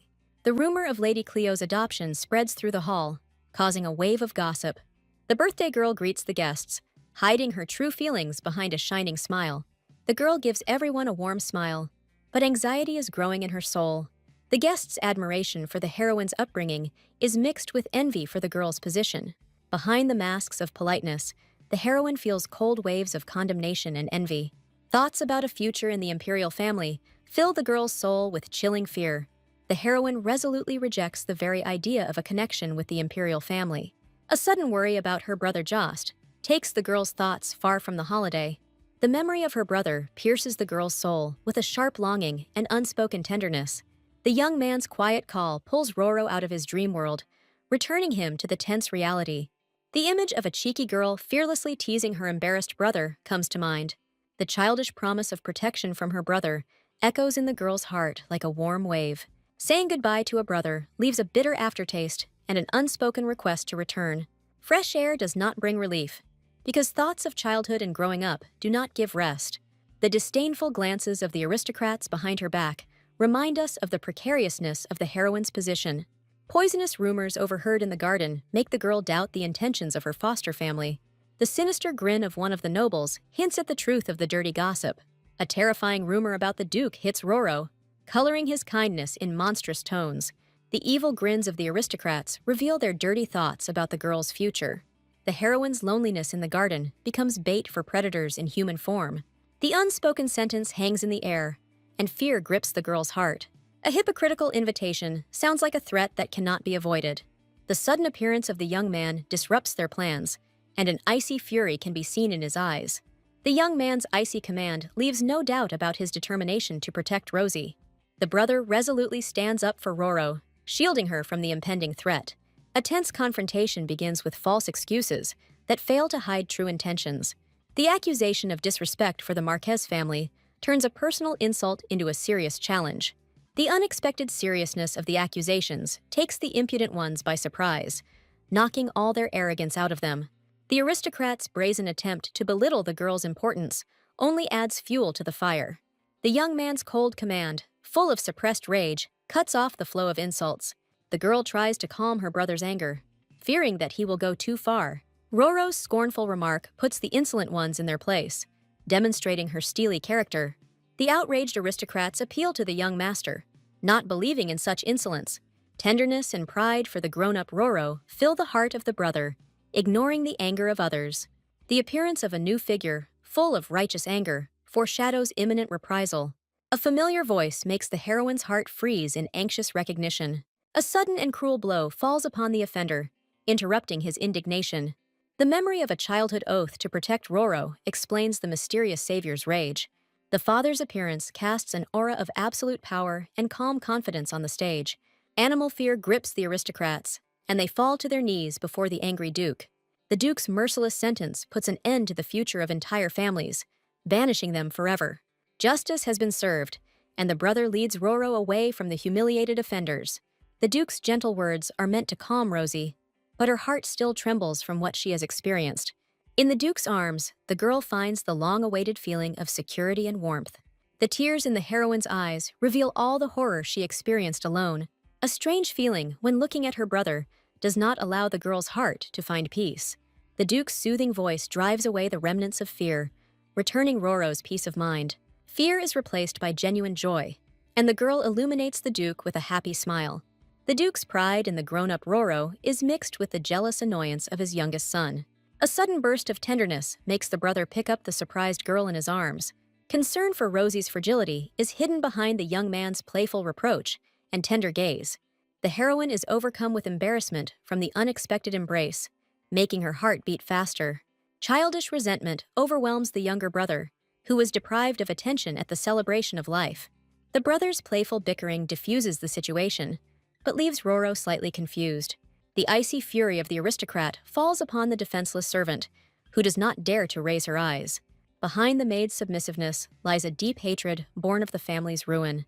A cunning plan to eliminate Rosie is brewing in the mind of a woman who despises servants. A hidden threat lurks behind the calm mask, as the aristocrat gives her final instructions. Behind the aristocrat's apparent calm lies a tense anticipation of the young master's return. Memories of Mr. Ulysses awaken a hidden obsession in the woman's heart. The predatory gleam in her eyes betrays the impatience of a woman who wants to see Ulysses immediately. The news that Ulysses visited Lady Clive, first of all, deals a blow to the aristocrat's pride. Burning jealousy makes a woman wonder about the attractiveness of an unattractive rival. The aristocrat is overcome with rage at the thought that preference has been given not to her, but to some simpleton. The seething anger finds an outlet in a cold question addressed to the faithful servant. The conspiratorial whisper and sly look of the maid promise the mistress long-awaited information. The maid's submissive response does not fully convince the aristocrat of the veracity of the information obtained. Contempt for Rosie struggles in the woman's soul with the irrational irritation that the girl causes. The insidious idea of adopting Rosie as a princess is born in the aristocrat's head. The woman's cold order leaves the maid no choice, turning her into a pawn in someone else's game. Behind the maid's submissive bow lies a readiness to carry out any order, even the most vile one. The sinister grin on the maid's face promises that she will carry out the task assigned to her with pleasure. The bitter truth revealed after the investigation fills the woman's heart with despair. The shocking realization that Lady Clive is her lost daughter Rosie turns the mother's world upside down. Hope and doubt battle in the soul of a woman who fears losing her newfound daughter forever. The girl's imperial origins turn the long-awaited reunion into political intrigue. Cold calculation makes the mother see Rosie as nothing more than a useful tool for achieving power. The secret of the girl's origin becomes the main trump card, which is not yet the time to reveal. The mother's cold calculation turns her newfound daughter into bargaining chip for a profitable marriage. The fate of his son Hale becomes an instrument in the hands of his mother, who weaves a web of political intrigue. The assumption of Rosie's weak divine power becomes a key factor in the insidious plan. The powerful Marcus family is still unaware of a secret that could change the balance of power. The decision to hide the truth about the girl's origin turns the mother into a cold-blooded manipulator. Her illegitimate status makes naive Rosie an easy target for her mother's control. The awareness of oneself as the sole keeper of the secret fills a woman with a feeling of dark superiority. The girl's carefree happiness stands in stark contrast to the web of lies that is woven behind her back. Rosie's joyful agreement to go with her brother highlights the purity of the relationship that is under threat. The innocent, childish spontaneity of the brother and sister evokes tenderness, overshadowed by sinister plans. Roro's impatient question about Yuce's whereabouts betrays her great desire to see him as soon as possible. The younger brother's casual response to Yuce's training is filled with mild annoyance at the family tradition. Admiration for her brother's selflessness is mixed in the girl's soul with a helpless desire to help. An energetic shout from her younger brother breaks Roro out of her reverie, pulling her along with him. The hope of seeing Yuce's brother inspires the girl as they walk towards the majestic snow-covered estate. The heroine's joyful cry echoes throughout the frosty forest, announcing the long-awaited meeting. Roro's sudden appearance takes his father and brother by surprise, interrupting their rigorous training. Concern for the girl's health clashes with her stubborn reluctance to leave, despite the cold. Rosie's shining smile and her desire to be together melt the severity of men's hearts. The unchanging cuteness of the grown-up Roro evokes affection and a warm smile from the brothers. The younger brother's mysterious question about Roro's doll hints at a hidden and cute plot. The naive desire to make the perfect snowman in the shape of Rosie betrays a deep brotherly tenderness. The sudden display of brotherly love towards the embarrassed Roro causes comical bewilderment in one of them. The older brother's impatience takes over the creative process, suggesting more active entertainment. A playful argument between brothers erupts over each brother's desire to spend time with their sister in their own way. Playful jealousy makes the young man control the game, not allowing his brother any privacy with Roro. The joy of playing with her brother is overshadowed by a barely noticeable shadow of doubt in the girl's thoughts. The worrying question of whether her brother sees her as a grown-up girl creates a turbulent feeling in Rosie's heart. An unexpected snowball that hits her face tears the heroine out of the world of dreams, returning her to reality. Roro's indignant cry is drowned out by the cheerful laughter of his brothers, turning the snow battle into chaos. Yusu's tender apology after the snow fun leaves a warm but embarrassing mark on Roro's soul. A sudden realization makes Roro realize that his feelings for Yusu go beyond sisterly love. The talk of training divine powers brings the brothers back to their stern duties, interrupting their fun. His brother's promising smile before leaving leaves Roro alone with his budding feelings. The sad look that follows Yus as he leaves reveals regret that the game was interrupted so quickly. The younger brother's pride in the snowman he created clashes with Roro's feigned displeasure. The admiration in Roro's eyes becomes the best reward for the diligent younger brother. Alone, the girl tries to sort out her confusing and still unclear feelings for Yus. The conversation in the living room confirms the terrible guess. Countess Castile really is Rosie's mother. The testimony of the former servant of the Castile family finally confirms the secret of the illegitimate child. The dark secret of the Count's secret upbringing of a child sheds light on a long-standing lie. The intercepted correspondence becomes irrefutable evidence of hidden connections and conspiracy. Reading the letter reveals the final pieces of the puzzle, revealing the girl's location. A village destroyed by an epidemic erases all traces of Rosie's past, cutting off the threads of the investigation. Countess Castile's later search for that very village becomes the final nail in the coffin of lies. Rosie's mysterious divine powers point to a scandalous connection with a notorious ancestor. Memories of the former glory of Countess Castile, the most beautiful rose of high society, fade into obscurity against the backdrop of the truth. A forbidden affair with the last prince, known for his adventures, explains the birth of a secret child. The realization that the gentlemen have revealed the whole truth fills the heart of the interlocutor with chilling horror. A cold-blooded plan to isolate Rosie from the temple is intended to prevent official confirmation of her origin. Fear of the possible appearance of Rosie's real mother forces the conspirators to act preemptively.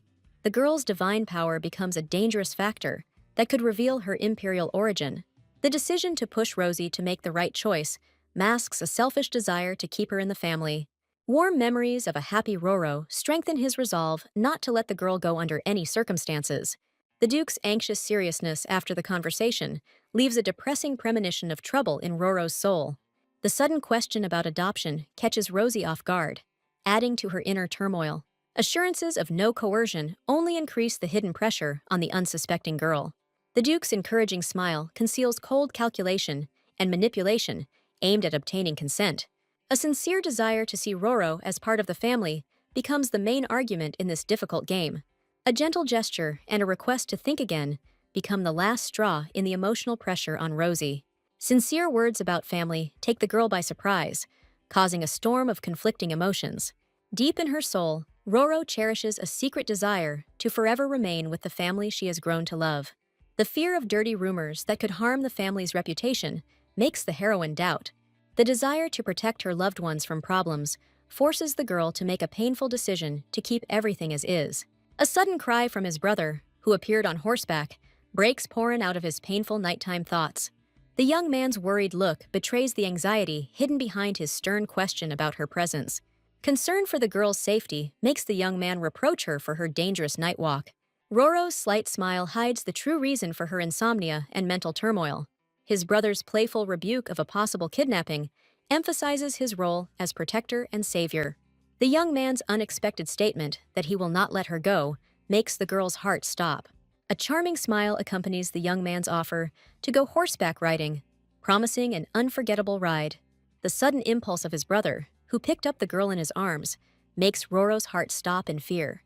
The close embrace on the horse's back creates an exciting atmosphere, erasing the boundaries between brother and sister. The insistent advice to hold on tight makes the embarrassed girl feel the heat from the touch.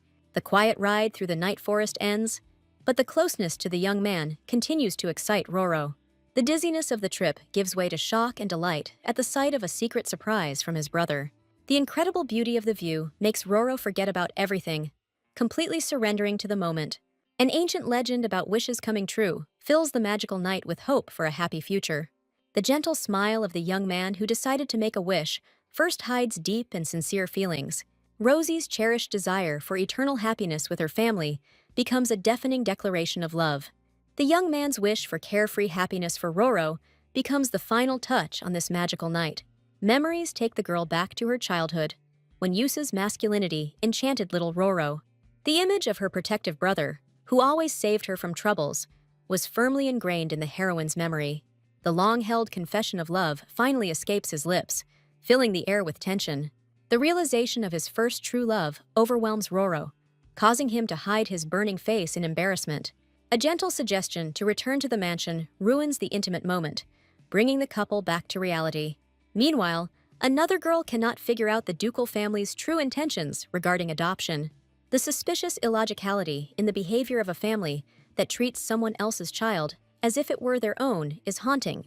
A terrifying guess about the imperial divine power flowing through Rosie's veins explains the family's secret. It becomes clear why the adoption has not taken place yet, because divine power would be an insurmountable obstacle. A child with divine powers becomes a valuable political asset to increase the number of supporters. The Countess understands that her daughter's divine gift is capable of erasing the woman's own scandalous past. Having given a short order to the maid, the determined lady prepares to pay a visit. The order to immediately report the visit to the ducal family marks the beginning of decisive action. Memories of Yusa completely take over Roro's thoughts, preventing the girl from concentrating on anything. The sudden realization of love is overshadowed by the bitter thought that for the young man, she is just a younger sister. The kindness of the young man on that magical night finally won the girl's heart, leaving no chance.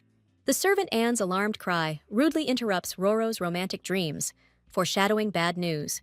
The stunning news of the appearance of a man who calls himself a parent leaves Rosie in complete shock. A call to the mistress to talk about the mysterious guest prepares the ground for a fateful meeting. With a cheerful smile, Roro enters the room, unaware of the seriousness of the upcoming conversation. The maid's anxious words about the new imposter parent echo in the confused Roro's mind. The Duchess's soothing words, asking her not to be afraid, only emphasize the gravity of the threat hanging over Rosie. The fateful news about the guest's connection with the girl's real mother hangs in the air, changing everything. The assistants report that the guest was sent by Countess Castile confirms the Duke's worst fears. The Countess's desire to check whether Rosie is her long-lost daughter sounds like a formal challenge.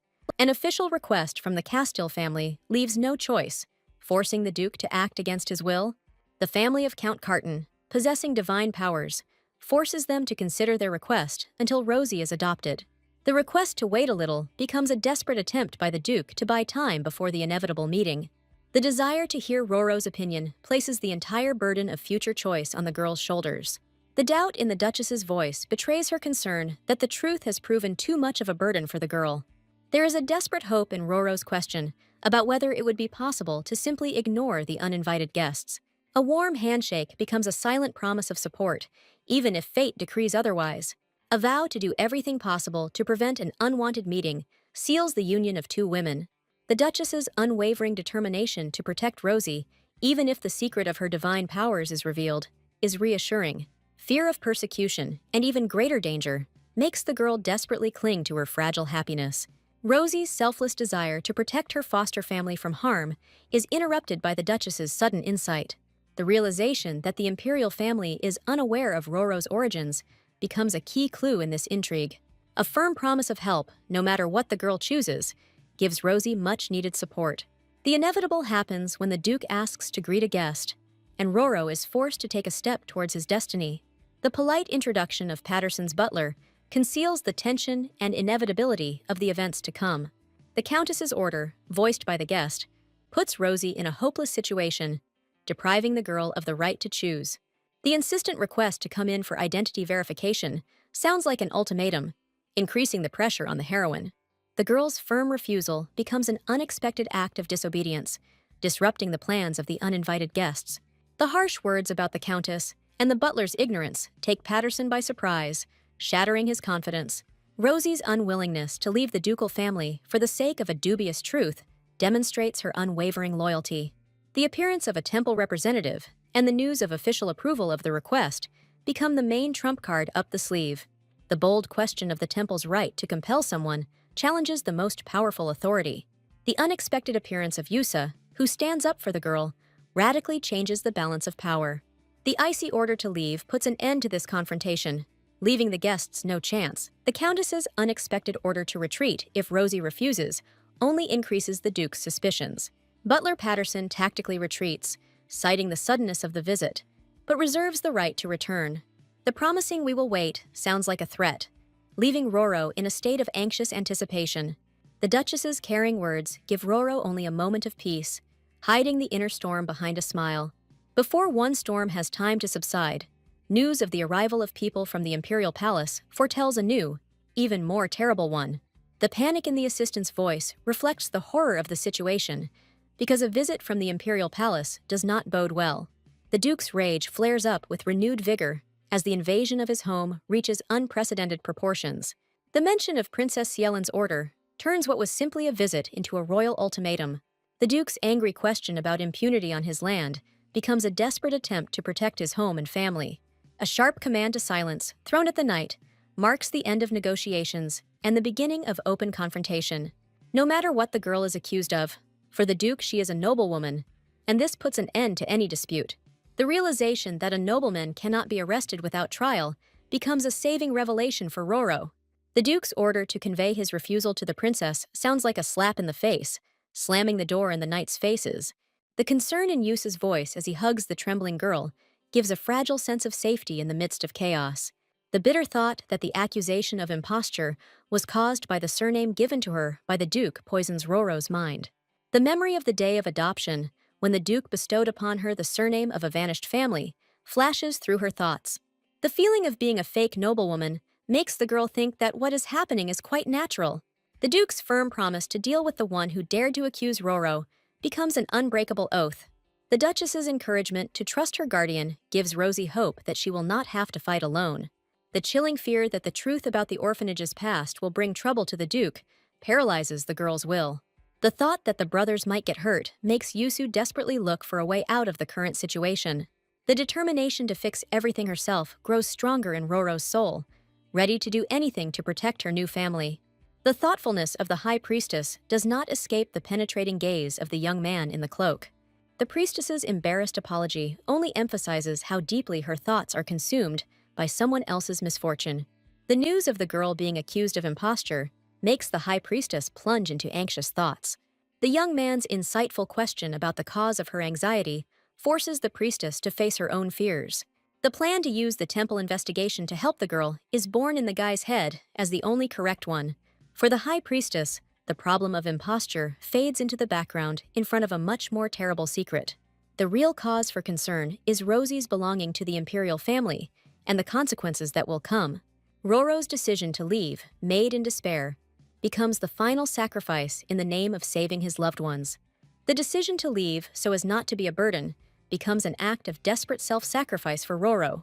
Running away seems like the only way to take all the blame and free the foster family from responsibility. A sudden shout makes Rosie freeze in horror, because the escape plan is in danger of failing. Leon's unexpected appearance on a forest path interrupts the girl's desperate escape, causing shock and confusion. The boy's relief at making it in time is met with Rosie's complete bewilderment at the failure of his escape plan. A premonition of trouble made Leon rush to search, fearing that the girl would make a decision alone. The pent-up fear and hopelessness burst forth, and Rosie finds fragile comfort in the boy's sympathetic gaze.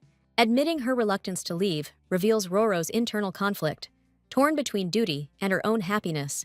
A clumsy attempt to cheer up an embarrassed girl with a sweet compliment momentarily relieves the oppressive atmosphere. The embarrassment of their own vulnerability in front of Leon creates a touching and awkward connection between the young people. Leon's intuition, which told him that the girl might not be in easy circumstances, brought him here just in case. Feeling guilty about the rumors that defame the ducal family pushes Roro to take a desperate step. Memories of happy moments with family make the thought of hurting them unbearable. The bitter irony of her own powerlessness, when the desire to leave struggles with the impossibility of taking a step, torments the heroine. Leon's direct words about his unwillingness to let her go become a reflection of the feelings of the entire ducal family. A sudden question about her sympathy for the young master Ulysses takes the girl by surprise, changing the tone of the conversation. Roro's complete confusion and embarrassment at the unexpected question gives her away. Leon's clever ploy to separate their feelings becomes an elegant way to get the dialogue back on track. The logical proposal to return to the mansion sounds like the only correct solution in this confusing situation. The overwhelming fear that returning will create even more problems for everyone paralyzes Roro's will. Leon's conviction that the girl was not to blame for what happened becomes the first ray of hope in her desperate heart. The gentle words about how people who truly care don't want to leave break Roro's icy wall of despair. The young man's sincere request to stay for the sake of those who cherish Rosie finally breaks her resolve to run away. The realization that running away is a betrayal of her loving family sparks a new determination in the girl. A sudden determination to cope with everything on her own becomes Roro's first step towards gaining inner strength. The Duke's outward calm as he calms his wife conceals a brewing storm and a well-thought-out plan of action. The realization that the princess has clung to Rosie's origins puts to rest any hopes of a quick resolution to the conflict. The cold presence of Countess Castile as an observer adds a note of sinister calculation to the tense atmosphere. The Duke's inner protest against the Countess's interference as a mother hints at old feuds and hidden motives. The Duke's mysterious words about other plans for the Countess make the Duchess freeze in anxious anticipation. The Emperor's sudden appearance in the courtroom instantly escalates the already tense situation. The respectful bow of the Princess of Etoile conceals her triumph, for now the Emperor himself is on her side. The Emperor's surprise at Countess Castile's interest in this matter reveals her unspoken influence at court. Under the guise of curiosity, the Countess cleverly weaves herself into the intrigue started by Princess Ellen. The ceremonial opening of the court session, chaired by the Emperor, leaves no chance for retreat. The princess's confident answer about the presence of a witness sounds like a death sentence for the reputation of the ducal family. The princess's triumphant grin foreshadows the appearance of the main trump card, a man with the blood of the Clave family. The order to bring in a witness is heard throughout the hall, and the young man destined to decide Roro's fate appears at the door. Introduced as a young master from the Clave family, the nervous youth holds the key to the mystery in his hands. The presentation of an identity card and a seal becomes irrefutable evidence that leaves no doubt. The judge's proposal to test the resonance of divine power through the temple becomes the only hope for a fair decision. The princess's devious suggestion to test the resonance directly with Lady Rosie sounds like a clever and deadly trap. The princess's feigned innocence, denying any danger to her relatives, only emphasizes the cruelty of her plan. Yusu's desperate attempt to insist on verifying the boy's identity becomes the last barrier to disaster. Yusu's cold logic shatters the princess's arguments, since a clash of forces will not prove Lady Clave's imposture. The devastating argument that the witness himself may be an impostor sows panic among the prosecution. The judge's order for silence interrupts the princess's hysteria, whose insidious plan collapses before the eyes of the entire hall. The unexpected appearance of the High Priestess, along with Rosie, completely changes the balance of power in the courtroom. The Emperor's amazement at the visit of the Great Priestess underlines her incredible status and influence. The High Priestess's imperious declaration of the return of the lost child puts an end to this judicial farce. Rosie's calm appearance in the courtroom, where her fate is being decided, demonstrates her newfound courage and readiness to fight. The Princess Etoile's caustic surprise only emphasizes how unexpected the girl's bold step was for her enemies. Roro's shocking admission of his innocence in front of the Emperor completely breaks the prosecution's scenario. Publicly confirming one's non-aristocratic origins becomes the first step towards revealing the whole truth. The inner voice predicting the end becomes not a threat, but a harbinger of radical changes for Rosie herself. The complete bewilderment on the Emperor's face shows how much the girl's confession has confused all the cards in this game. Roro's confident statement of her desire to gain recognition turns her from a victim into the main figure in this process. Princess Etoile's furious attack, accusing the girl of disgrace, betrays her panic and loss of control over the situation. The Emperor's thoughtful gesture suggests that he is weighing the new circumstances and possible consequences. The Emperor's grim warning about the consequences of lying to the Marquez family raises the stakes to the limit. The thought of the Duke's family dear to his heart strengthens Roro's resolve to go to the end, no matter what the cost. The realization that only by taking matters into one's own hands can one protect those close to her gives the girl strength in the face of the unknown. The Emperor's decision to carry out an inspection immediately, taking advantage of the priestess's presence, accelerates the denouement of the drama. Permission to use the sacred artifact leaves Princess Étoile in shock, as her witness is now useless. The appearance of the sacred artifact in the hands of the High Priestess fills the hall with awe and reverence. The golden bird that crowns the artifact appears to be alive, radiating divine light and undeniable power. The courtiers freeze in amazement, not believing their eyes that they are seeing the legendary relic with their own eyes. The High Priestess's calm request to take Rosie's hand becomes a prelude to the moment of truth. The priestess's light touch releases a blinding flash of light emanating from the girl herself. An incredible level of divine power, not seen in generations, envelops Rosie, proving her true essence. The Emperor's sly grin reveals his true intentions, as the girl is a valuable asset to the imperial family. The Emperor's enthusiastic cry, recognizing Rosie as his daughter, comes as a complete surprise to everyone. The desperate protest of the Princess of Étoile is drowned out by the general amazement, because her triumph turned into complete defeat. Seeing his own reflection in the girl's bow, the Emperor seals the bonds of kinship in front of the entire court. A quick matchmaking with the fourth prince reveals the Emperor's true, far-reaching plans for Roro. The warm smile of the Emperor, who declares everyone to be family, hides cold calculation and political gain. Rosie's submissive response, hiding a storm of emotions, becomes her first step into a new life full of intrigue. The realization of her new position as a member of the imperial family hits the girl with stunning force. The Duke and Duchess's unspoken joy that there will be no farewell fills their hearts with relief.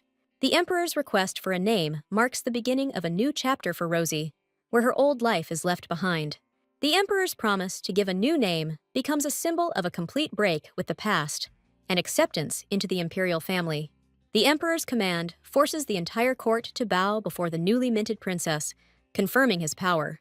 Universal obedience, from the High Priestess to the lowest courtiers, clearly demonstrates the ruler's unquestionable authority. Rosie's bold appeal to the Emperor interrupts the ceremony, showing that the girl will no longer be a silent pawn. The story of Duchess Marquez's help in awakening the power becomes an act of devotion and an attempt to protect her family. Roro's admission that without the Marquez family, she would not have known the truth sounds like an oath of allegiance to the people who gave her a home. The girl's sincere request for clemency for the Marquez makes the calculating Emperor think for a moment. Princess Étoile's desperate attempt to reverse the accusation of imposture looks pathetic in the face of her complete failure. The Emperor's casual assumption about his mother's origins in the Clave family easily resolves all the inconvenient questions. The Emperor's sharp word cuts short the Princess Étoile's indignation, finally sealing the humiliating defeat. The Emperor's angry reproach for spreading lies and bringing shame on the family falls upon Princess Étoile. Public humiliation from her father, who calls for shame, leaves the princess paralyzed with horror and shame. Étoile's desperate attempt to save herself by blaming the maid seems like a betrayal of her last hope. The frightened maid, who has become the scapegoat, points in horror at her mistress, trying to shout out the truth. The Emperor's rage, caused by the impudence of a servant or the lie of his daughter, results in a deafening order to the guards. The cries of horror of the unfortunate servant girl, who is dragged off to prison, become the final chord of this farce.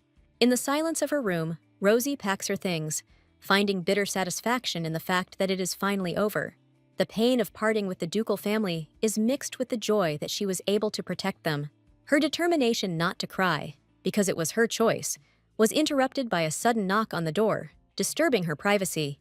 An unexpected visit from a worried ducal family destroys the wall of loneliness that the girl has managed to erect. Rosie's forced smile and words about the inevitability of what is happening only emphasize her desperate attempt to appear strong. The young duke's sudden impulse to stop the girl reveals his unwillingness to accept her departure and loneliness.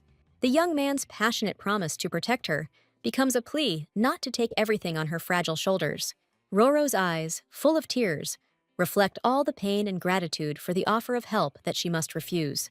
The firm decision to leave, hidden behind an embrace with her brother, becomes her silent farewell and a vow not to show weakness. A happy smile, full of gratitude for the years in the ducal family, serves as a bright farewell before stepping into the unknown.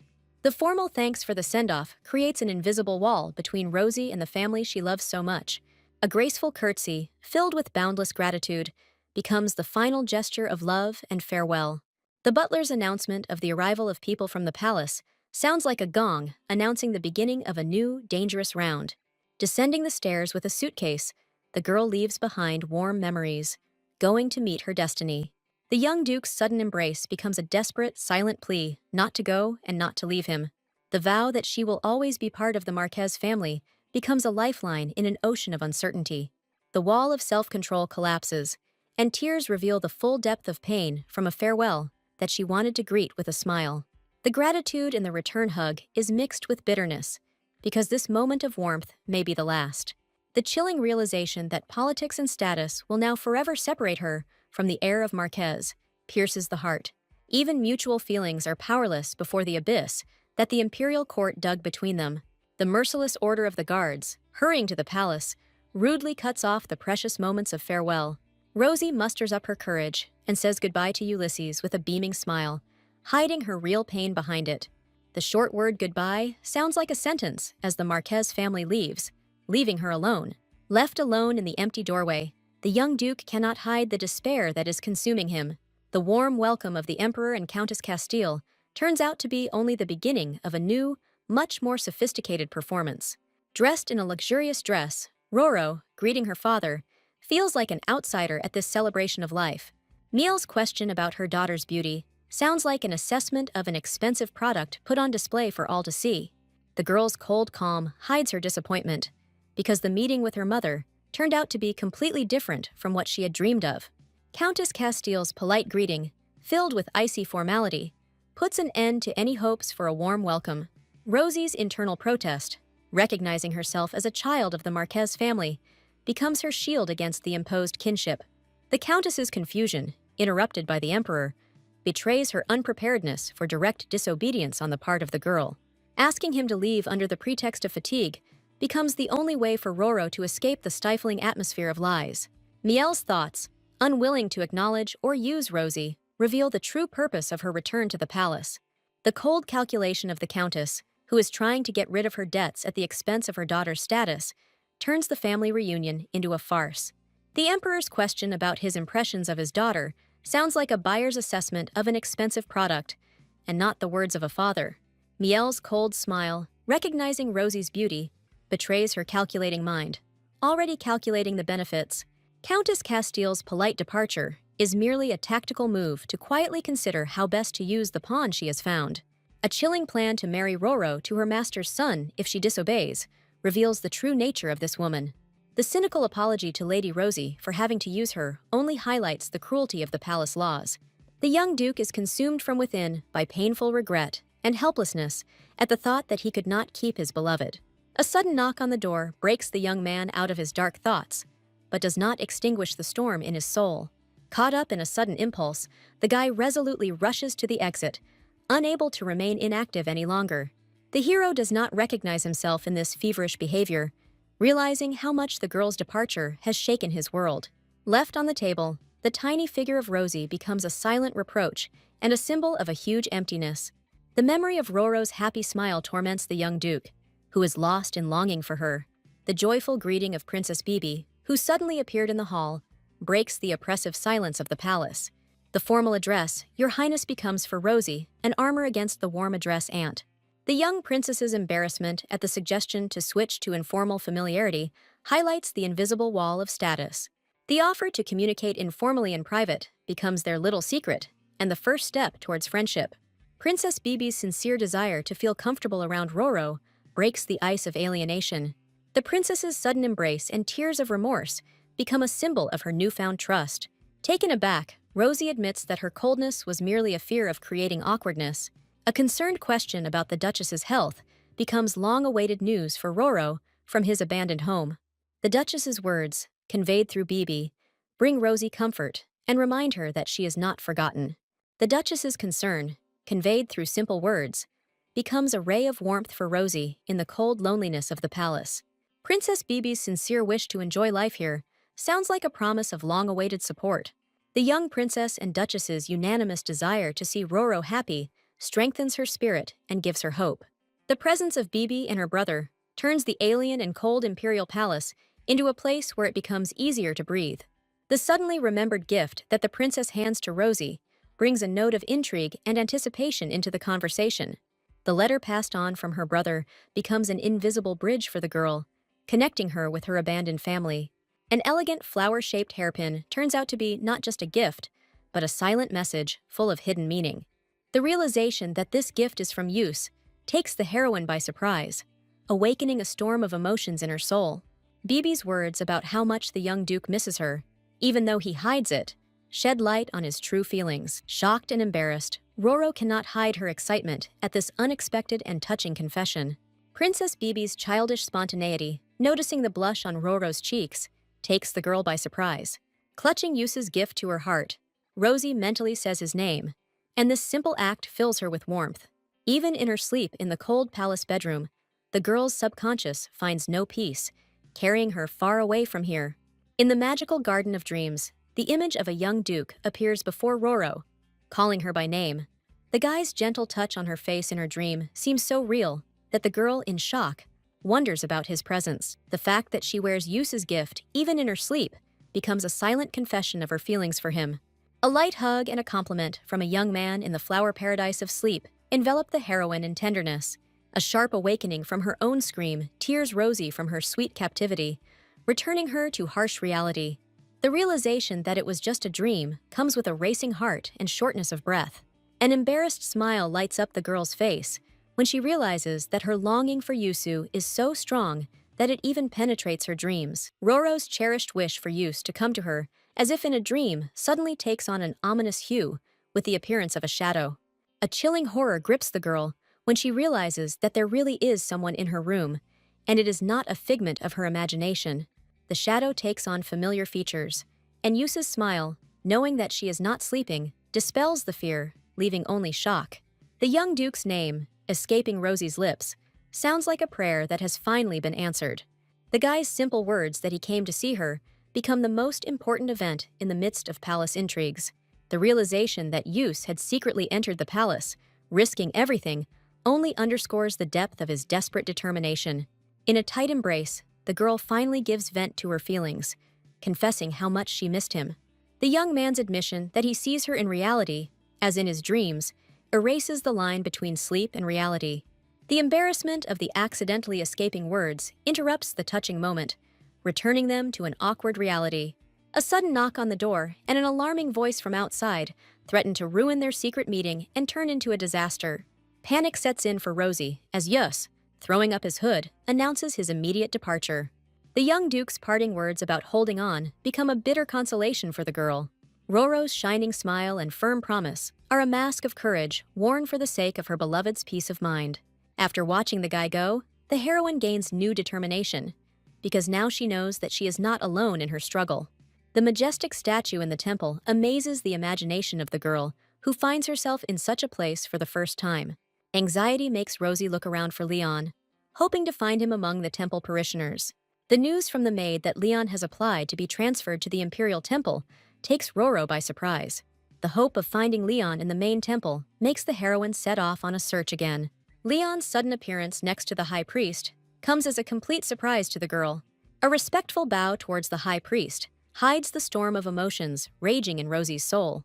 An encounter with the high priest makes Rosie wonder about the hidden hierarchy of power in the church.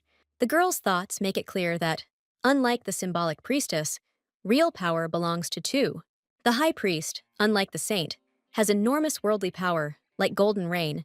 The priest's smug smile only confirms his enormous influence, which extends far beyond the walls of the temple. The high priest's question about prayer sounds like a test, behind which lies a cold calculation. Roro's enthusiastic response about the peace of mind found in prayer is a perfect act of grandstanding. The high priest's blessing seems less like a divine gift and more like a condescending gesture. Saying goodbye to the priest, the heroine maintains a mask of piety, not revealing her true thoughts. Leon's offer to go for a walk becomes a saving opportunity for a long overdue conversation. Leon's request to leave them alone turns an innocent proposal into the beginning of secret negotiations. Leon's formal courtesy about Rosie's well-being conceals his true purpose for this meeting. The girl's radiant smile in response to Leon is just a facade, behind which lies tense anticipation.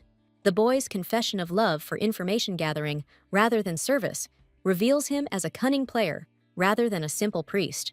Leon's enigmatic grin hints that he is about to reveal a secret that could shake the foundations of the empire. The revelation of the dual purpose of the temple turns the holy place into an arena of political intrigue and power struggle. The claim of divine origin of the imperial family turns out to be just a well-thought-out legend. Rosie's calm reaction shows that she already suspected the lie that holds the throne together. An ancient legend about the founders of an empire, belonging to the same bloodline, turns out to be the key to the main secret. The location of the temple in the palace appears not as a symbol of faith, but as an impudent tool for strengthening power. The shocking truth that it was the Marquez family's ancestor, not the emperor, who founded the empire, changes everything. Leon's unexpected revelation that the Marquez ancestor was a woman forces Rosie to take a new look at history. The name Leona Marquez, the founder of a great family, becomes a symbol of hidden feminine power for the girl. For Roro, the news of the Marquez family's claim to the throne is nothing new, but the true extent of the mystery is mind-boggling. The antiquity of the Marquez family, equal to that of the emperors, underlines their original and indisputable right to power. The idea of a female warrior conquering a continent turns all the heroine's ideas about the past upside down. Leon's words about the unimportance of the founder's gender only emphasize that he is leading to an even more important truth. The guy's assertion that it was the head of the Marquez clan who led the war sounds like a direct accusation of usurpation of power. Rosie wisely acknowledges that the empire is a joint effort between both families, trying to soften the blow. The girl's direct question about the source of Leon's knowledge baffles him, because such information is mortally dangerous. The young man's evasive answer proves that discussing the right to the throne is a taboo subject that holds many secrets. Leon's clumsy excuse about accidental knowledge only increases Rosie's suspicions of his insincerity. The girl's penetrating gaze catches a shadow of anxiety on the guy's face, confirming the guess about the hidden truth. The priest's hasty farewell becomes the final proof for Roro that he has not told everything. Watching Leon go, the heroine becomes convinced that there is a compelling and dangerous reason behind his silence. The receding silhouette of a young man makes the girl doubt that she is looking for meaning where there is none. The realization that the Marquises, not the Ibernese, should be the rightful rulers completely turns Rosie's world upside down. Now the imperial family's hostility towards the Marquez takes on a sinister meaning, based on fear and usurpation. The question she asks herself about containing the Marquez sounds rhetorical, because the answer is frighteningly obvious. The idea of a union between two families, based on the truth about the female emperor, opens up new possibilities for Roro. The idea that the entire system of succession to the throne is built on a lie threatens to destroy the empire to its foundations. The revelation of the truth about the woman founder ignites a bold idea in Rosie's soul about equal rights. Unexpected news about a visitor breaks the heroine out of the flow of fateful thoughts. The appearance of Anne, a former maid, comes as a shock to Roro, mixed with joy and bewilderment. In a fit of emotion, the girl embraces Anne, not believing her happiness and secretly thanking the Duke for it. Anne's thoughtful offer to sit down brings Rosie back to the atmosphere of former friendship and warmth. Roro's curiosity is piqued when the maid mysteriously opens her suitcase. Anne's joyful desire to brush her hair like old times becomes the best gift. The touch of a comb awakens in the heroine warm memories of carefree days and girlish secrets. A sudden longing for the cheerful chatter and days in the ducal house is a sharp reminder of the loneliness experienced. Agreeing to the request, the girl sadly wonders how they could have become so distant from each other. Anne's concern for Roro's nutrition in a sweet memory highlights her genuine affection and concern. A rumor casually thrown out by a maid while combing her hair immediately alarms the heroine. The exciting news of Rosie's personal knight being chosen sounds like a promise of long-awaited change. The need for a knight protector that Anne talks about seems to the girl herself like another form of control. The idea that this is an order from the emperor immediately poisons the news with the venom of suspicion of total surveillance. A fencing tournament for the right to become the princess's knight turns political intrigue into a thrilling spectacle. Anne's enthusiastic curiosity contrasts with Roro's heavy thoughts about the new spy at his heart. For the heroine, a personal knight is an impossible dream, darkened by knowledge of the cruel reality of palace life. Members of the Imperial Guard may not marry. The knight appears as a faceless sword in chains, a symbol of complete self-denial and lifelong service. The Guard's harsh regulations shatter Rosie's hopes, because Brother Use can never become her protector. Anne's excited chatter about the upcoming tournament is met with the princess's cold and distant agreement. Distinct footsteps outside the door break the awkward silence, causing Rosie and Anne to freeze in anxious anticipation. The news of Countess Castiel's visit promises the heroine a new headache.